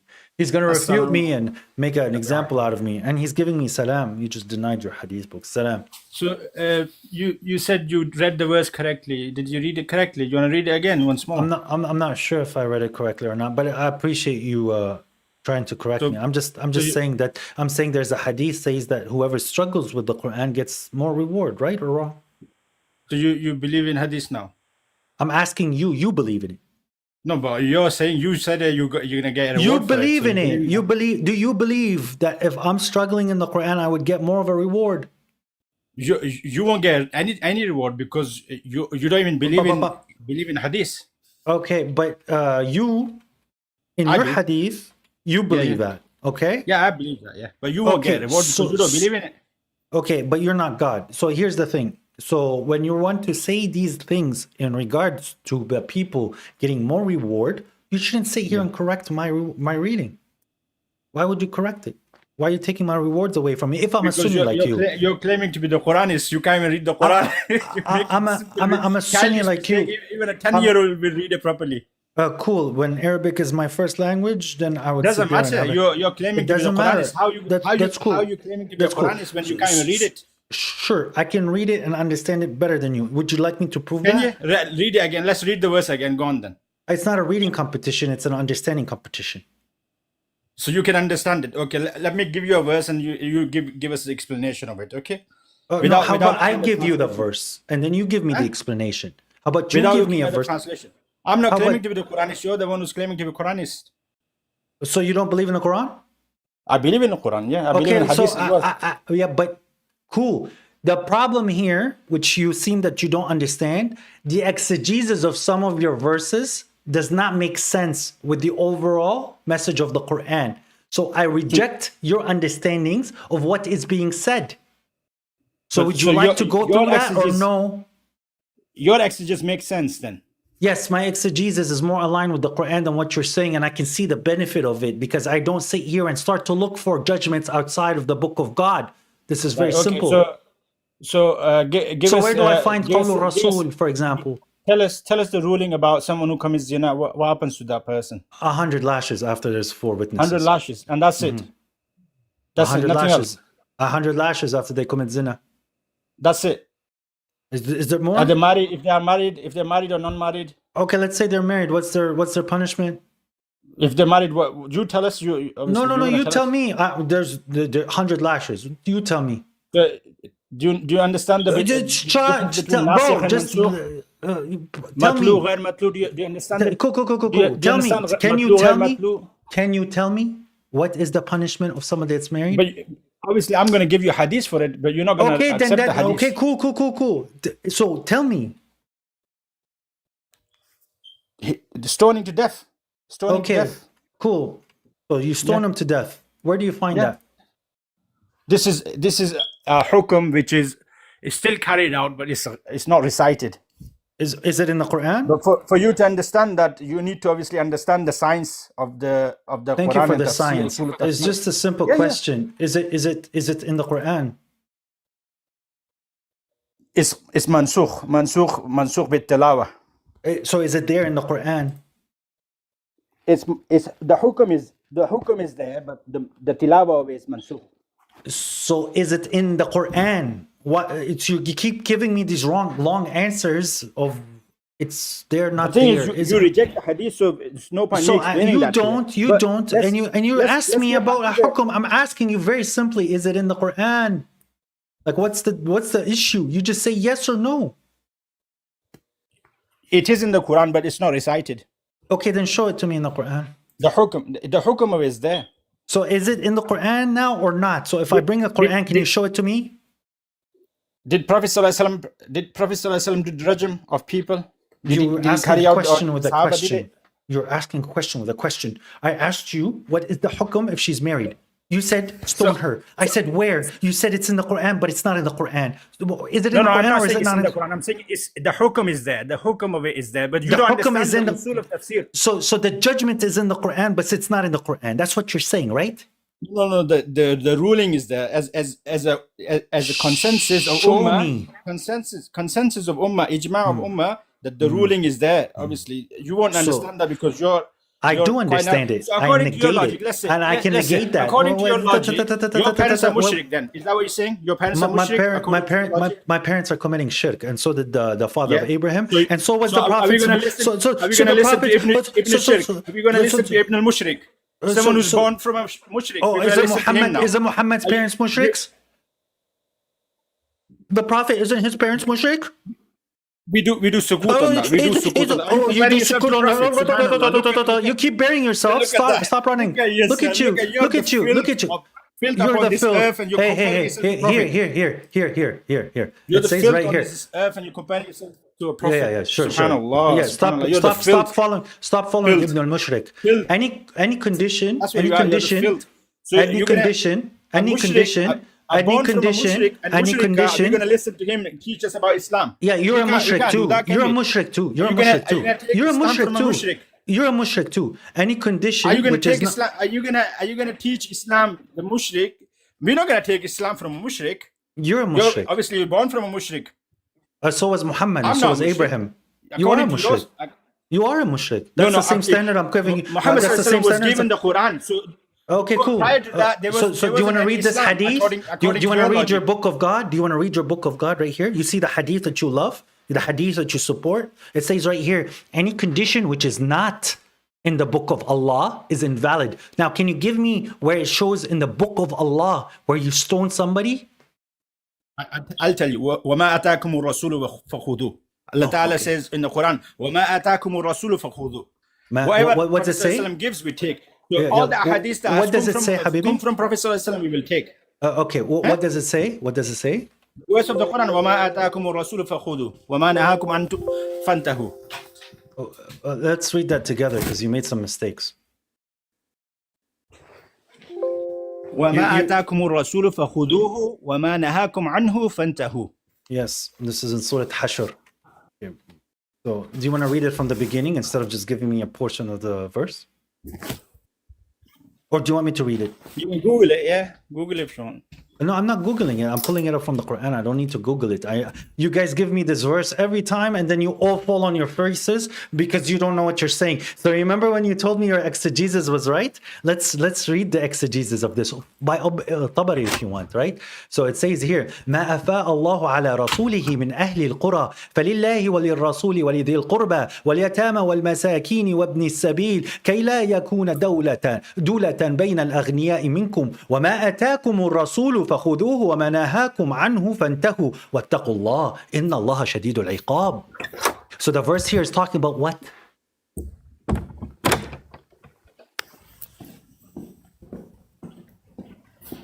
He's walking away from the conversation. According to his Prophet ﷺ doesn't give dinar. He gives knowledge. So we take knowledge from him as well. It's saying here whatever God has awarded to the messenger from the people after the battle, that whatever one second. It detected that the live chat didn't appear on your screen in the past. That's fine. So whatever the Prophet is allowing you to take from these bounties, take it. Whenever he's forbidding you from, stop from it. And that's what Tabari also said in your exegesis. So it's not just a general statement that the book of Bukhari is what the Prophet gave you. So where is Afa? What's the translation you've done for Afa? Afa is the rewards or the awards after award. So it's not just the bounty, it's what people also left behind. Fay. No, the bounties is totally different to Afa. Anfal wal Afa. Anfal is one thing, and Al-Fay is something else. Al-Afa. Where is Mal al-Fay? Give us an example of Mal al-Fay. Someone left his house and ran away. Yeah. Yeah. Was I right? Yeah, you were right there. Alhamdulillah. Yeah, but the problem is you got this translation Mal al-Fay from where? That's what we need to know. Who gave you that translation? From a dictionary. Who wrote that dictionary? Human beings. So you're doing shirk there, using a dictionary? No. So if you're doing shirk using a dictionary, we can do shirk using Bukhari and Muslim. I'm not. Am I saying that this dictionary is from God? You're stupid there. You're an idiot then. So you can use the dictionary to do translation of a word, and we can't use dictionary. We can't use the Hadith book because you're making judgments outside of the Hadith book that's not from God, and you're saying it's from God. What is shirk? These people are relying. So how did you? What is shirk? You get the Quran? What is shirk? The Musaf Usman. How did you get that? What is shirk? The one you influenced. How did you get it? What is shirk? Who brought it to you? What is did shirk? Rasulullah give it to you? Did he hand it to you directly? Or did it come through other people? Did Rasulullah give you this Musaf of Usman directly? What is shirk? Look, I need to go for Salah, so quickly, do you want to answer the question or no? Uthman is attributed to the codification of the Quran, but Uthman is not attributed to no hadith books. So the people who are you're rightly guided Khalifas, as you call them, none of the four wrote you any hadith books, but they worked very hard on the Quran, so it's not the same people. Bukhari lived 300 years after the Prophet. Who gave you this Quran? Just the simple answer. Who gave you this Quran in your hand? Who gave it to you? Me. I got mine from a UPS driver. So the 1300 years, how come you didn't get it directly from Muhammad sallallahu alaihi wasallam? There was people in between. Are you great? Do you trust them? Are they reliable? So regardless, it's God's promise. They're not part of God's promise. They're just used by God. It does not mean that I have to take anything that they say outside of the Quran. When God says to you clearly that He is the Hakim, He's the one who does the hukum. Should I take a judge other than God? Now you're telling me there's judgments outside of the Quran. You're telling me I have to stone the lady, right? When her crime is sexual indecency, I have to put her to death like a Jew, okay? And then you're going to tell me that this is in the book of God. Show me, oh, it's not in the book of God. And I show you a hadith in your own books that says that if there's a condition that is not found in the book of God, that it's invalid. But you don't want to take that hadith. What about the hadith? It states very clearly, right? Whoever writes to me about, whoever writes other than the Quran about me should erase it. Well, you don't erase it. Oh, he went to his prayer. He went to his prayer. Guys, it's so emotional dealing with individuals like that. His prayer is important. Make sure you say it out loud. Because, no, wait. He is right now going, I don't know. It's okay. But if it's his, wa alaikum assalam. If it's his Maghrib or Dhuhr or Asr prayer, he's going to go against what the Quran says. How can I help you? Okay, I have a question. All right. Do you reject all the hadith? I reject the authority of hadith. Can you clarify what that means? Means there's no religious authority inside of hadith. If it has some historical value that is consistent, sure. If it has things that align with the Quran already said it, so it's not necessary. But to say that you need hadith, I reject that concept. Okay.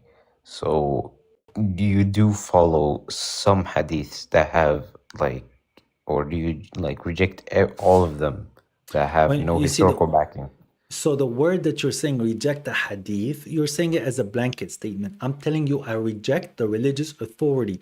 So if I read a Chinese proverb, not hadith from what you guys write, a Chinese proverb, and it says that cleanliness is godliness, I cannot reject that because it aligns with Quranic values. So if you bring me a hadith and you say that the Prophet said, allegedly, because I can't prove that the Prophet said so, and you say that wish for your brother what you wish for yourself, I'm not going to tell you that that's wrong, and I can't reject that. But I'm not going to sit and preach that. I'm not going to sit to tell people, wish for yourself what you wish for your brother, because God says it better in the Quran. وَمَنْ يَوَقَّ شَحَّ نَفْسَهُ فَأُولَٰئِكَ هُمُ الْمُفْلِحُونَ. So that's better. Okay. All right. Okay. So do you believe that you have to pay this zakat, right? You do know that you have to pay the zakat, right? Mm-hmm. How do you know how to pray, like how to give the zakat? I put my hands in my pocket, and usually I take out my wallet and I give the cash. That's how I do it. No, but like how much? How much? How do you know? Yes. Okay. So when it comes down to the concept of how much, we have a system that God has given us. The more you give, the more you find with God. God is giving you a limit when it came down to the war bounties, 20%, which is a very good number if you really care for your hereafter. But not everybody can afford 20% because God says that you do not overspend and you do not underspend. You see what I mean? You find the middle path. So what it comes down to the concept of prayer. If you pray for 2 minutes, you get the rewards of 2 minutes. If you pray for half an hour, you get the reward for half an hour. If you spend 2 minutes reading the Quran, you get the reward for reading 2 minutes. If you spend an hour and a half reading the Quran, you get the rewards of. So if you give 1%, you get the reward of what? 1%. If you give 10%, you get that reward. That's how much. That's what it means to strive with yourself and with your wealth to God. So because I strive, I try to aim for 20%.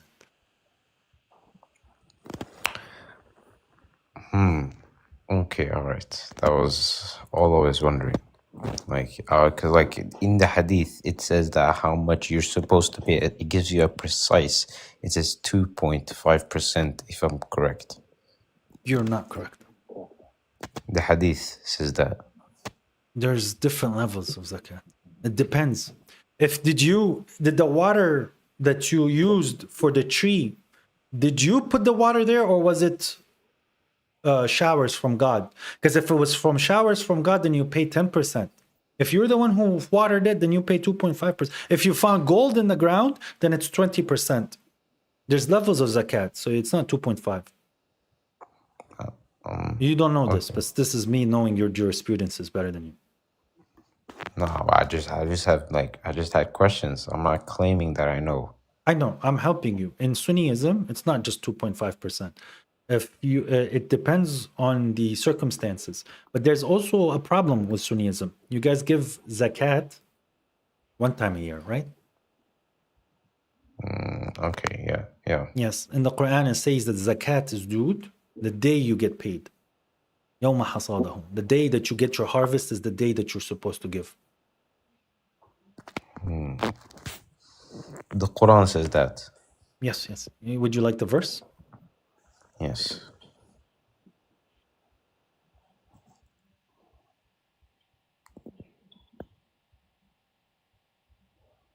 Is An'am 6141. 6141. Asking for a friend. Okay, so it says right here. هو الذي أنشأ جنات معروشات وغير معروشات والنخل والزرع مختلفا أكله والزيتون والرمان متشابها وغير متشابه كلوا من ثمره إذا أثمر وآتوا حقه يوم حصاده ولا تسرفوا إنه لا يحب المسرفين. And he is the one who established gardens, trellised and untrellised, and date palms and planting, which have different kinds of foods, and olives and pomegranates, similar and dissimilar. Eat from it, from its fruits when it fructifies, and give its due on the day of its harvest. What it means to give its due? Yeah. I mean, eat from its fruit when it's fruitifies and give when it's due. Like you give it when its due on the day of its harvest. Give its due on the day of its harvest. So when I harvest I have it. Well, I'm kind of, how does that relate to the zakat? I'm what not is following. Zakat? What is zakat? Zakat means charity, right? Zakat is giving from what you've been given. Okay. All right. Here, so I can show you in chapter 2. In chapter 2, it says, وَالَّذِينَ يَنْفِقُونَ, right? So at the very beginning, ألف لام ميم ذلك الكتاب لا ريب فيه هدى للمتقين الذين يؤمنون بالغيب ويقيمون الصلاة ومما رزقناهم ينفقون. And from what we have provided them, they disperse. Okay, all right. That was just all. I just wanted to see from. I thought we were having a debate. You were coming up. You were showing me. You're gonna pull me apart, cook me, tear me apart. But I'm just playing, bro.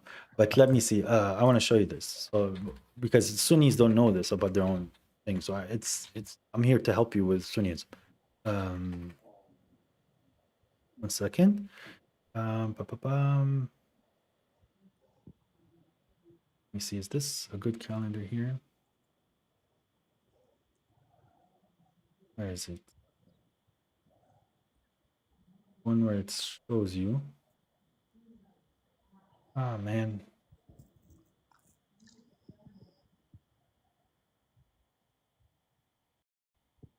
Sorry, give me 1 second, okay? All right.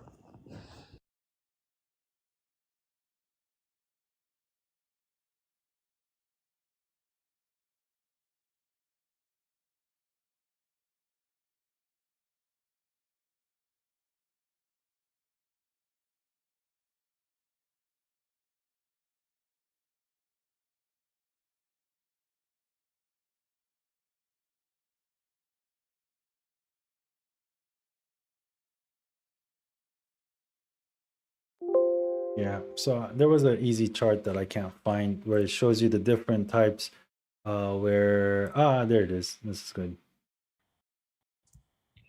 This is the nisab, they call it, okay? So accept.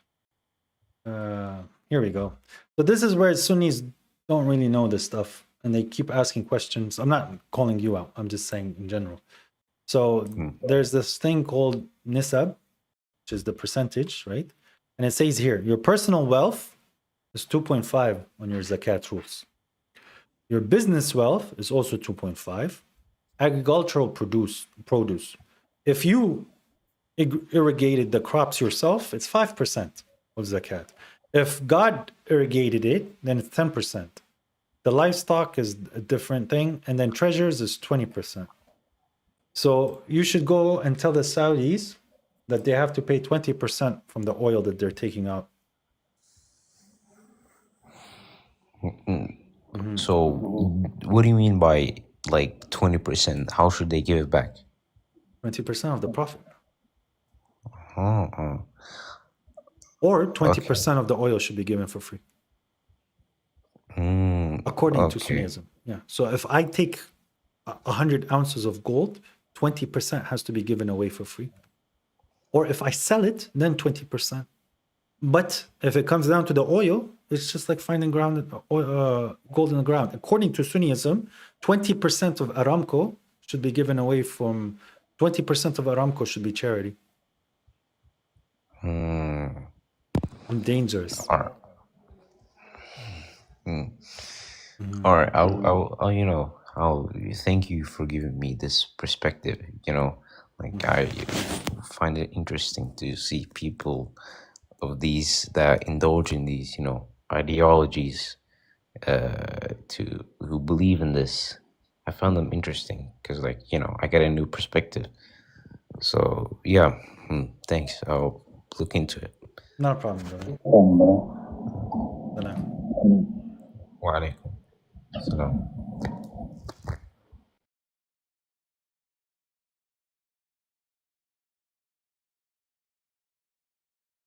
Yes, but Sabir, how much zakat does Aramco pay?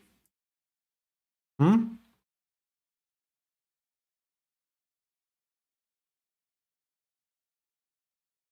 Mm-hmm.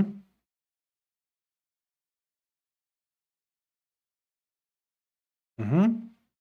How much zakat are they paying?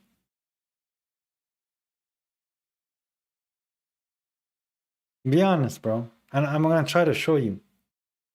Because they're forcing them at 2.5%, which their books say it's supposed to be 20.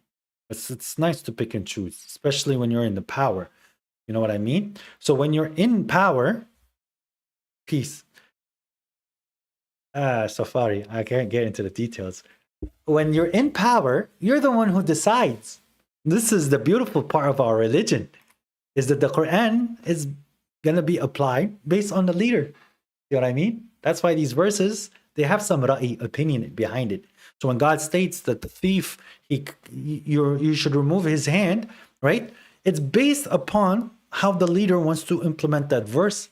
And God clearly states in that verse, he forgives whom he wills and he punishes whom he wills. And God is showing you the way that he does things. God doesn't do it randomly. God has a certain standard. If you meet the threshold, you're worthy of being forgiven because you're a person that deserves forgiveness. If you don't meet that threshold, he's gonna punish you. So it's the same thing with the leader. See what I mean? But they say in Sunnism that it's supposed to be 20% when they pull it out from the ground. But do they pay 20%? Are they giving 20% of the oil for free? I think we would be a lot better in the Middle East if they did so. I don't know. It's a bunch of billions at that point. God knows. Between them and their Lord. But I don't think God gave us the oil in the Middle East to give it to our oppressors. Sumi. Or Khashoggi. I don't know. What's the term in Arabic?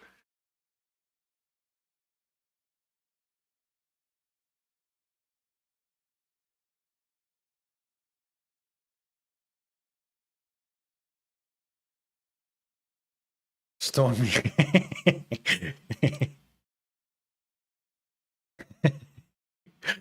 What's going on? Nope, that's another individual that left. He was next. Hello, brother. How you doing? So I'm Christian. I'm not Muslim. But I have learned a lot from you. How to debate Sunnis, or I hope you learned something more positive from me. More positive, actually, because there was a point in my life I wanted to be Muslim. I was very interested, but most of the hadith stopped me. You have mentioned them. I don't want to mention them again, but you have mentioned some verses in hadith that is not good looking for Muslims. Yes, of course. But yeah, but can you explain me something? In the Quran, early in Quran, it's stated that the Jews and the Christians, they are kitab they are believers of the books. And then you have another verse that says to fight them and unalive them.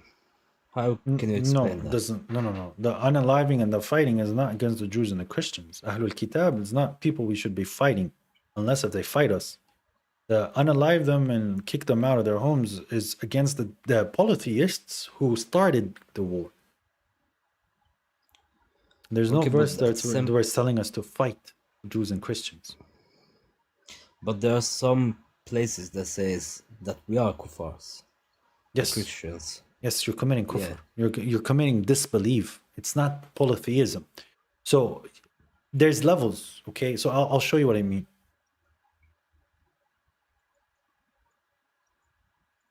So it's all levels, brother. It's not like no one is 100% from like a disbeliever or 100% a believer.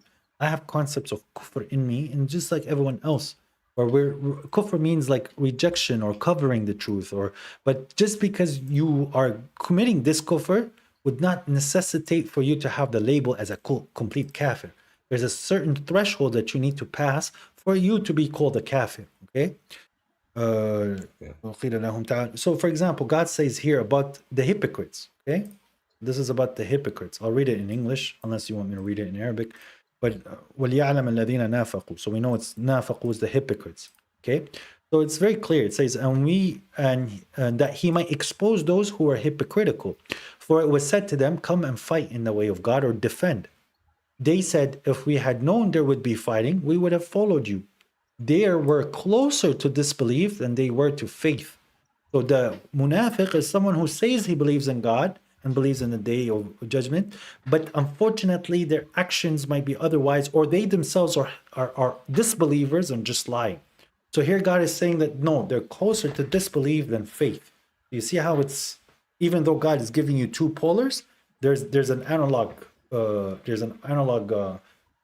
lever between them. So there's closer, Salam Sheikh. There's closer to disbelief. Now with the Christians and the Jews, he says some of them are going to heaven. How can you be? That. Yeah, in chapter 2, brother. It's right here. Chapter 2, God says about the Jews and the Christians.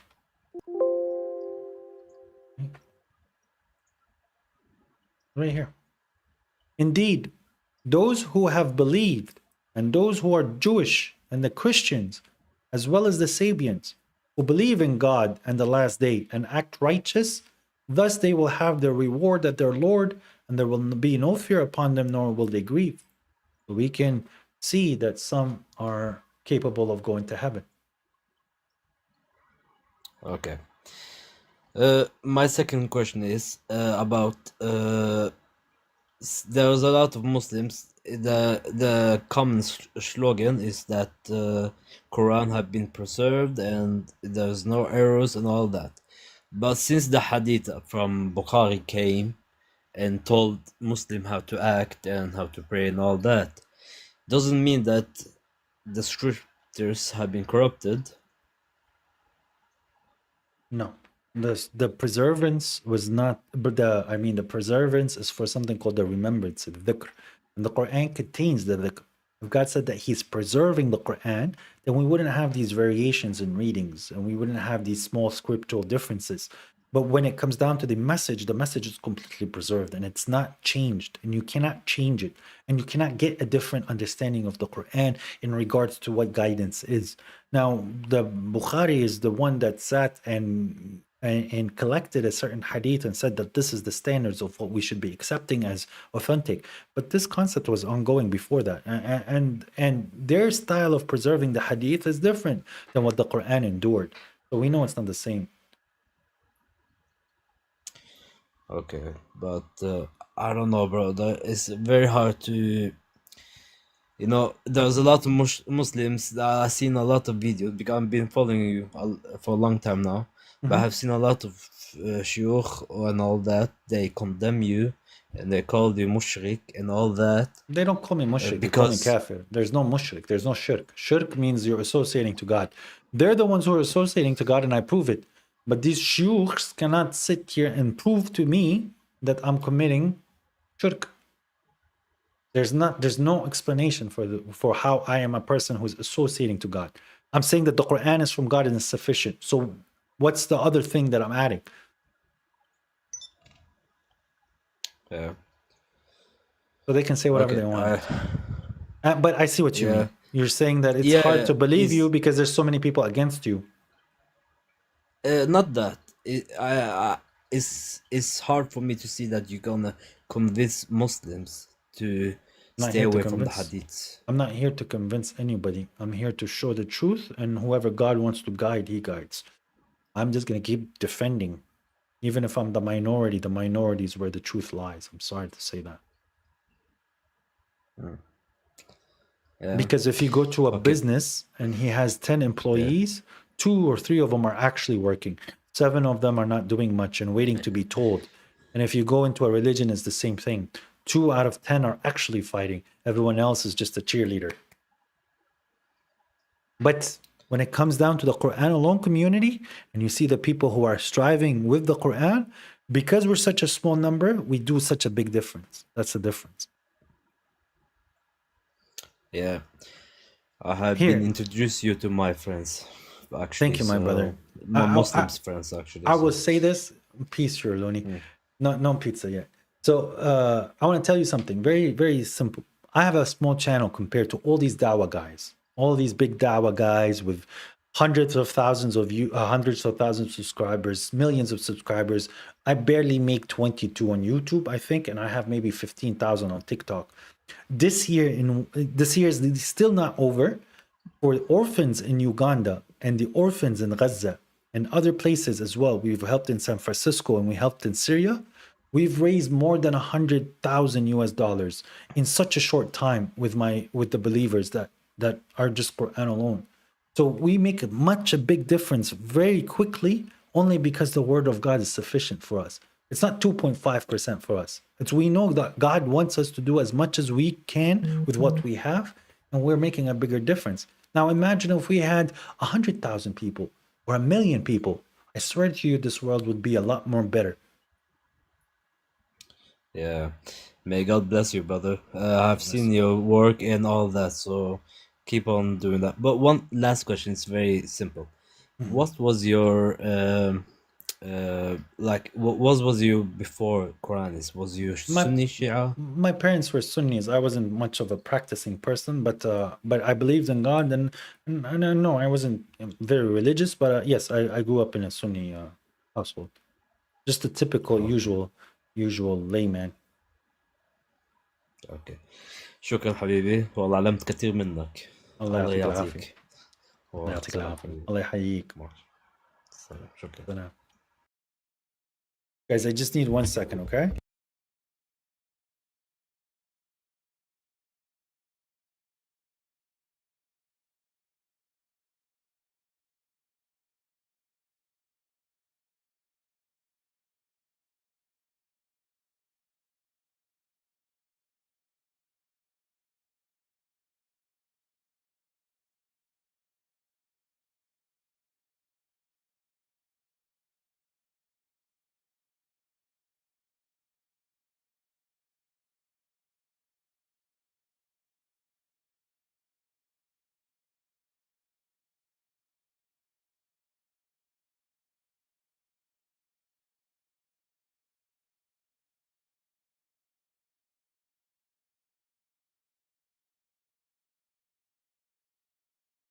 Okay, cool. Just Hasna on the phone.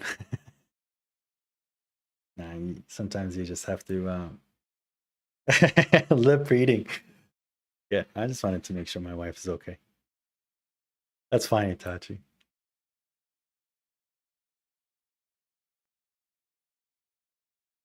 Hey, Hashi. Assalamu alaikum. Walaikum salam. I'm a big fan of your work, man. Honestly, it's amazing, and you've helped me so much. Last Friday, I almost got jumped by like 20 Muslims. I mean, 20 Sunnis, should I say? You know, because I disagreed with their imam and stuff, and it's all because of all the knowledge that I've like gained from you. So I'm God bless you, incredibly bro. grateful for that. Yeah. God bless you. I did have a question about the recitation style.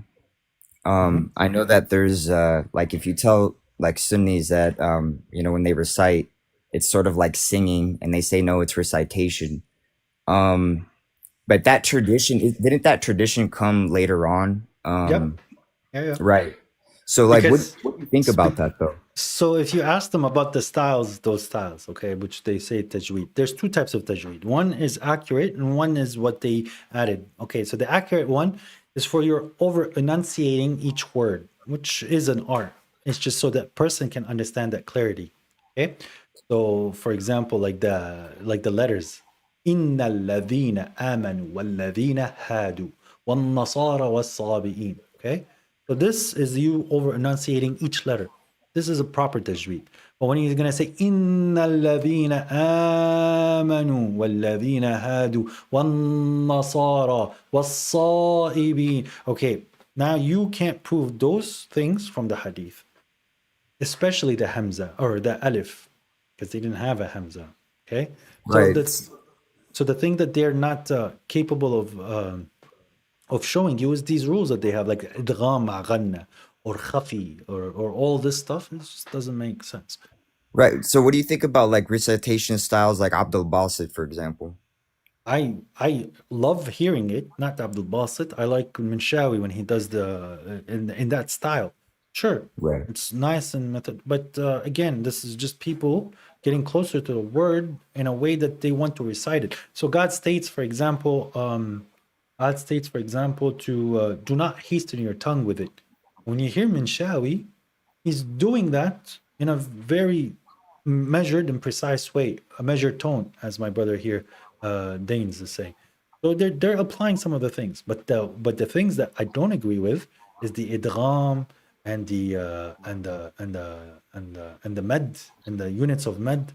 No, tell me what's easier to hear in prayer. I mean, okay, yes, I don't mind the beautiful recitations. It's heartwarming. I'm putting your emotions. I agree, but sometimes I wish somebody would read it like this so that I can actually just focus on the words instead of the tone. So. إن الذين آمنوا والذين هادوا والنصارى والصابئين من آمن بالله واليوم الآخر وعمل صالحا فلهم أجرهم عند ربهم ولا خوف عليهم ولا هم يحزنون. It's like you're reading a news article. You know what I mean? And you can take a lot more from. That's why I like listening to like Saud Shuraim, for example. Like I feel like it's like the perfect mixture because you can like listen, you can understand everything he's saying. Mm-hmm. I personally like Anas al-Amadi. Right. Yeah, he's very. But yeah, bro, like when it comes down to this, they make this hyper focus on it that they forget the purpose of the Quran. It's not supposed to be a song and dance, Astaghfirullah. Right, exactly. Yeah. So I have one more question in regards to janaba. Like I'm a little confused as to what state of impurity that is. Like I understand it's a major impurity. But they say that it's like after intercourse or whatever. No intercourse, ejaculating. Right. But see, like because that doesn't it say lamastun nisa is in connection to wudu, right? Yes. So God not states janaba. Jumban or lamastum nisa. Now I have a question for you. Can I have my time with my wife and not ejaculate? Yeah, of course. Then I still have to wash. Can I wake up from a wet dream? You'd have to wash, yeah. I'd have to wash. See how there's two different topics here? Yeah, but like doesn't it not explicitly say exactly what janaba is? Because doesn't janaba mean to be distance from something? No, jumb that's an Arabic word for somebody who has just finished ejaculating. Right. Okay. Yeah. They're saying jam next. You're reading the word incorrectly. It's jumb, not jam. Oh, I was thinking like janaba in itself, like the word janaba. Yeah, right. It's yes. I see from the root word, but jumb is a little different. But it's in regards as Danes is saying, it's in regards to the fluids that's being emitted. It's about the fluids. Right. But wouldn't you say urine is more impure than that? Urine is something you have to wash behind, yes. Oh, okay. All right. So it's not like, because I always thought that it was like being like basically being filthy, like or like smelling bad, like people would want to Yes. be distant from you. Like that's kind of I've heard that as well. Yeah, but the word jumb is a little bit more is more nuanced in the Arabic language. Now, the other thing is it's God is telling you to wash. فَاغْتَسِلُوا, it does not necessitate like it's a full shower. It's you're washing the part where you've been. But obviously, when you're gonna have intercourse, then it's usually people just shower. But you have to clean the parts. That's it. So it's the same thing when you go to the bathroom. Menstruation, you have to clean. Yeah, when it's saying like, for example, Hafsa here is saying about menstruation, you're cleaning the area that's affected. It's not other than that. And Yeah. yes, by the way, in our understanding, like you still pray and you still fast unless if you're feeling sick. Because I was You're also thinking like even back then, like the desert Arabs didn't have access to showers like we did. You know what I mean? And if they actually wanted to do that, it was like they would have to like go all the way to a well. You know, it was like a whole and God says that if God gives them a crevices where you just have to exfoliate. tayammum. Yes. Right. Okay. Right. All right, man. Yeah, that's basically just the questions that I had. But you know, I really appreciate what you do and all the knowledge that you're spreading. I think it's absolutely fantastic. But they stand your ground, but do not escalate. They always want to try to get physical. Stand your ground, but do Yeah, not he escalate. actually one of them did actually hit me. Like he well not like he like slapped my arm, If he right? does Like it, slap him back. yeah, and but they got really like upset because well basically the sheikh, I mean he was basically defending Wait, in the house of God? Yeah. In the mosque? Don't Well, fight back not in the mosque. But you start yelling. You say you're in the house of God. How dare you raise your hand at somebody? You make Yeah. it very clear at that point. Yeah, I didn't hit him back or anything like that. But you know, But yeah, yeah, I thought this basically, was outside. No, inside of the house of God, I would never try to hit somebody unless if I need to like defend myself.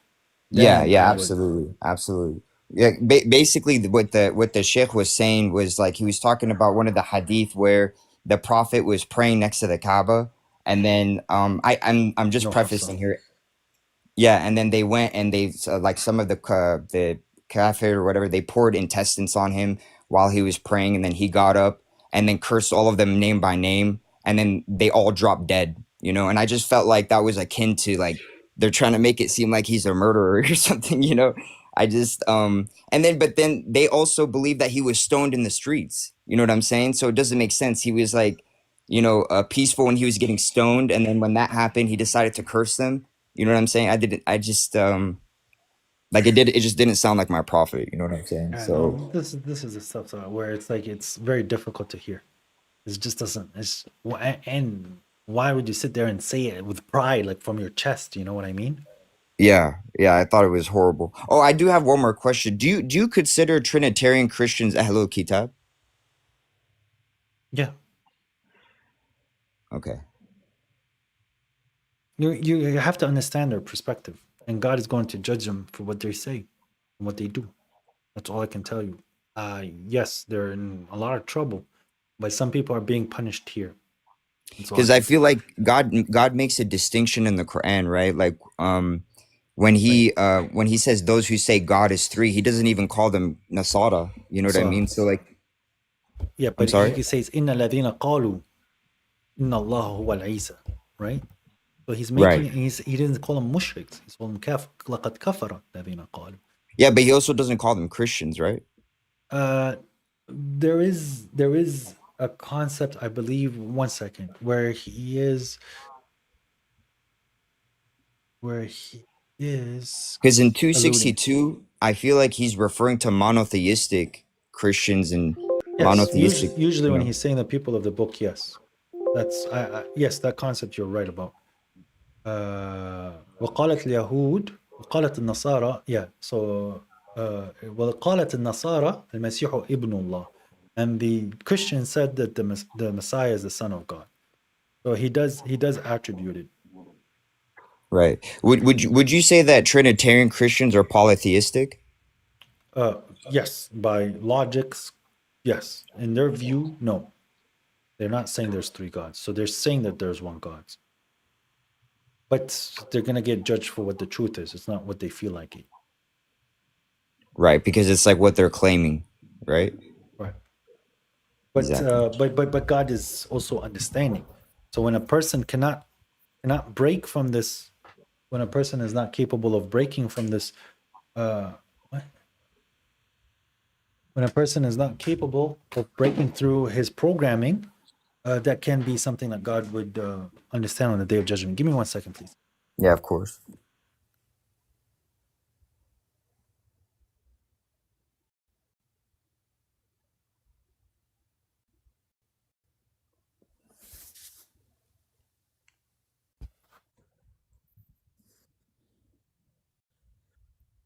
Yeah.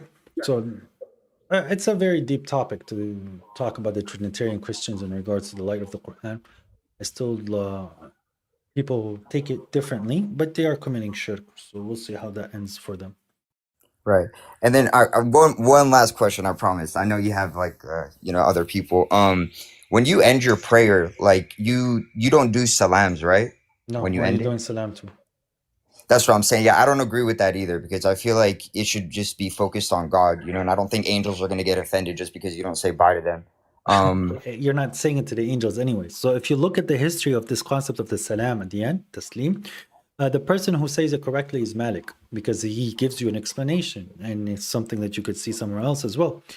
So you're saying salam to the person to your right first. Right. But if there's no person to your right, you don't say salam to your right. And you return the salam to the person on your left. If there's no person on your left, you don't do anything. But in between, you say salam to the sheikh, to the imam. So, hey, salam, bro. I hope God gives you peace. Oh, wa alaikum assalam, sheikh. Thank you for saying salam to us. Oh, and salam, thanks for giving me salam. But if these people are not present, who are you giving salam to? Right. No, but don't they believe that you're saying salam to the two angels that are recording? Later manufacturing, like later apologetics. Oh, okay. Because So like the Maliki school will give salam to themselves. If there's people, they say salam. They give 3 salams. If there's nobody, they technically don't give salam. right. And that's something that I think too, that it just got like they got confused doing that. Like over time, and it just kind of like manifested into what it is now. But how do you conclude your prayer? Usually I just do a dua, you know what I'm saying? Yeah, exactly. But I end my prayer with saying Alhamdulillah Rabbil Alameen. Praise be God. Right. And then when you initiate it, do you do Allahu Akbar as well? Like with your hands up and everything? No. If people with me, if there's people in the room, I say stand for the prayer or Qumu Lillah, like stand for God. And then you just begin recitation? Yeah. Right. But do you think like if I were to do that, like do you think it's harmless? No, it's not. It's harmless. It's not, as long as what you're saying is accurate. If you want to put your hands up and submit, because you know why they do this? Yeah, it's like submission. Yeah. Yeah. It's I give up. So I submit. Right. Yeah. So that has meaning behind it, but is it necessary? Nope. Okay. And then in regards to rak'at, Again, do you application.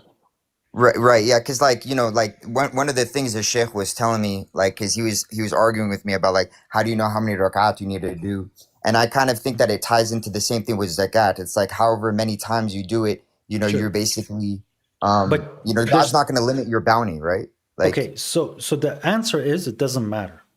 That's right, the truth. I agree. Okay, so but when it and technically God does allude to pairs in the Quran, so I would say 2. Just because of how God is always talking about pairs, but I don't think there's an emphasis on it. So I say it doesn't matter. But if I'm talking to a sheikh, different. Okay, so an imam and a sheikh or a student of knowledge, I can say the living tradition, but your living tradition is corrupted. And that's not something that is necessary for it to be proven by the Quran. But is it? And then finally, if I'm going to concede that point for him, which is not a strong point, but it's just for him to carry on with the conversation, I will say to him, what is the point of the prayer? To remember God and to stop the fahsha and munkar, right? He's going to agree. Yes. I say, so as long as I can show you that my prayer is stopping me from fahsha and munkar, then I have prayed. Right, because like Technically, because one of the things I asked him, I said, "What is a longer prayer?" I said, "Is Fajr a longer prayer, or Isha?" And then he immediately snapped and said, "Isha." But that's wrong because you could just do technically Fatiha, Qul Huwa, Fatiha, Nas, Fatiha, Fatiha, and you're done. In Fajr, you could recite all of Baqarah. You know what I mean? Technically, you just had a longer prayer. You know what I mean? He's wrong. He didn't know what he said then, because the Fajr is supposed to be longer.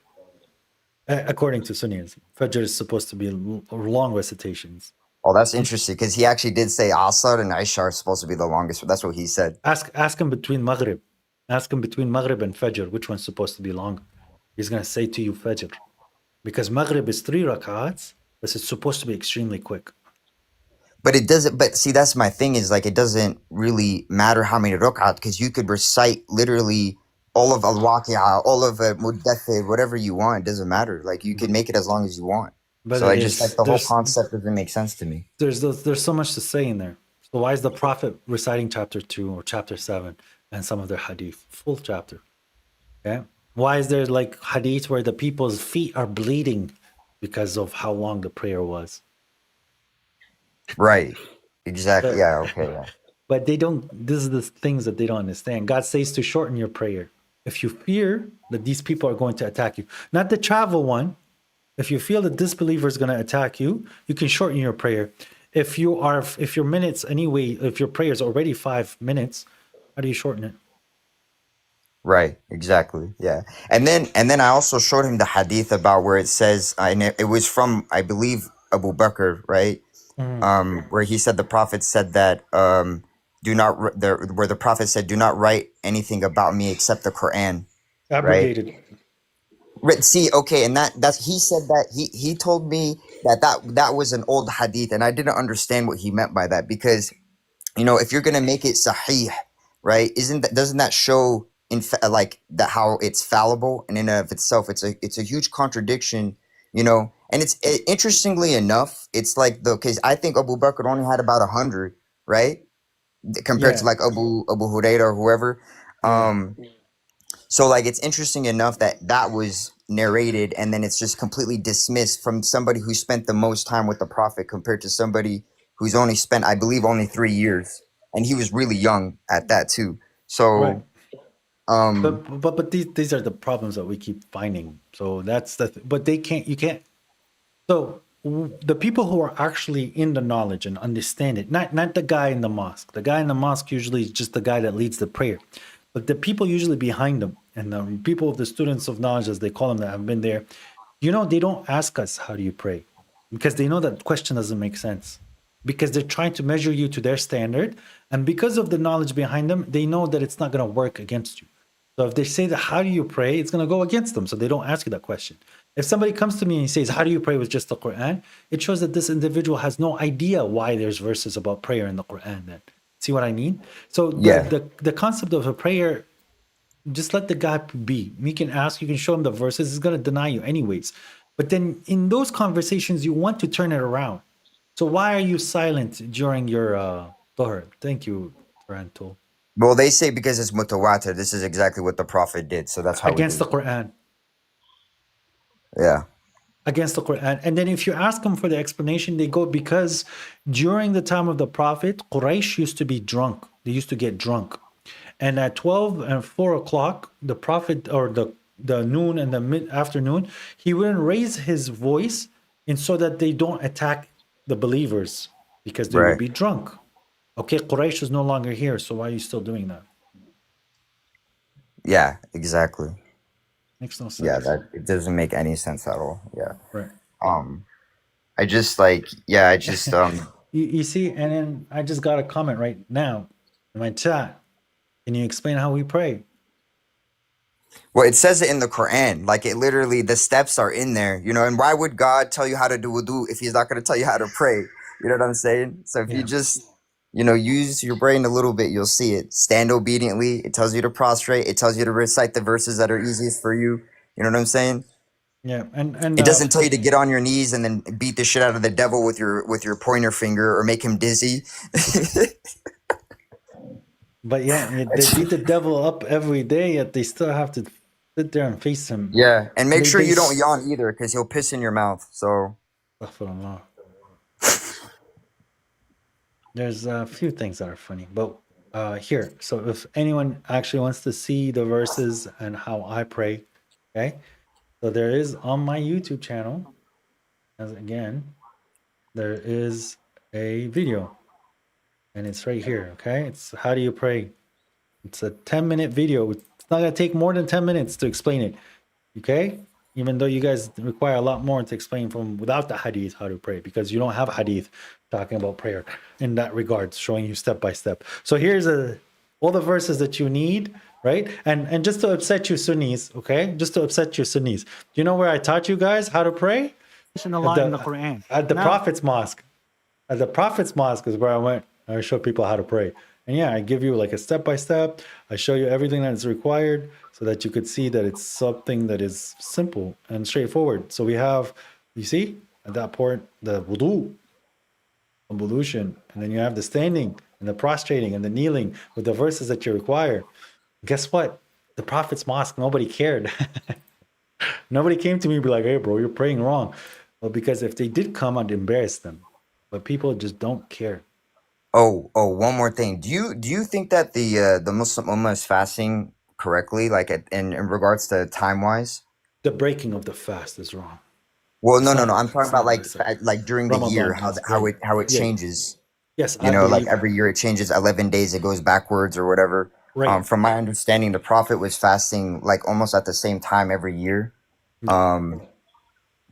Because didn't the Hijr calendar come like 17 years after he passed? No, the Hijra calendar was present. The times of the months were present, and it was already being recorded. And the thing that changed is they used to have 12 months, 12 months, 12 months, 13 months, which would keep the months in sync. They always had this 13 months that they would add to keep the months in sync with the seasons. Right, And then just that like the Jews stopped. did, yeah. And then that stopped. God removed that. And then the Well, months but or the year started to get out of sync. in the Nasiya, the Ziyadun bil Kufr, but isn't that talking about postponing the sacred months? They postponed it by adding the 13 months. Right. So like it wasn't them just trying to like just postponing the months themselves. You're saying they were postponing the like basically creating leap years so they didn't have sacred months? Yes. No, they would create the leap year so that they would take advantage of the sacred months. So it wasn't necessarily every 4 years, but every once in a while they would add a month, and then it just ended up always being close to the 4 years. So they also, even in the Nasi, they had their rules on how to add that for, so that they just don't make a year with 16 months. You know what I mean? But they wouldn't won't do that it every also year. Yeah, but wouldn't that also kind of technically mean that the Quran was revealed at a different time every year? Yeah. The Quran was being revealed during the whole time. Well, like because the Laylatul Qadr is what I'm That's when trying it to started. right. Yes, So like but it's not just Ramadan, where Ramadan is when it began. It's not right. just revealed in Ramadan. Right, that's when it started. But so what? Yeah, what I'm trying to say is like, wouldn't that mean that like, it would have, the first time it was revealed would be different every year almost, right? In regards to its like anniversary, Yeah, exactly. depends. Are we talking about like yearly or like the one per the lunar or the one per the solar? But we're not supposed to. We're not like it's a single night. There's no anniversary for it. You see, Just and like then another, yeah, yeah, this but like another thing praying is the like, whole night there, it doesn't make sense. right, another thing is, aren't seasons important as well? Seasons are important in regards to your solar year, not the lunar year. That's why it's called a month or a moon. But years is technically measured by the sun at that point. Right, but then like during the sacred months, aren't you like not supposed to hunt, right? For that, If you're intending for Hajj, if you are also going to that sacred if you're going into the sacred in Haram, right? Like if you're in that state. yeah, it's the place and the time at that point, and then you're in ihram as well. So Haram, you as well Gotcha. in sanctity. Okay, very interesting perspective. Yeah, awesome, man. I really appreciate your time and talking to me and everything like that. You know, keep up the good work. Allah khalik, Allah hadik, inshallah. You know, and وإياك يا حبيبي. shukran, God bless shukran, you, bro. habibi. Assalamu alaikum. Someone did say something which I cannot stop hearing it now. Someone said, someone says you sound like sorry, where was that comment? He said that you sound like Theo Vaughn, you know, the comedian. Oh man, well, I don't know if that's. I'll take that as a compliment. I think it's a compliment. So. No worries, man. Yalla, assalamu alaikum. Have a good day, man. Peace. Wait, I don't know how to drop myself. My bad. I got you, bro.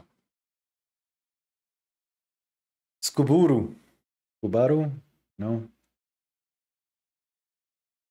Abu Ali.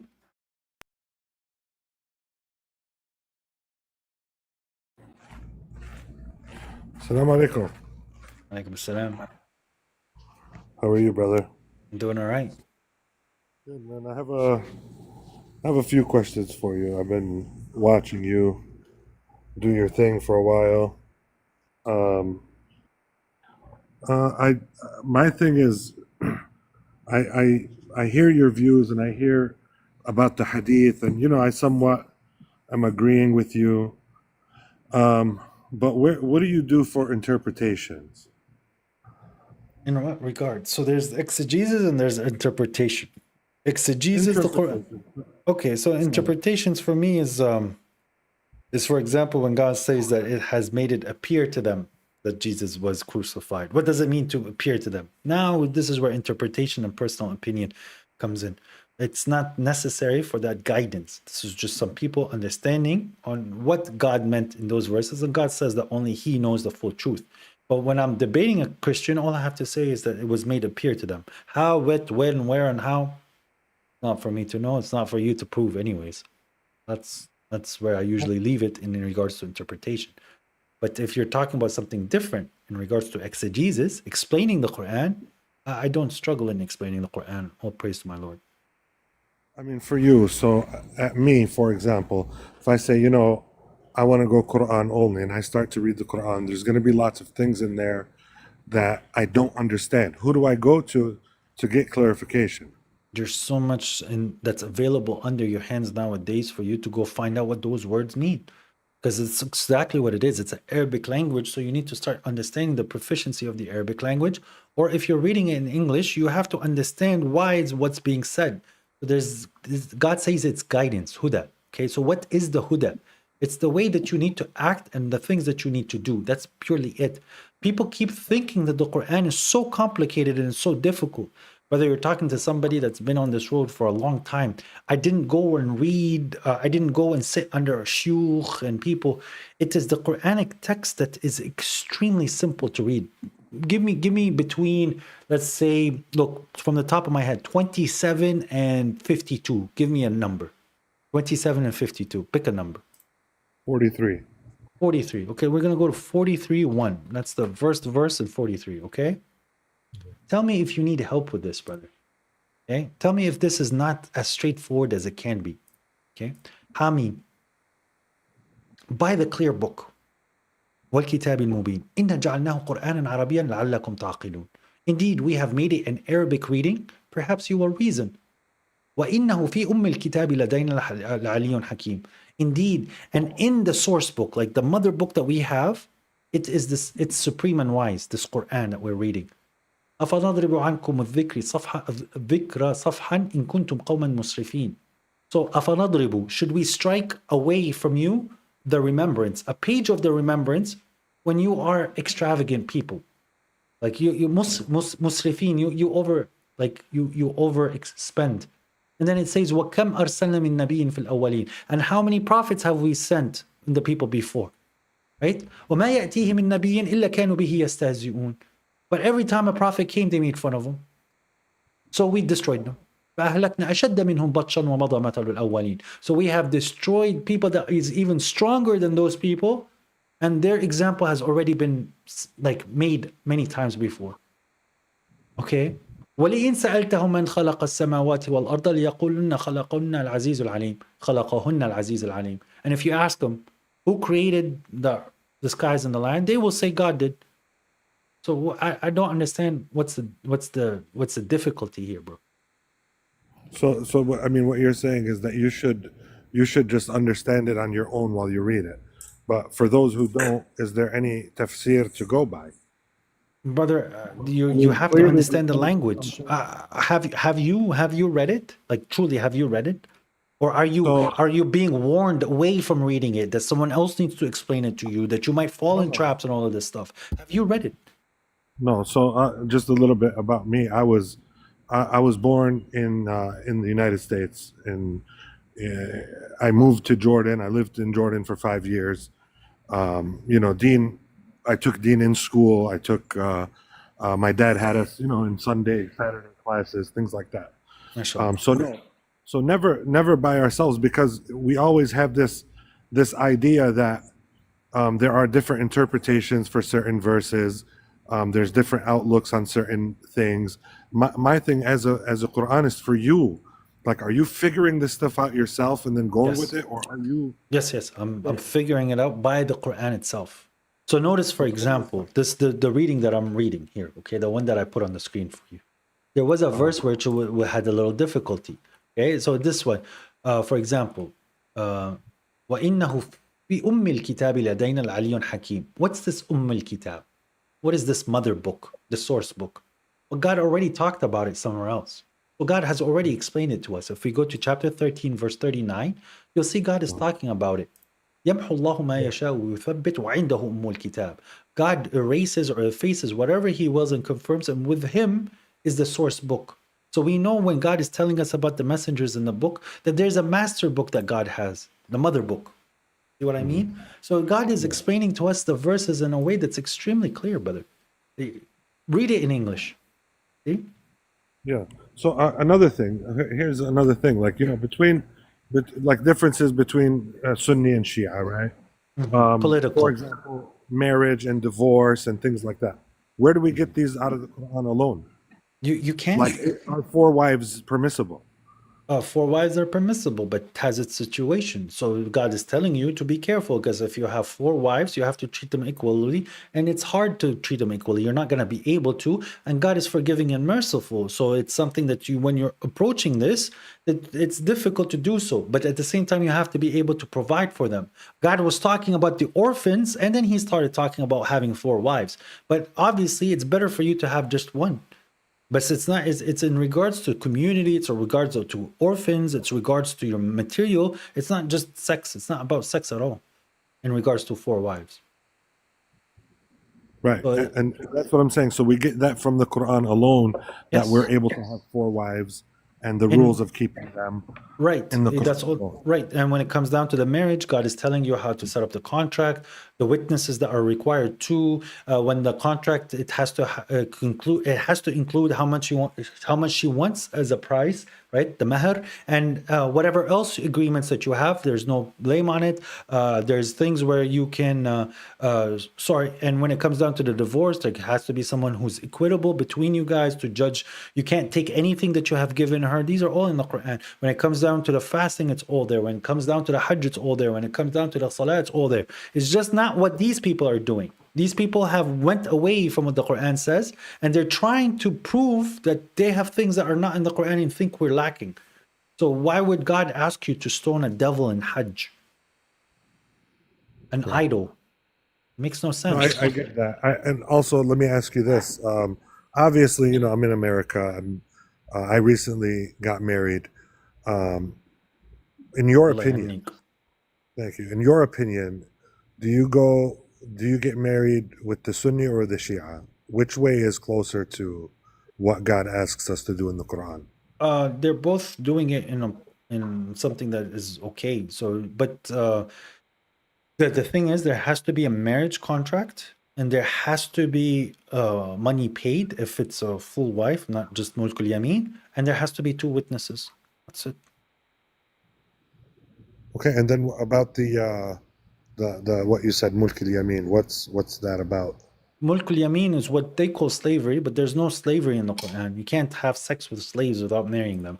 I'll show you the verse in chapter 4. So this is where they start to deny the Quran, and they just follow what people say, and it's wrong. Okay. And while you look that up, where are you from and what's your background? I'm from the Levant, from Syria, and I've grown up in North America. Well, I grew up in the Gulf for the majority of my teenage years, or like younger to teenage years. I left Syria very early, and then we moved to North America, and that's pretty much my story. Gotcha. So here, it stays here. And whoever among you cannot afford to marry chaste believing women. Okay? And remember, we're talking about فَمِنْ مَا مَلَكَتْ أَيْمَانِكُمْ, which they say slaves. Okay? These people translate it as slaves. And whoever among you cannot afford to marry chaste believing women, see how it's afford? Then from those your right hand possesses, among your believing women, young believing women. God is aware of your faith. You are of each other. So marry them. See the word marry them. Marry them by the permission of their family.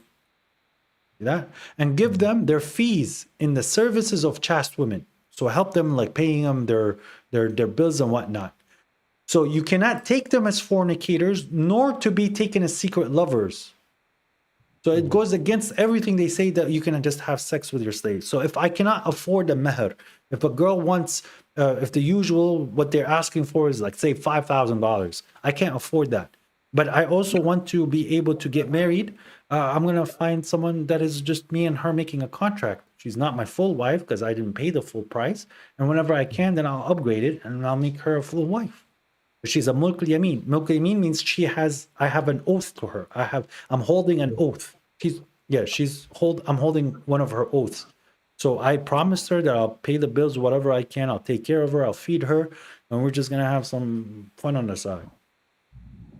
I got you. So then what about mahir muqaddam and mutaakhir? Mu'akhar, there's no concept of that in the Quran. Mu'akhar means that when you divorce her, there's a price that you have to give her. No. This is something that you guys can agree upon. It's not obligation. The obligation is only when you're getting married. So, okay, that's a thing that came up when I was getting married was the mahir was a certain amount. I had to give a portion of it up front and then mutaakhir, which means the rest of it throughout the marriage, not necessarily divorce. This is something that I learned recently from, family members telling me that, no, it's not only in divorce that you owe her that mutaakhir regardless throughout your marriage. But people take it as just at the end of divorce. But in the same surah, right? Actually, in like one verse above it, okay? So God is telling you here, this is the difference. So you cannot get married until you pay the dowry in the case of a full marriage. So God is telling you here, right? He says, and whomever you relish among the women, give them their fees as an obligation. That's a dowry. And there's no blame on you concerning what you have agreed after the obligation. That's the muakhar. But there's no blame. And it's not something that is necessary. But for you to get married, you have to pay the mahr. And there's witnesses. Right. So you have to pay the full mahr. So the whole mutaakhir thing is like, hey, pay me a down payment up front, take her home, get married, and then you promise to give her the rest throughout your marriage is not valid in your eyes. Mm-hmm. Is that what I'm hearing? Or? Say it again. Sorry. So basically what you're saying is, let's just say, for example, the woman or the family that asked for $10,000 and they say, we want $5,000 up front and then $5,000 as a mutaakhir. So unless I pay the full 10, we're not married. No, that's why. No. It's whatever they're accepting as the beginning, the down payment. That's truly what you have. That's what's going to get you married. If you guys have agreed on a certain amount later, this is not the obligatory for the marriage. This is what you're accepting above from that. So now you were married by the 5,000. I got you. Okay, and then another thing. But to say that it's mandatory to have a muakhir, no. Muakhir is wrong. Right. I got you. Another thing that I wanted to ask you is that ihna also as Muslimin, we can marry outside of our faith, but the women cannot. No, women can. Why can't? Why can't they? That's what I wanted to know. That's yes. Is this just our ancient Arab culture, ancestors' culture being jealous of their women, or Culture. What does this have to do with? Culture. Because so when God says, there's many verses where God is talking to the men, but it also applies to the women. So why is it in this specific verse he's not talking about the women? So and it's the same thing with the prayer, the Friday prayer. Why are they not going to the Friday prayer? Yeah, you see all the other cultures that the women go to churches and they go to the synagogues on the day of their congregation. These are things that are being taken away from women, which is not correct. So women should be be allowed going to marry outside of. 100%. God has made it legal. God is addressing the men, but it's transitive to the. So when God says, "Do not marry your mothers," women can't marry their fathers. It's transitive. So right. So if a Muslim woman marries a non-Muslim man, people of the book. It's not just any man. It's people of the book. So people of the book. So no atheists. No atheists. Guy doesn't believe in God at all. Yeah. No polytheists and no atheists. Are men allowed to marry atheists or no? This is we're forbidden. not either. Yeah. Okay, because see, my whole understanding, my whole life, was that as a man, Muslim man, you can marry a Buddhist, you can marry whoever you want, but women have to marry Muslim. Yes, they keep telling you this. It's just because who's going to raise your kids? Who's going to raise your kids? Type things, right? It's the kids are going to be there, but this is not accurate. Usually, the child is actually listening more from the mother in regards to religion at a young age, because she's the one who's more so closer to that. But it's not something that scientifically can be proven. It depends on the culture and the environment. But no, women are. The same rules that are being given to men in certain things is applying to women on the opposite side. So when God is saying that you have like spouses in heaven, women will get what? Nothing?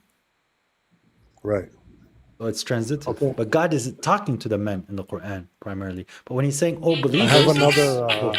sorry, I have one more question here. One more. This is... I know, I'm sorry, but... No, it's okay. This is kind of a personal... Sorry, this is kind of a personal thing. So, like I told you, I just recently got married. I was married before. I have kids. Yes. My kids, okay, with my ex-wife also got remarried. Okay. I have a daughter who's 15, a son who's 13, and a son who's 8 years old with him. The guy that she married is Saudi, Wahhabi. I had no problem with the guy in the beginning, but after a few things and a few rumors that went out there about me being Shi'i and that, they've been keeping the kids away from me. It's haram. So do the kids come to me as far as the Quran? It's your kids. It's not her kids. It's your kids. It's your responsibility. She is allowed access to the children, but they are your kids. It's your responsibility to feed them. It's your responsibility to clothe them. It's your responsibility to raise them. You are the one with the custody, and she is allowed to be in their lives. Okay, this is what the Quran states. Even when you divorce her, it is up to her if she wants to nurse them or not, because it's your responsibility. The children always fall on the father's head. It's not the mother's head. It's not her responsibility, but she has to also be in agreement to what you want the kids to do or how they want to be raised. So there's some taradi bainakum. So there's some mutual understanding. But when she's keeping them away from you, or she's advising them away from you, when you're not a mushrik, when you're a person that believes in God, she's committing blasphemy. She's committing not blasphemy, she's committing a big sin against you. So yes, you should remind her of the verses of God. You should take her to chapter 2 and show her that it's your children, and she's the one who's allowed to be in their life because that's the mother, but it's your responsibility. Whatever you do with your children, it's on you. If she doesn't like that and she wants to go with the American law and all of this stuff, then she doesn't care about what God says. Here, I'll provide it first, Najma. One second, someone's asking me for the verse. I'll show you how it's the woman, where the woman has the option of staying or not. Nurse. I think this is it. Yes, so this is it. Now, this is in regards to divorce, okay? I'm going to put it on the screen. It says right here, and female parents may breastfeed their children for 2 years, or whoever desires to complete the suckling. So what if she says, I don't want to complete it, right? He has to take the children and go find somebody that would breastfeed them, okay? So, and upon the male parent, through him, is their sustenance and their clothing in kindness. No soul shall be charged except by its capacity.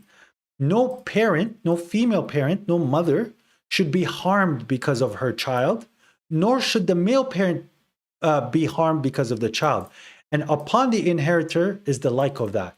And if they desire weaning through agreement from them both in consultation, is which what this brother is talking about, then there's no blame on them both. And if you have intended to get a wet nurse for your children, then there is no blame on you when you have acknowledged what you have given in kindness. And beware of God, and know that God is cognizant of what you do. So the responsibility is 100% on the father, because the mother had to bear him. She has to bear him and raise it. So what's the role of the father? Right. Yeah, and I agree. And I was involved with the mosque here, but they gave me so much different information. They even went as far as telling me that my daughter, who's 15, has her own choice of where she wants to live. And this is because they're giving you the runaround. Yes, your daughter is going to get to an age where she does do that. But what I'm saying is very simply here, like, and Najma is talking about, there is no shared custody. There is no full custody. It is the parent's responsibility, which is the father, to raise the children. You cannot block access a mother to her child unless if she has some severe issues. In this case, it's just separation. It's just divorce. She cannot be blocked from the kids. She cannot be blocked from attending to the child. And the father can definitely not be blocked from his children. Yeah. Thank you, man. Thank you for the information. Not a problem. I appreciate it. I'll be following and watching you. Take care, brother. Salam.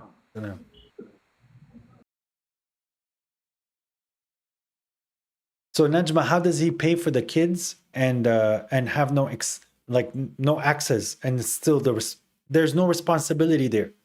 It doesn't work that way. The neck is on the day of the judgment. It's the father's neck. That's why the word yatim in Arabic, orphan, is not the one who lost his mother. It's the one who lost his father. That's the word yatim is just the fatherless. You see what I mean? There's a different word for a person that lost his mother. But we have to take care of the yatim, the fatherless, because he's the one who's asking for this kid to come to the world. You see what I mean? The mother bared him, she gave him the breastfeeding, and that's the end of her responsibility. If she wants to mother him and be close to him, and this is a benefit of having a good mother, but it is not her responsibility. It's her going above and beyond from what God has ordered, which is the first 2 years, the 30 month. That's all the mother, and that's one of the hardest thing a mother needs to do. Everything else is on the father. Everything else is 100% on the father, because there's nothing that the father is going to do that's going to overcome what the mother had to endure in those 9 months, and then the other 2 years of raising him. So that's where people don't get it.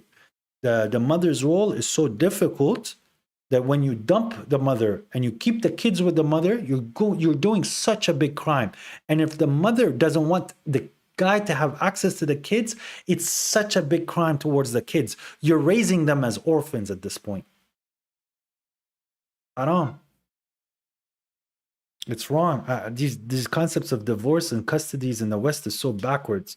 No, you cannot block the mother from the children for any case other than if it's like something that's detrimental for one side, like completely detrimental. Psychological issues, shirk issues, things of that. If you're both Muslims or if you both believe in the Quran, there's absolutely no reason for you to block the other from the child. How can you take a child away from his mother when the mother is well and alive? Like, what? Or how do you say that I'm not gonna send the father, and then you allow another man to have access to that children while you don't let the father have access to the children? It's crazy. That's crazy to me. No, the other man, if he had any responsibility in his mind and he understands what God says and call them by their fathers, you have to send that child to his dad. Like you have to let that child go to his dad and learn from his dad what he can learn. And you pick up the pieces when you're not there. This is so weird, man. This Western system of removing the father as fast as possible, it's wrong. But then at the same time, dumping the full responsibility on a mother and just taking the check. Those kids need a man. Like the man, I'm sorry, this is weird. I'm going to compare kids to dogs. Because a child, a toddler, by the age of 3, 5, or 6 or 7, that's kind of the mentality, the IQ level of, no, not the IQ. This is like how dogs are, by the way. Like dogs are permanent 4-year-old, 5-year-olds, just so you know. They can't speak, but they act that way. If a dog has both a female, let's say a female mother and a father, a human mother and a human father, like the people taking care of this dog, they would sit and rebel against the mother quickly, the female human. As soon as they hear the dad, they know they're in trouble. It's just because the voice and whatever God has given the man as that sense of authority is different than a woman.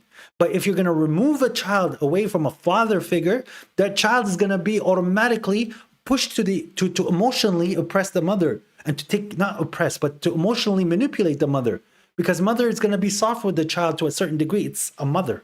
You know what I mean? The father can sit at a certain level where the mother, it's difficult for her. It's difficult.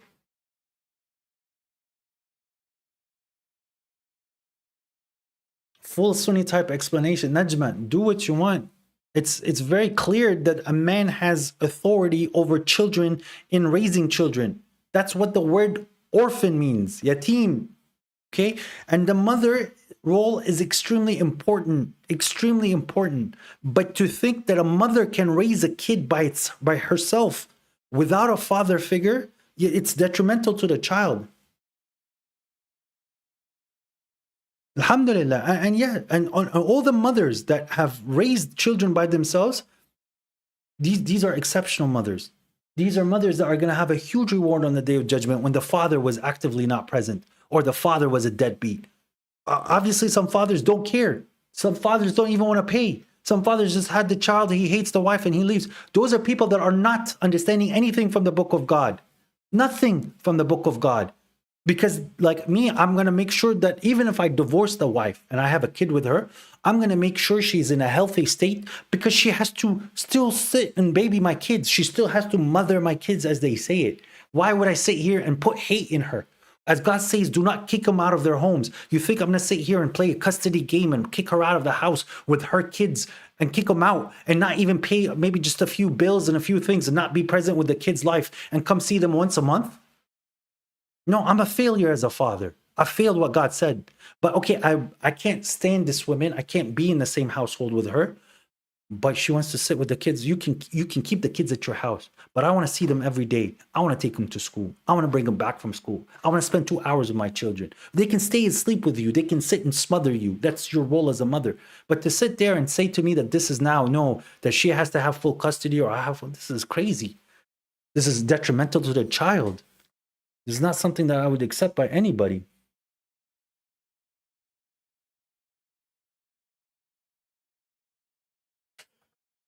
Anyways.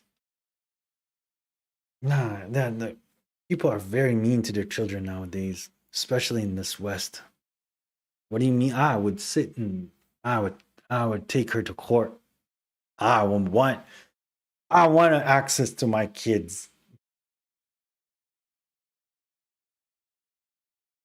Sorry that it's not jiving with some people here. But no, it's about God at the end of the day and what's best for my children. Removing myself from my children is not good. I have a responsibility, and the mother needs to be present, whether she hates me or not. It's very simple. You don't agree, then you shouldn't have had a child with me. Kubaru. Peace, brother. How are you? I'm doing well. How are you? I admire you so much, especially when you take on people from every You get all colors, don't you? Alhamdulillah, in this day and age, God has given people a voice. Yeah. So my question is particularly about Salah. Now, the reason for this question is because can you imagine what the problem will be if you obviously you're holding the congregation. Just take the Mecca, for example. So you have your daily Salah there. Can you imagine the arguments that there would be with one person saying, no, let's do 2, let's do 3, let's do 4. So isn't it good that they've set the number of rakats so that there's no argument, everyone knows exactly what they're praying. And do you know what I mean? Like, I know exactly what you mean. So you, I have you, a yeah, go on. So I have a verse in chapter 16, right? Uh-huh. So if I go to chapter 16 right now and I say this verse right here in the middle of the prayer. Okay, so we're on first rak'ah and we say, so God states this. ولله يسجد ما في السماوات وما في الأرض من دابة والملائكة وهم لا يستكبرون يخافون ربهم من فوقهم ويفعلون ما يؤمرون. And then I say Allahu Akbar. What would people do? They would go into ruku. They had to go to sujood. Oh, okay. So that's a verse where you've got a sajda. Okay. Right? How would the person know? Yeah. It's Allahu Akbar, the same command. Now let's do the exact same thing. Okay? We do the exact same thing. They would follow what everyone else. They would follow what everyone else. No, they get confused. They get confused. Yes, they get confused. Exactly. So what if I go like this? وَلِلَّهِ يَسْجُدُ مَا فِي السَّمَاوَاتِ وَمَا فِي الْأَرْضِ مِنْ دَابَةٍ وَالْمَلَائِكَةِ وَهُمْ لَا يَسْتَكْبِرُونَ يَخَافُونَ رَبَّهُم مِّن فَوْقِهِمْ وَيَفْعَلُونَ مَا يُؤْمِرُونَ. Prostrate to your Lord. اسْجُدُوا لِرَبِّكُمْ. And then everyone prostrates. Okay. Which one's easier to follow? Be honest. I know there's the standards of teaching you Allahu Akbar, but if I'm just telling you right then and there, prostrate, stand, kneel, which one's easier? Yeah. So we don't need to change drastically. We just need to evolve with the time, brother. Okay. At the very beginning, the majority of these people who followed the blessed Prophet Muhammad were Arab. Now it's only 13% of the world that are following blessed Prophet, if we're going to consider them in following the blessed Prophet Muhammad. It's less, and much that's less. Why that's why we have so much sectarianism now. I mean, I'm from the UK, and we have probably 7 million Muslims here, and majority of those, I would say 80% plus, are from the Asian subcontinent. And in the Asian subcontinent, they come from sort of Hindu backgrounds, you know, that whole region, and no one understands Arabic. They're just told to just read the words and you're going to get showered with blessings. That's exactly what they get taught. Don't worry about what they mean. Just read the words. Just you know. 10 Sunni points for every letter, and then 10 Sunni points for the word, and then 10 Sunni points for the letter. Absolutely. People are just lost, honestly. It's so bad. You know, I've come from this upbringing where you just, oh God, it's torture, honestly. And I'm not surprised that nobody prays nowadays because they don't even know what they're saying. So yeah, Salah is a big one for me. When you've been doing it for 20 years, 5 times a day, and and then your eyes suddenly open, and Muhammad from God comes and says, "Hang on, let's look at this properly," and then suddenly there's like, "Oh, hang on a minute."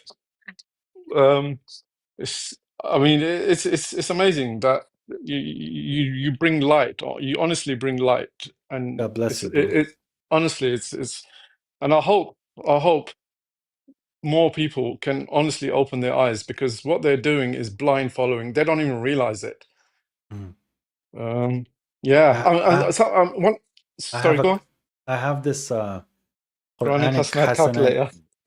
So for Surah Fatiha, oh God, if you read it, you get 1,410 hasana. Yeah. So read brownie it. Points. Sunni points. On Sunni point. No, it's so Sunni Honestly, math, it's made a mockery of the the Deen of Allah. religion. Well, yeah. One of the things I wanted to discuss with you quickly is the Deen, the Millah is the Millah of Ibrahim. So, would you not classify Jews and Christians and Muslims, all three, as one Millah, as one religion, and that is the religion No, of Abraham, the Millah of no. Abraham, You're talking about and ummah. into three different sects? No, In my so community, no. ummah is the community, millah is the creed, the inclination. So Sunnis are not following Millat Ibrahim. Jews are not following Millat Ibrahim. No, Christians are not following Millat, but they came from they've Millat become, Ibrahim. but yeah, they came from. So they've become three different sects, no, Right. So that's of the where Millah of Ibrahim. God says, وَتِلْكَ أُمَّتُكُمْ أُمَّةً وَاحِدًا. Your community is one community, and then they separated and they cut between them. So God has raised us as a single community, but then they cut off and God calls them Jews. Because when Moses was around, they were not called Jews, they were called believers, right? Jesus came around, they were called believers. Jesus passes away, then they were called Christians. Why? Because they went and became Christians. See what I mean? And then you have the people who followed Prophet Muhammad. They were believers. The Prophet Muhammad left, they started to call themselves Sunnis and Shias. It's the same thing. They say we're Sunnis. Okay, those people say we're Christians. And the other people say we're Jews. But God never gave them those names.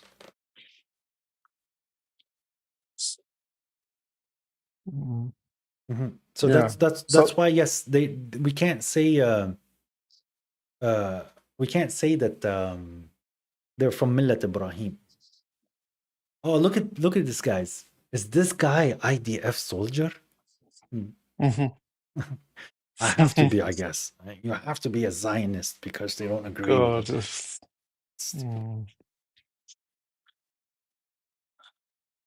Hey, Scubaru, did you get your check from the agency?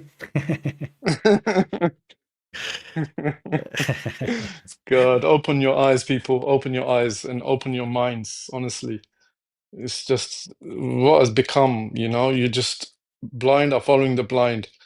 The imams in these mosques, right? There's probably, I don't know, 500 mosques in the UK, and I promise you that 90% of them are from imported.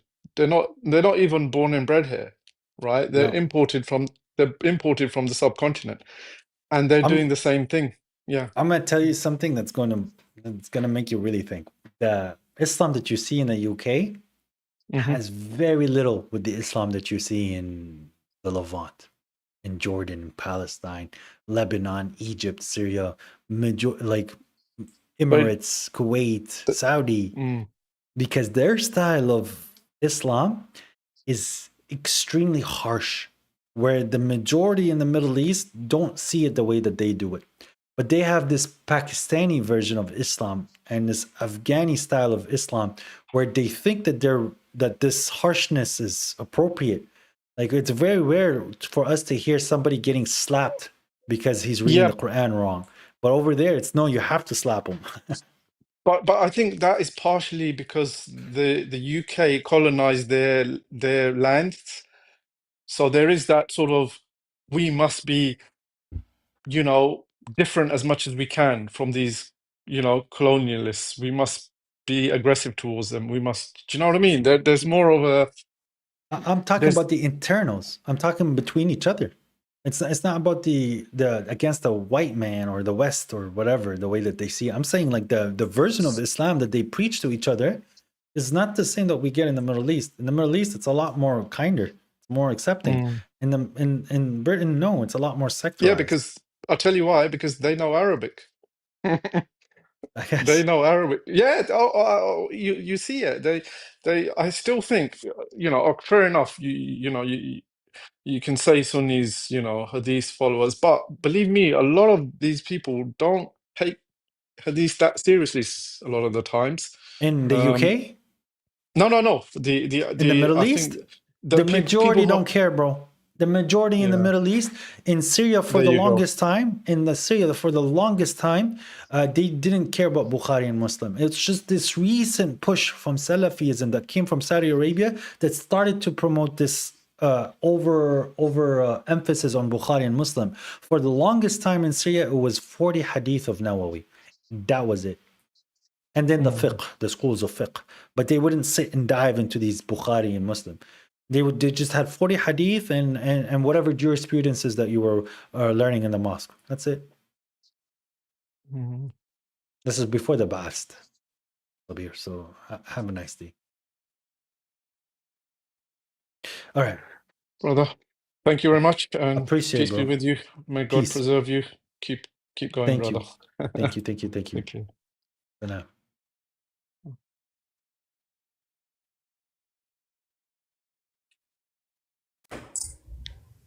All right. Assalamu alaikum.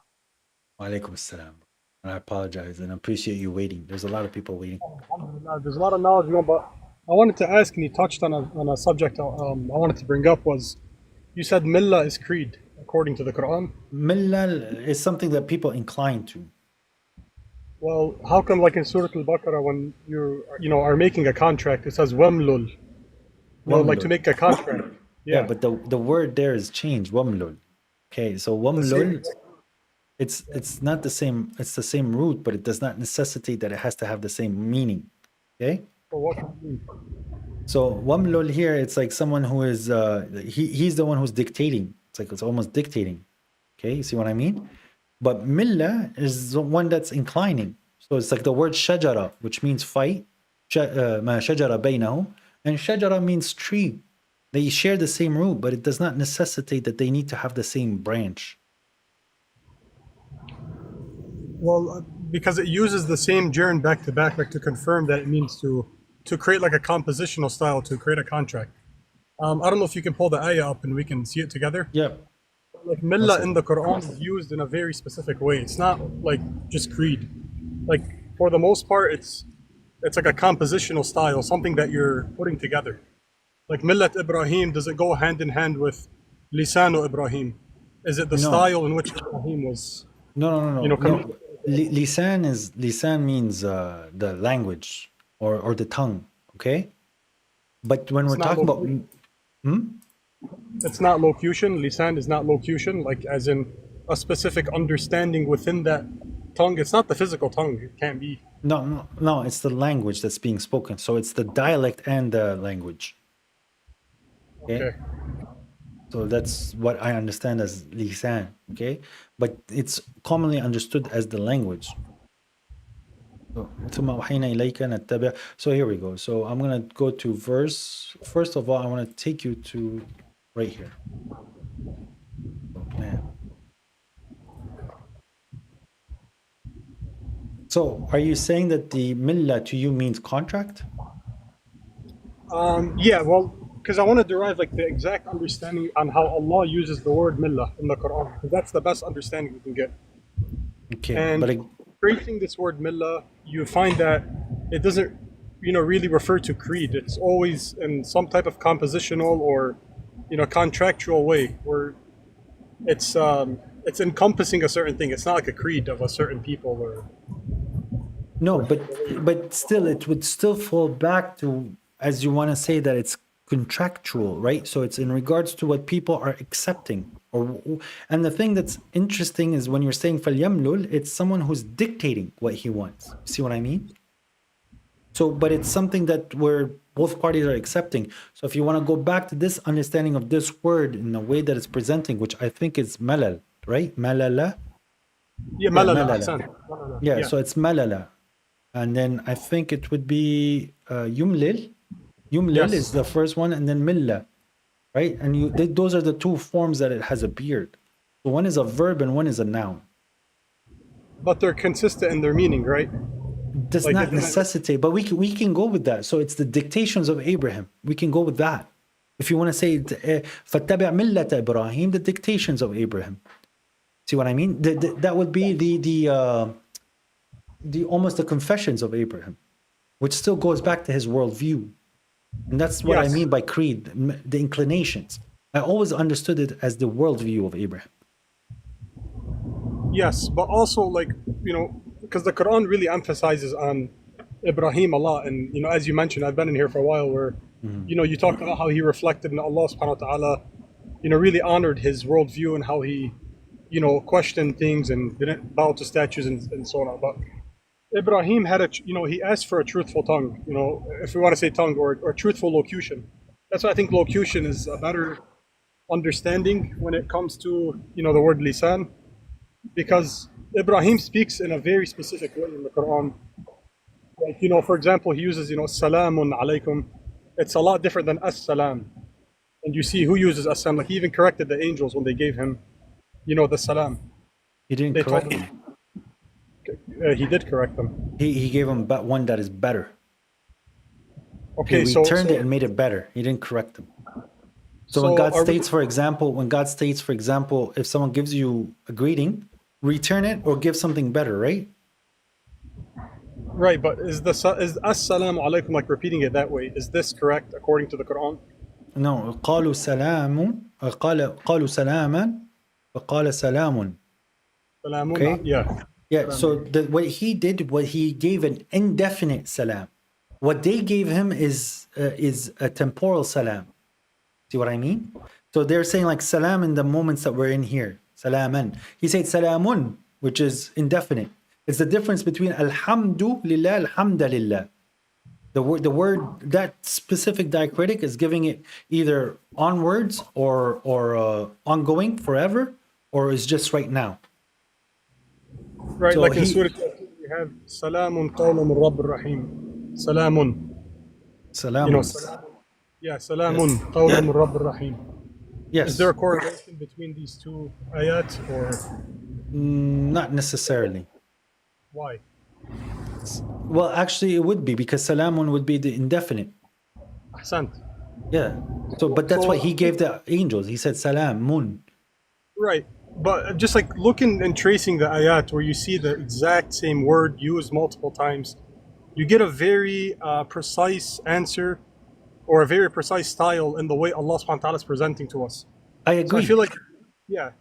And the way I've seen this, I don't know if you've heard of the Marvelous Quran, Dr. Hani Adshan on No, YouTube. I have heard of him, and as soon as you're saying the locution, I'm getting that vibe. Yeah. But he makes some really incredibly bad mistakes in the Quran, bro. I would please, can you critique it? Could you watch the YT93? And that's like the summary of the whole Abrahamic locution, he calls it. Sure. Lisan I get it. I understand. And he makes some critical mistakes, and I'll tell you. Which one did you want? I'll watch and I'll make a video. YT93. 92? 93. 93. It's called Muhammad versus Quraysh who won. Yes. Muhammad, but then we start having him saying to us that Ismail is Muhammad and all the other stuff that he's trying to pose, which the Quran does not support. But this specific one, I'll go through it, and if there's anything that needs to be critiqued, I will. But I don't agree with him. No, he's very fair. But just look at the evidence he provides, and if you can dispute it or refute it, sure. I would love to see how you can. Because I thought the same between the evidence. There's really no argument against it. Yes, but okay. So what would you say in regards to shajara and shajara? Or shajara and shajara. Shajara is an argumentative group. Like Bani Israel, they were a splinter group that were argumentative. Okay. And the tree? And the tree, shajara. Well, I mean, he goes through there. I don't have the knowledge myself, like in detail in front of me. It doesn't always that work. For example, nahar and nahr. Yeah. There is a difference. Sur and sawar. Sur, ينفخ في الصور, which is the blast at the end, when the sur is being blasted, the horn. Okay, sur is also picture. Yes. So it doesn't always work, brother. Well, but they're used differently. They're accurately. It's the same roots.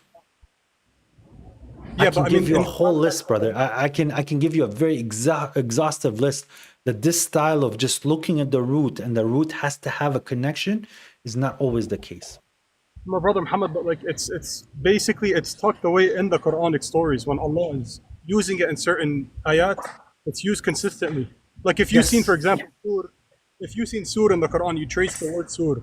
It's used very consistently in that way. Or if you say surah or sawar or whatever you might, for image, and you trace that journey, you'd see that in the Quran it's used consistently that way. No, brother. This is my point. So it's in regards to what the Arabic is showing us. So in the Arabic, we see some words that have the same root, but have a very different meanings. You see what I mean? And if we're gonna stick to that kind of style where it has to have a sister meaning, or like a meaning within the same root, we start to lose what the verse is saying, because there's no way for us to correlate it. And this is where people miss the point. And this is where Hani Achan's thing doesn't work that way. So I'll show you another one. So I call this the same root conundrum, or okay, Bashar, which is human, and Bashir, which is good news or give news, right? And then you have, for example, وَكَانَ عِنْدَ رَبِّهِ وَجِيهًا, honorable, right? Wajh, face.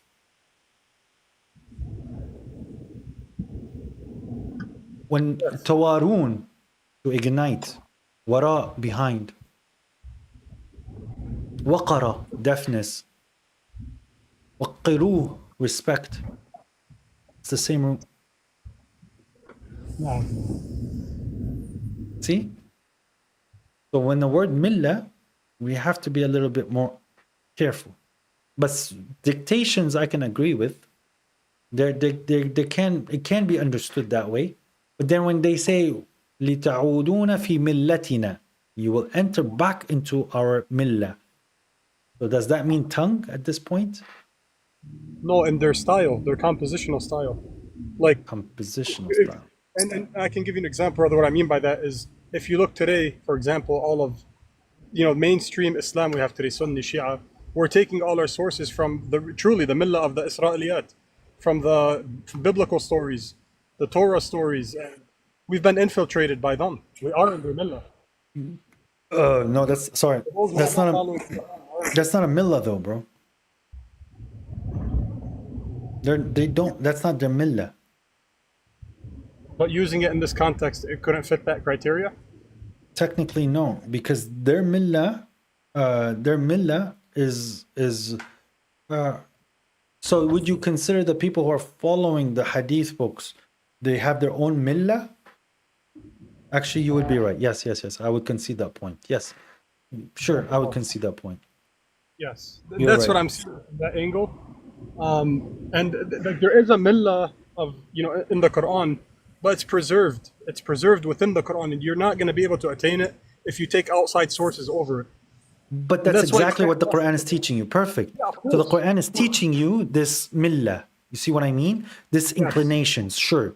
But this millah does not necessitate that it needs to be in Arabic if we're talking about the language, which you're not. You're saying it's the style that it's being presented is what the millah is, right? Yes. But then that would go back to the worldview. Yes, of course. So that's where, and I know it's a little bit like, if I tell you like Kursi and Arish, like the reason why these are mentioned, it has to do with worldview. There's a big correlation between them. Like Arish al-Rahman and versus a standard Kursi. And this, it'll be presented in YT93 if you watch it and see how it's really, really amazing. Like how the Quran comes to light. When you give it its due reverence, the words. We'll see. I'll watch it and I'll try to see if I'll make a refutation. Hani Atsan, unfortunately, bro, he made a lot of claims that is not accurate at all. So that's why I avoid him. I respect that, brother, but watch it and refute the evidence, inshallah. Okay. If you can. Okay. I'm not going to say that everything that he says is wrong. I'm just saying on very key points he made some critical mistakes and he doesn't like to be corrected. Inshallah, bro. If you can provide the evidence for them, I would love to see it. Sure. Because I try to challenge it. The first one about Ismail and Muhammad being the same person. Well, if you look at how, okay, how come some ayat in the Quran mention like Ya'qub wa Ishaq, and then why is Ismail not mentioned amongst those group? Because it's two different seeds, two different lines. Well, why is Ismail mentioned in that same time? Because there's times where Ismail was mentioned where Abraham was already witnessing him. Could you show that? Yeah. Could you show the difference? Yes. This is in chapter 14, I believe, where Abraham is thanking God for Ismail. Yes. So this is in 1439, right here. Do you want the Arabic or English? If you can do Arabic and we can see the English under it. Yeah. الحمد لله الذي وهب لي على الكبر إسماعيل وإسحاق إن ربي لسميع الدعاء. Praise be to God who has granted me Ishmael and Isaac despite my old age. Indeed, my Lord is the hearer of invocation. Here they're both present. Naam. And then in the other ayat where he mentions, where they're mentioned in groups. Like, how come when they're mentioned in groups, Ismail is never mentioned among the group, where Because Ibrahim and Ishaq are mentioned? when he's talking Ishaq and Yaqub, this is him understanding that his seed is ongoing. Ishaq and Ismail he's thanking for the diversity of his seed. They don't need to always be grouped together. Right, but how come the linking, like when they're together, why is it always they're together, Ismail? Like there's several ayat that show, those three names together. But why is Ismail never mentioned in the grouping? Why ala al-kibari, like later on, or maybe when I'm older, or like, can that transcend time? No. No. Okay. That's interpretation, not exegesis. Ala al-kibari, on my old age, I got Ismail. And it's not about the promise of Ismail. And وَإِذْ يَرْفَعُ إِبْرَاهِيمُ الْقَوَاعِدُ مِنَ الْبَيْتِ وَإِسْمَاعِيلُ. And they both said, so they're both present.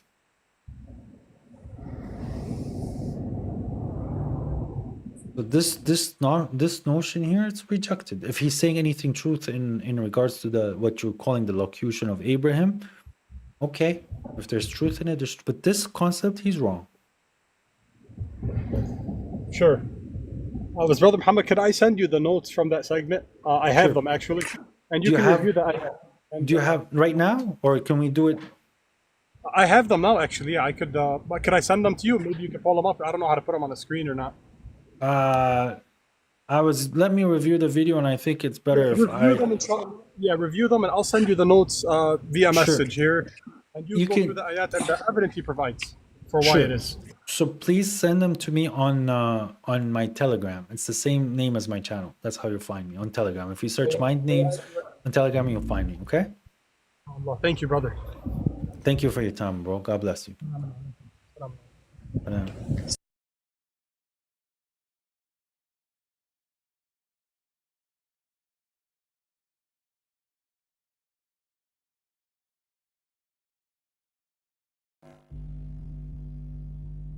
You didn't think I was going to take you, did you, Desert Scorpion 666?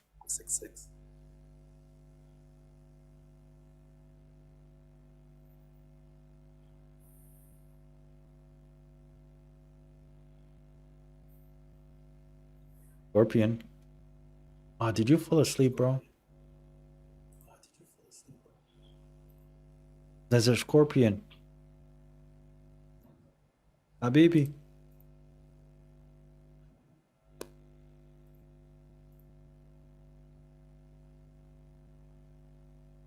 Hello? How do you pray, like Sunni or Shia? Neither. Do you pray Salah? Yes. How we pray? Anyone else gonna ask, how do we pray? Hey guys, you wanna know how I pray? You guys can come to my YouTube channel. I have a 10-minute video who's telling you how to pray. Desert! Wake up!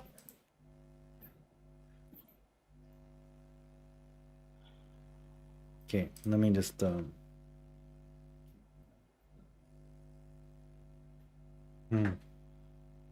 Okay, so videos, we go to videos, and of course, again, ladies and gentlemen, on my YouTube, there is a video that you could go see the verses and see how it works. And how do you pray? See, it's right there. How do you pray? How do you pray? That's how I pray. Okay, cool. Doesn't know how to pray because they didn't watch your YouTube channel. Doesn't matter. Please, bro. If you would like to have a conversation, come up. Right? If you're gonna sit in the comments and say that the ummah and the ummah and the ummah and cry for the ummah, then please have fun crying for the ummah.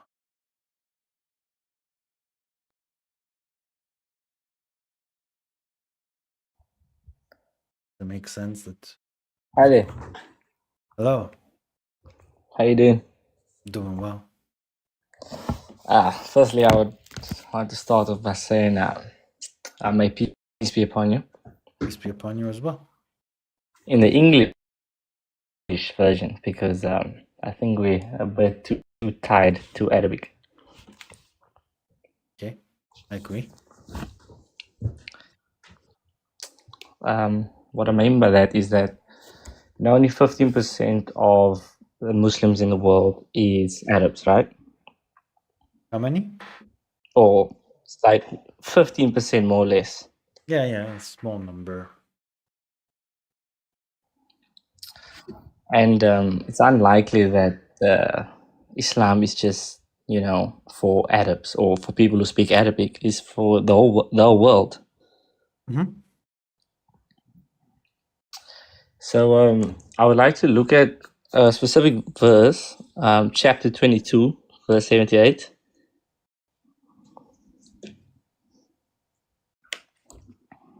Okay. Just keep in mind that I have the Quran app on my phone, but I cannot speak Arabic, so I'm interpreting it just from the English version. Mm-hmm. Right? I can't hear you when you go read it. I can't hear you, bro. Let me try and get it on my laptop, actually. Sorry about that. How about I say it? And strive for God with true striving to him. He has chosen you and has not placed any difficulty upon you in the religion. The creed of your ancestor Abraham. He named you submitters before, and it is and in this concerning this that the messenger will be a witness over you, and you may be a witness over the people. So establish the litany and give the charity and stick to God. He is your guardian, and wonderful is the guardian, and wonderful is the helper. Perfect. Thank you. So that part where it says he named you submitters, right? Mm-hmm. That meaning Muslims, right? Yes. God said. Yes. So God named us Muslims before Prophet Muhammad, right? Yes, and in this. Yes. So my thinking behind that is that, Islam wasn't meant to come as a new religion. It's just meant to follow on what all the other prophets were saying. It's meant to teach you exactly what the other prophets were saying. Yes. And then there's a lot of verses in the Quran that states that there's no distinction between the prophets. Correct. But there's different legislations and different curriculums between. Yes, I would believe so, because it was, of course, my understanding is that it's been sent to a certain people at a specific time based on the context. And then, of course, with the Quran, that it has been sent for that context and also for the rest of time. But it's based upon the prophet you choose to follow. Okay. So, of course, the main three Abrahamic religions came from the Prophet Abraham, right? Yes. Jews, Christians, and Sunnis. Muslims. Sunnis and Shias. I myself regard myself as a believer, one who submits. I don't really like to use the Arabic term because I feel like people treat it as a new group. Mm-hmm. Just like how we read in chapter 22, verse 78, that is not a new group. It's been there. Yes. So my understanding, right, is all the different three Abrahamic religions, they believe in majority of the same prophets, right? To a certain degree, but Prophet Adam. There's more than three, but sure. Okay, I hear you. But what I would like to say is that, there's all these fights about small things, to be honest. And in the world with all what's going on, you look at Israel and Palestine, I feel like that is a very important thing. And here we have people fighting about how we should pray. Like there's honestly bigger things than fighting about those small things in the grand scheme. So people, it's the believers in God that are causing the most damage to the world. Yeah, so I feel like every religion has a certain supremacy. So Muslims think Christians are wrong, Christians think Muslims are wrong, and it's just a cycle and a cycle and a cycle. Because people Right. don't like to think open-minded, right? To a certain degree, yes. But it's because of indoctrination. It's not so much of the book or the religion. So I know what you mean, bro. But yeah, so sorry, are you saying that it's just you're surprised that these people are doing what they're doing kind of thing? To be honest, I'm not surprised. I feel that humans we like wild cards. Our Like what? environment shape us. We like wild cards. Mm. Like you can think that somebody is gonna act rationally, but then they don't. But the reason why you're thinking that they are going to act rational is because you yourself thinks there's certain ways right, and if that person acts differently, they are irrational. But you look at yourself as the benchmark for rationality. That's the way you say it is how people think when they're a little younger. This is the mentality of early 20s, mid 20s. When you're older, you understand I'm that that's early wrong. 20s. Yeah, that's So when you get older, it changes where you start to allow the person to have his perspective. This is very yes, hard to get into. And when you allow the person to have his perspective, you see it's not about right and wrong. It's about the individual does not see himself as wrong. And me, myself, I cannot see myself as wrong. But then you start to allow God to be in the middle. Then this is where you can allow the other person to teach you, even if he's a Jew, even if he's a Sunni or a Christian or yes, whatever it is. I mean, if Cristiano Ronaldo wanted to write a book, I would read it. I wouldn't say that this is Why? Revelation from God, and I would take some things out of it, and I would say, okay, yes, I agree with this. Let me implement it in my life. Just like with the Hadith, I don't think it's entirely wrong. I just don't think that it's on the same level as the Quran. Yes, and as you see how you I said you would equate read, perfect. You see how you said you would read the book by Cristiano Ronaldo because he's someone, and you would read the Hadith, and you're giving me the same example. Yes, we didn't need Cristiano Ronaldo's book, and we didn't need the Hadith for us to understand. If it's there and it's present, and you would like to read it, sure. But we're talking about the necessities. Sunnis are saying that it's necessary and it's mandatory, and if without it, they call me a kafir. And it's the You exact see, same, it's the exact same thing. I don't need Cristiano Ronaldo's book. I don't need Tabari's book. I don't need Bukhari's book. And I don't need anybody else's book. Nice to have for you. More power to you. Is it necessary? No. I'm here to represent the word of God. From exactly. my opinion, obviously. I've been brought up in a Muslim household, and for the most part, I haven't read the Quran initially, right? I would just go to Majority mosque of on us didn't. Friday. Yeah, majority of us didn't. I would just go to mosque on Friday, listen to what the Imam has to say and take what I would like to hear. And there's a lot of things that I wouldn't agree on, and then I wouldn't go further and research what he actually said, right? But now that I've gotten older, I've started to actually read the Quran and start to understand what is being said. Of course, I'm not reading it in Arabic, which I understand, but I feel that the English translation is enough for you to actually understand what's going on. I think that everyone in the chat should just read it. And before they do anything else, before they engage in conversation of who's right and who's wrong, they should just read it. I agree. Because the thing is, it's the same message that you're going to get from. So the Arabic Quran is giving you guidance. The thing that's beautiful about the Arabic Quran is it's giving it to you in an extreme precise way. When some people want to come with certain understandings, the Arabic can dispel a lot of those understandings. So that's when we're going to come down into the really like nitty and gritty stuff. The Arabic Yes. as possible.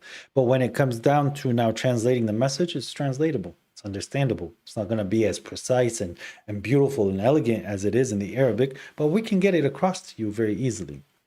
Yes, definitely. I mean, yes, it's not going to be like 100% precise, but you can still read it and understand what's going on. Mhm.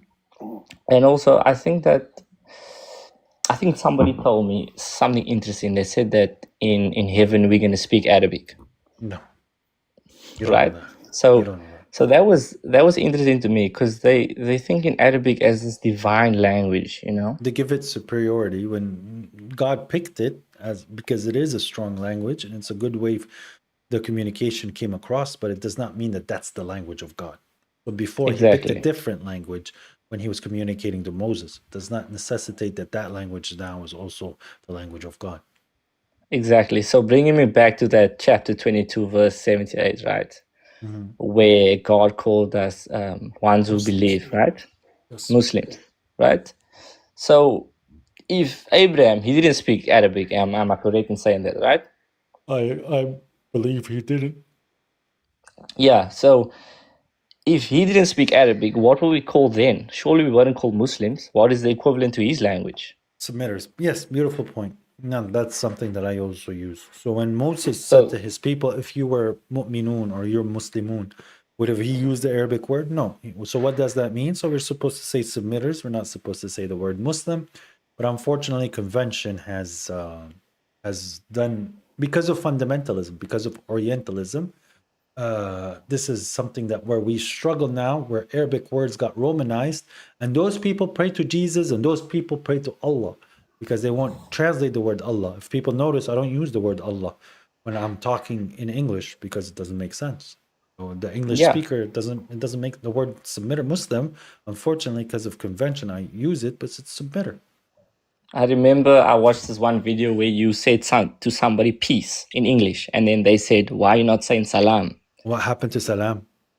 Yeah, I watched that, and you see that's quite interesting. It's like Arabic is this divine language, and it shouldn't be. It just creates more division than unity. It's like people are interpreting Islam as a new religion.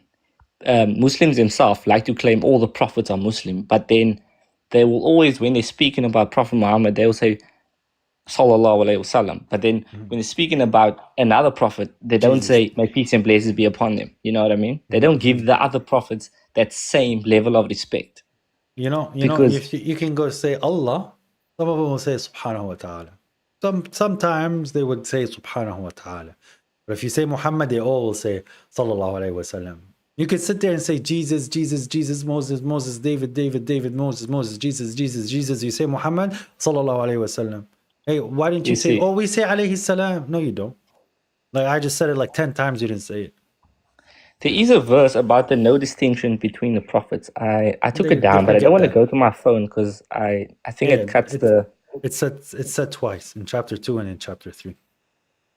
In chapter 2, you know what I will say, right? After reading the Quran, just if you just read chapter 2, your mind should be open already. I submitted by halfway through chapter 2, bro. In fact, that's the verse You that know, woke me up. That's the verse chapter that 2 woke is me up. so important. You know, I'm dead. just reading that alone gave me such an open mind. Especially chapter 2, verse 112. That I mean, chapter 2, verse 62. Sorry, Yeah. unbelievable. Chapter 2, verse 62. Yeah. I don't think this is it, but that's a different verse. Let's just check. Inna alladhina yeah, so those are the who said they believe, and those are Jewish, the Christians, as well as the Sabian who believe in God on the last day and act righteous. They will have their reward with their Lord. Is that the one that you're talking about? Yes.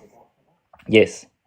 So that alone opened my eyes because this idea of religious supremacy, right? Like I was mentioning, where Muslims believe Christians are wrong and Christians believe Muslims are wrong, right? This verse clearly says that whoever believes in God, right? You can be a Christian and you can believe in God. About your Right? deeds and your faith, yes. Exactly. So this is a question I have for Sunnis that they don't know what to say. Can I believe that the Quran is from God? Okay, that Muhammad is a messenger and a prophet, but I follow Jesus. Am I a Muslim? You are. They will crumble. They don't You know what see, to do. that's because they have the superiority that Muhammad is for them, you know? May peace be upon him. That's their prophet. They say that's their prophet. Exactly. So it's the superiority, and then Christians, of course, say Jesus is their main guy. You know what I mean? Why don't we just think about God as our main guy? You know what I mean? Right. So just that verse, chapter 2, verse 62, and chapter 22, verse 78. That two alone opened my eyes so much, because my idea is that when Moses came to the people, right? After him, I would say that the Jews came after him. Him himself, I wouldn't consider him a Jew. Exactly. That's the truth. He was a believer in God, right? Right. He was a believer. So the people around him were believers. The Jews came after Moses. The Christians came after Jesus. So yes, I agree with you there. Just So like my Ladina understanding, Tabau, by the way. Ladina Tabau. I like that term. Those that followed. Okay. Not the followers, those that followed. Those came after Prophet Muhammad. yes. So my understanding is that after Moses came, right, people created their group. Let's just say 50 people. They were like, we're going to call ourselves the Jews because we are from Judea, right? We're going to call ourselves the Jews. We believe in God. All is good. Okay? Then the Jews started to grow in numbers. People started to join their group. It was like a soccer team, right? They started to join the Jews, and yes, they did believe in God. They did probably follow the practices, for example. And then Jesus came.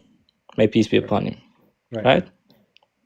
And then he told the people that they weren't doing what God ordained for them. Right?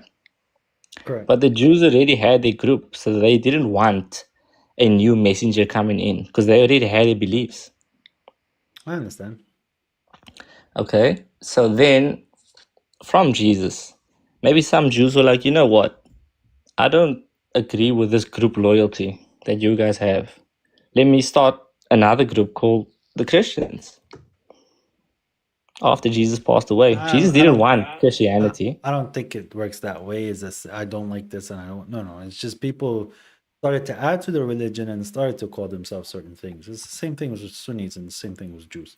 It's Yes, not that exactly. someone just came up with something. It's just that's what they started to call themselves because of their understandings. So yeah, it seems. Yeah, I don't think we're in too much disagreement, and I agree with what you're saying. And yeah, unfortunately, to change that mentality, it's difficult because the person himself has to ponder. Yes. And then lastly, when Prophet Muhammad came, may peace be upon him, people after him called themselves Muslims, which in itself is not incorrect, right? But I think I'll add a verse to your arsenal. Okay, I'll give Okay. you another verse. I used it today, and I think you'd like it.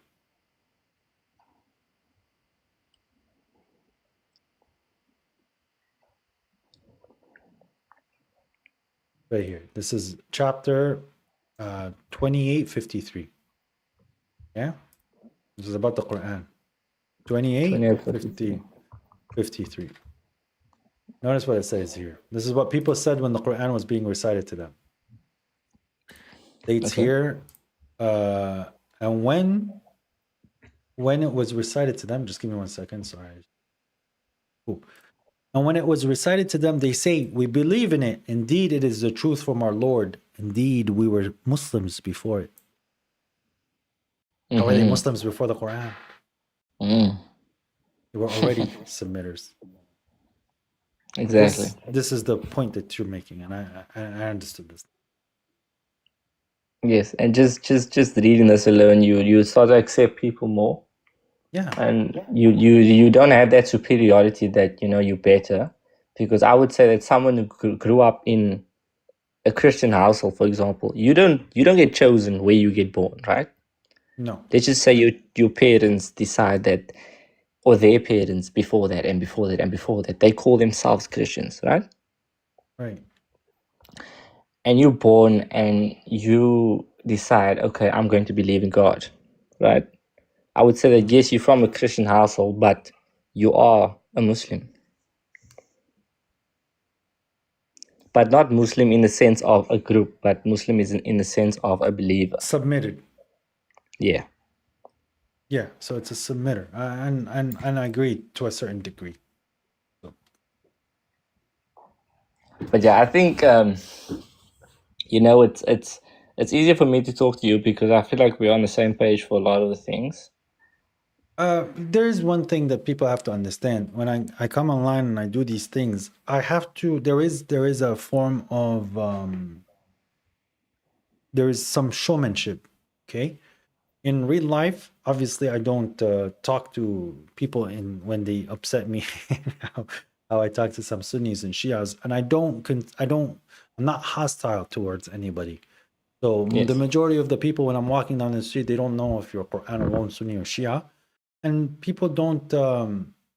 People are not as mean as people think that they are. Online is a different world, and there has to be some sort of persona when you're doing this. But the thing is, my goal is to show and teach. It's not to sit and call people kafirs. So that's why I say it's not Islam. I'm not calling you mushriks or kafirs directly.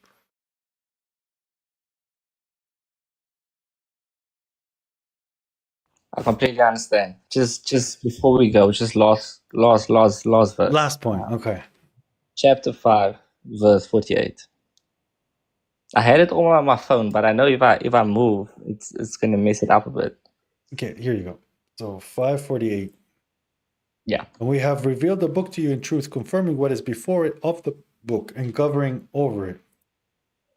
So judge between them by what God has revealed, and do not follow their inclinations concerning what has come to you of the truth. To each of you, we have made a law and a method. And if God had willed, he would have made you one nation. But he has to test you through what he has given you. So compete in good deeds. To God is your return altogether. Then he will inform you about what you have differed. But this is pushed in chapter 11. You're talking about the one nation, right? Yes. It's But it it's says by right here, brother. design. No.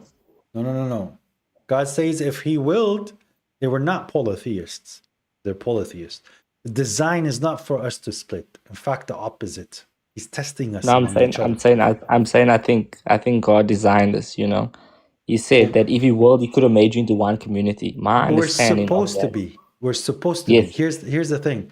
And if your Lord has willed, he could have made mankind a single nation, but they will not cease disputing, differing, except whom your Lord has mercy upon. And for that he created them. He created us so that we'd be one nation. He created us to worship him and serve him. He created us to work hard. But only the ones who have attained the mercy of God recognizes these concepts. So they're okay with being a nation with Sunnis, Shias, Christians, and Jews, but they're not accepting of us. And we understand that that's what God has willed. But he has given us the test that we have to be one nation. Yes. I think that's why we all come from different areas of the world. That's why we're all different skin colors. Maybe that's why we all come from different religions. But for me, religion means group, not necessarily religion. Right. Yeah, no, I would still use technically the word religion, but I understand what you mean. I have my brother Abu Sulaiman here. He's reminding me of a hadith that this is what the Prophet allegedly said. He says, "Do not favor me over Musa." For the first person that's going to be awake on the day of judgment would be Musa, right? Min qawa'im al-arsh, and Musa is gonna take a like a pillar of the throne of God. So Prophet Muhammad is supposed to be the first one that he wakes, but he sees that Musa was already awake, so he's not sure if he was awakened before him or not. But I think the point of the hadith is like even in their own hadith books, it tells them do not favor. Muhammad is telling them allegedly, do not favor me over Moses, but yet they still do so. So I think that's what my brother was saying here. But brother, I appreciate you coming up. Yes. For me, just one last thing to say. I genuinely think the hadiths are on the same level as the New Testament. It's about eyewitnesses. It's broken telephone, basically. Yes, but the difference is one started from God and the other one didn't. That's the difference. But yeah, hopefully we can chat again. What is your Telegram, by the way? I would like to send you a few things. It's the same as my channel name, Muhammad from God. But keep in mind, I get many requests. So right now, my Telegram is sitting on unread messages. As of today, 104. It's okay. I won't send multiple. I'll just send one lengthy message, and then if you come across it, you come across it. If you don't, you don't. Yeah. No, Okay. I'll Perfect. respond when I get a moment to respond. Okay, my brother? Perfect. No problem. Thank you so much. Salam. Salam. Peace. Peace, yeah. Yeah. Word of Ali. Word of Ali is here. SubhanAllah. Guys, just so you Walaikum salam wa rahmatullah. Guys, just so you know, I've been live for 6 hours and a half now. So I do have to wrap it up soon. So what's up, Word of Ali? Hi, what's up? Actually, this last conversation you were having, I did agree with most of the things. It's just like some details. And I actually wanted to ask you what you thought about the hadith about As-Sa'a. Which one? The one you posted a video about. Actually, I was just watching. Yeah, I was watching it and then your live popped up. So I believe in that hadith, it's actually very extremely clear, where he's talking about the final hour. There's the rendition of Aisha, where the response is a little different, but the people were still asking about the Sa'a, and the Prophet made it about their Sa'a. And then at the end of the day, what we're getting is apologetic, because God states very clearly in the Quran, very clearly. So they're asking him about the Sa'a, right?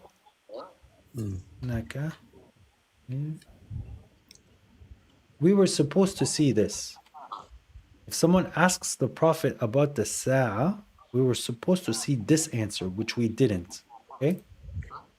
So if I go to verse 7, 187, right here. وَيَسْأَلُونَكَ عَنِ السَّاعَةِ. They ask you about the hour. أَيَّانَ مُرْسَاهَا قُلْ إِنَّمَا عِلْمُهَا عِنْدَ رَبِّي لَا يُجَلِّيهَا لِوَقْتِهَا إِلَّا هُوَ فَقُلَتْ فِي السَّمَاوَاتِ وَالْأَرْضِ لا تأتيكم إلا بغتة يسألونك كأنك خافي عنها قل إنما علمها عند الله ولكن أكثر الناس لا يعلمون.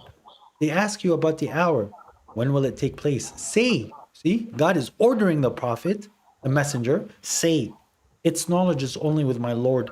No one will reveal its time except him. It is heavy in the heavens and the earth. It will only come to you surprisingly. They ask you as if you have concealed about it. Say, its knowledge is only with God. But most of the people do not know. So that's the response he was supposed to give the people in the hadith, and he didn't. So it's flawed. I don't need it.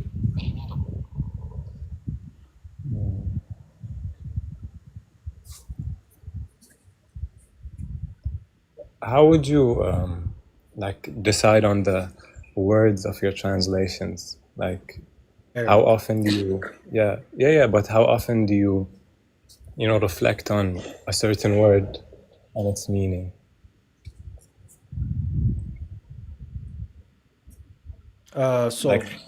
Obviously we reflect plenty. When this translation is not mine. This translation is by my good brother Baba Shuaib, the correctional officer. He's on TikTok. His name is Bush2G9, the correctional officer.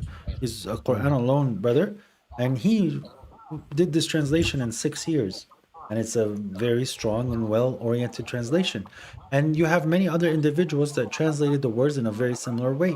It's because there's a general understanding of how the Arabic language works, and the message is more precise. We can reflect on the words and have a deeper level of understanding, but this deeper level has to still get attached to the surface level. So we have individuals, for example, we see the word hudhud, which means a bird. It's a type of bird. But they will go and start to tell you, oh no, this is a spy, and it means guidance because it has the same root. And this is just stuff that is not accurate. I mean, when did the understanding of hudhud come? You know, like we as Arabs, there's a difference between the language we speak today and, you know, the language of the Quran. It's not the same. But when we look at the verse, God is talking about birds. He says, وَتَفَقَّدَ الْهُدْهُدْ تَفَقَّدَ الطَّيْرِ, and he did not see the hudhud. So we know it's a bird. Okay, It you cannot could, be yeah. anything other. No, it could be other things. You cannot limit it to just a bird, don't you think? In the context, in the surface level, it's bird. Surface level. الظاهر من القول. If you want to go into a deeper meaning, you cannot detach from the surface. Then you're drowning at this point. You can't go back up. Definitely, but I mean, you could see it in an abstract way. Like, if you could see a tree in an abstract way, like how it has roots and it has branches, and there's that ayah talking about kalimatun tayyibatun kashajaratin tayyibatin. So there are abstract meanings, and you cannot not apply them, you know, and just Perfect. So when God is giving you an example in an abstract way, he made it clear. When God is saying that Solomon is looking at the birds, it's not an abstract object. It's not an example. How could you just like make that assumption? Because it's the surface level. I'm not talking about the deeper meanings behind verses. I'm talking about the surface level. It's very clear. One God is giving you a parable. The other one God is telling you a story.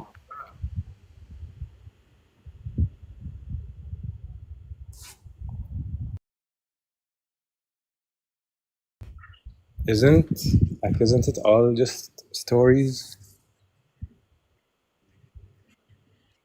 Okay, but so I think it's easier if we just address your point. Because right now you're just giving me what ifs more than telling me a point. Are you saying that I'm reading it wrong?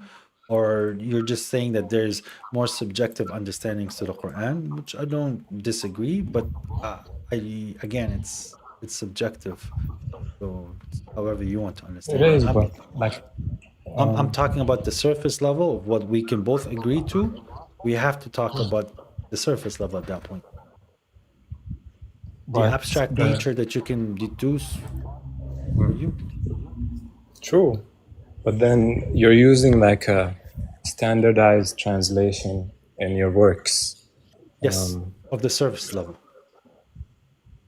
So that the person can have the deeper, the ability to go dive deeper in English as well. It's nothing stopping them. But at least I am doing my job of conveying what I can from what God said on the surface level.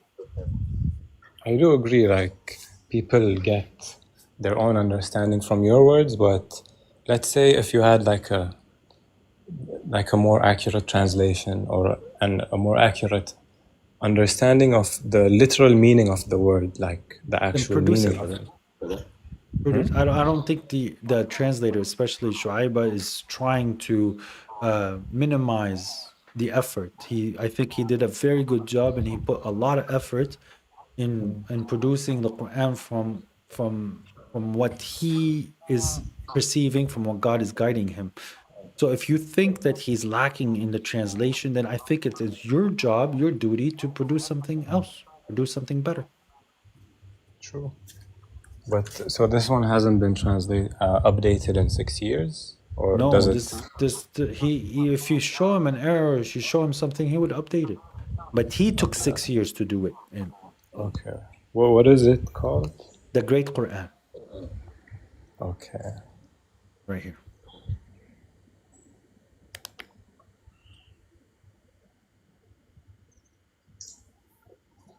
All right, brother? All right, thank you. No problem. Salam. Assalamu alaikum. Alaikum salam. Okay, let me see. I understand a lot of people are telling me in the chat that they would love to come up and to have a conversation. Today we didn't have that many Sunnis and Shias. I didn't expect so, because the thing is, when I'm going on to their panels, and they have to use their methods in trying to shut me up. I know they don't come. I know they don't like to come up, and that's fine. No, I'm not bothered. But we did have some Sunnis at the beginning, which they couldn't show me how. What's his name? Abdullah bin Salam is not a prophet, so they have to reject that hadith. And they're here lurking in the corners. Okay, I appreciate that. That's very true. They like to sit and listen, but they won't come up. They're definitely here. They're definitely here, but they won't come up and talk on a fair platform. I won't mute you. I'll let you say what you want to say, and I will. And it's easy to prove that. Then come on, Sabir. Would you like to come up and show me how logically Abdullah bin Salam is not? How do you know the greeting from Quran alone? Whoever gives you salam, give it back to them. Sure, Sabir, يلا تفضل.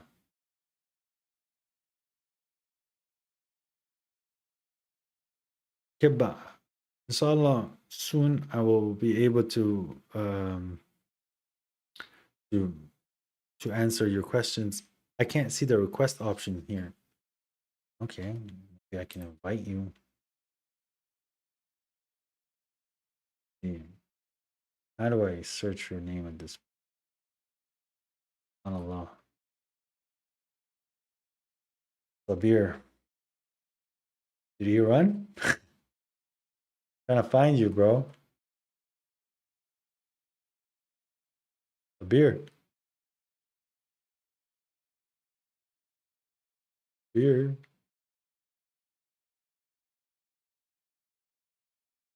Sabir. Where are you, bro? Maybe you have an issue where you cannot be requested, because I can't invite you either. I don't see your name on the list. People I can invite. Either. Okay, so that's why he's not allowed to join, because he's still not. No, he can't join because his account is brand new. So let's. I do want to take one more person, and I'm going to take the person that was waiting. Kristen, brother. I'm going to take a person that I know he's been waiting for quite some time. I know there's another individual that was waiting for quite some time, but Shoaib was here for a little longer, and I think it's going to be a little, hopefully, productive. What's up, Shoaib? Assalamu alaikum. Wa alaikum salam. No, I'm not here to argue or anything. Basically, I've been watching and just following your page for a while now. And I agree with you. So I'm from a Pakistani background based in the UK. And for me personally, like, it was drilled into me from a childhood, from kids, like, this is how it is, this is how it is, until I start to question it. And when I start to question it, I end up falling out with my family, friends, close people that I know. Basically, people obviously take it very seriously. So I just had a simple question. I'm at this point, I'm reading the Quran and I'm going through everything, but I'm finding that translations are kind of throwing me off a little bit, because there's one particular one, Pakistani guy, I forgot his name now, that's used worldwide. But I see, like, the words that he uses in the translation. The Clear Quran by Mustafa Khattab. That's the one. I thought he was Egyptian. I didn't know he was Pakistani. But yeah, his translation is no good, bro. His translation is extremely skewed, and a lot of square brackets and his own interpretations. So, my good brother, I'm going to show you something. This website. I like this website. Website called Islam Awakened. Okay? It has Muhammad Asad, Ghalli, Safi Qasqas, the actual Arabic transliteration. Okay? We said Asad, Bikathal, Yusuf Ali, the Clear Quran by Khattab, the one that you were talking about, Safi Qasqas, Khan, Shakir, Irving. You want me to keep reading them? No, that's fine. I was just saying, if you could point me in the right direction where you think a lot of the translation is literal. Yes, Talal al-Thani and Shu'aiba Abdullahi, the Great Quran and the Clear Quran by Talal al-Thani. So there was this game that I believe was played Talal al-Thani, he made this translation, which he called it the clear Quran, okay? Yeah. He called it a clear Quran. And it was gaining a lot of momentum, but it wasn't Sunni based. He was being very literal. And the Sunnis hated his translation. All of a sudden, now we have this other one called the Clear Quran by Mustafa Khattab, which they overly promote. And it's the same thing.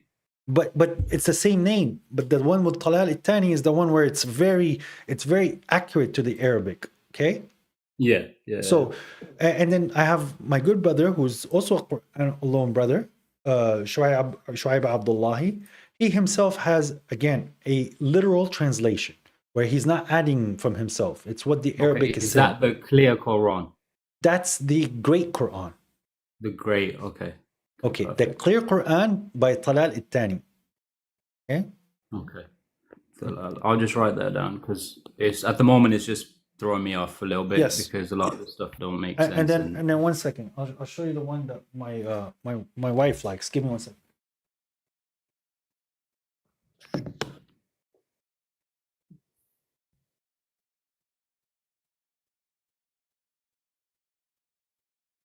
There's this one as well, which she enjoys. It's called the Quran, a monotheist translation by the monotheist group. Okay. Okay. So this, I agree with a lot what he's saying. Some of the words he would translate, for example, like deen for system instead of religion. So there's some things that, but this is where it's like, when you read different translations, you'll see why people are doing what they're doing. But I enjoy this one in my prayer. There's as I said, you have Safi Qasqas is good. Talal al-Thani is good. Shuaiba I highly recommend. And what else? What else is the one that I was having in mind?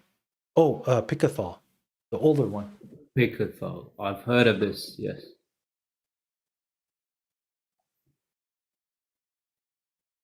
So this one, the Quran translated, is by Pikathal, and he uses Old English, right? So lo, it's like lo, right? Lo, you are the mild, the guide to you are the mild, the guide to right behavior. He said, "Oh my people, have you not considered if I am like this one is I find is very good as well." Now, I had a bot created in AI. I love and this bot was designed according to its own intellect to rate different translations verse by verse. Okay. Pikathal got the highest, 87%, according to in terms of AI. accuracy. Accuracy. Talal al-Thani was second at 86%. But because the difference is this individual uses Old English. And because of the Old English, you're capable of showing a good thing. Safi Qasqas got second. And then you have... Go ahead. Sorry. The book the Quran that you hold in the Pictal one, I believe a couple of years ago, we might have a mutual friend. Mono, right? Yeah, Mono.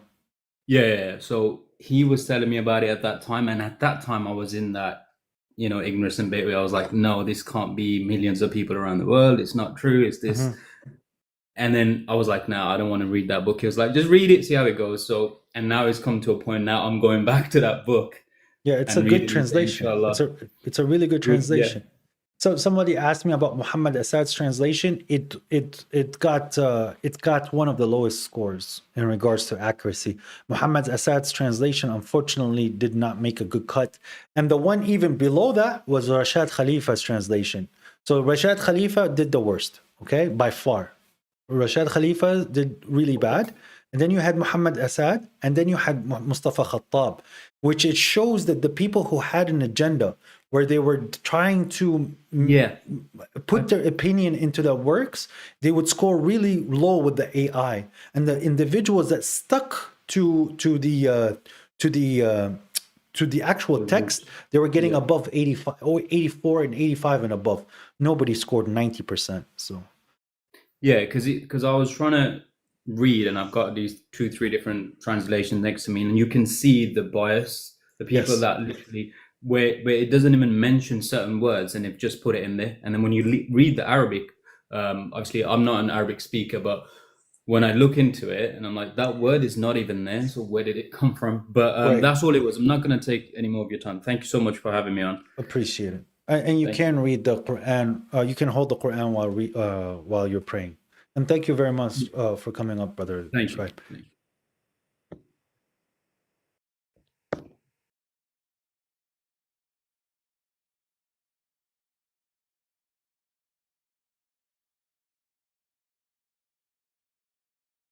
Cool. All right. I have to be a man of my words. I did say that that would be the last individual. So I think it's a good place to stop. 6 hours and 55 minutes. You know what I mean? 6 hours and 55 minutes. And our buddies are still in the chat. They won't come up. Love you too, my good brothers and sisters. Can someone write the name of the book and ping it? Sure. So I'll send you the ones that I'll write them all in the chat so for people would hear. Okay. So the Clear Book by the Clear Quran by Talal Ittani. Okay. We have the Great Quran by Shuaib Abdullahi. And then we have Safi Qasqas translation, which I don't know what he named his copy. And then finally you have the Quran translated by Picathal. Marmaduke Picathal. It's not final. There's one more. Picathal. And the Quran by the monotheist group. Okay, so those are the ones that I was recommending. Baba Shuaib's translation, what did that measure on the AI accuracy? It did fairly well. Though it went the thing with the Baba Shuaib's translation is he tries to show a lot of technicalities. So, for example, the word salah, there's times he translated it as litany, and there's times where he translated in a different word to show what the context is talking about. He uses some words that require you to look up that word for you to truly understand why he chooses the word that he chose. But Shuaib, he also gives you the transliteration with the translation. So this is one of the websites that I was showing you. The one is called the Islamic Awakened. He's actually on there as well. So all of these people that I told you about, they're here on Islamic Awakened. And you could just click their names and read the whole thing. So, for example, you have Asad, which I don't take, as I said. See, Safi Qasqas is right here. That's one of the guys that I mentioned. And then we have Picathal. He's right here as well. Where's Picathal? Safi Qasqas, Picathal. And then you have, for example, the other individual, Talal Ittani, where he was using the AI, and then Talal Ittani without the AI, right? And then you have the monotheist group, which I believe is going to come up here. The monotheist group, 2017, it's right there. And then if you keep scrolling, you will also see the one, and you see the one where they say it's problematic, controversial, or problematic. You'll find the Rashad Khalifa in there. And then finally, for the new translations, where's the new translations? New translations, you'll find Shuaib Abdullahi in here. So say that you want to just read Shuaib's, you just click his name, and it will show you the whole. Well, it's giving you the, but in the website, it will show you, I believe, his translation right here. So you see, Ta Sin Mim, and he's giving you the translation. These tilka are signs, symbols. Okay, ayatul, the clear, al-mubin, book, al-kitabi. We recite, natlu, to you, alayka. To you, he's telling you it's singular. Because in Arabic, we have to y'all, you all, and you. So he's telling you singular, plural. This is where Shuaib's translation is a little bit more technical than the other ones. He's helping you out more for you to understand and get closer to the message. Ladies and gentlemen, brothers and sisters, I appreciate you for coming and watching. I don't know when the next time I'm going to be in the UK, Adam. And thank you very much for you guys joining. And it was a pleasure. Today was good. And I hopefully, thank you, Adam. God bless you for tapping. Appreciate you. Even the mushies. I don't know what that means, the mushies. Funny. All right. God bless you, TikTok. Hopefully, hopefully we make this world a better place. Peace, submitter. All right. Live here.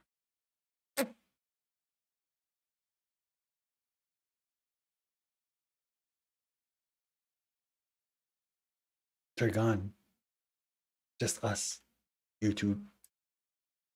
Hi. How you doing?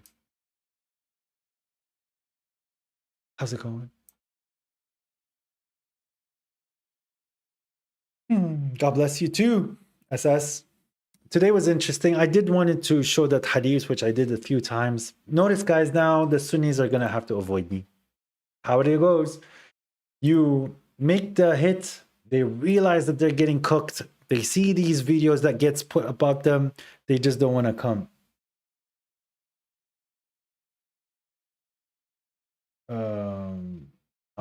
I'll talk.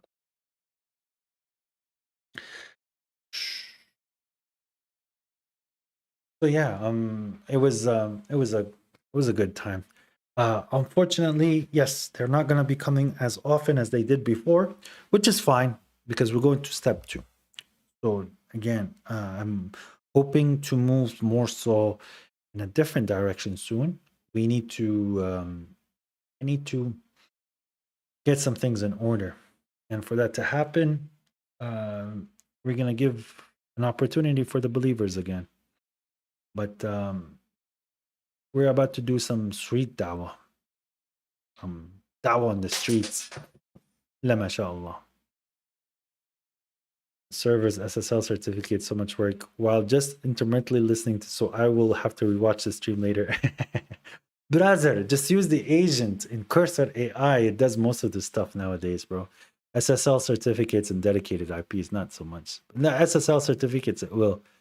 But the server administration now, man, it's honestly, I just make Cursor AI do it. It's supposed to be for programming, but I tell Cursor like install whatever on this Ubuntu as a, because I'll SSH into the box, make it for remote development, and then Cursor will work directly on the box.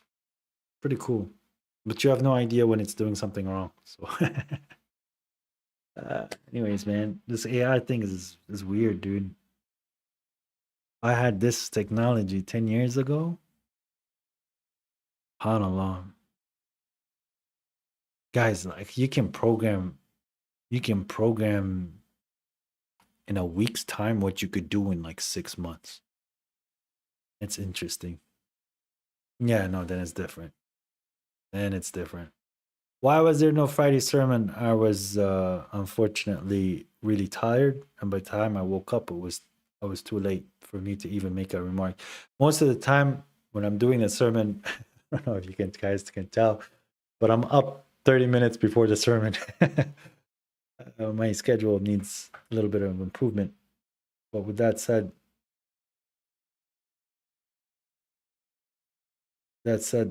alhamdulillah. All right. Mega stream. We've hit the 7 hours mark. We haven't done a stream like this for a while, but I thought that it was overdue, and thank God.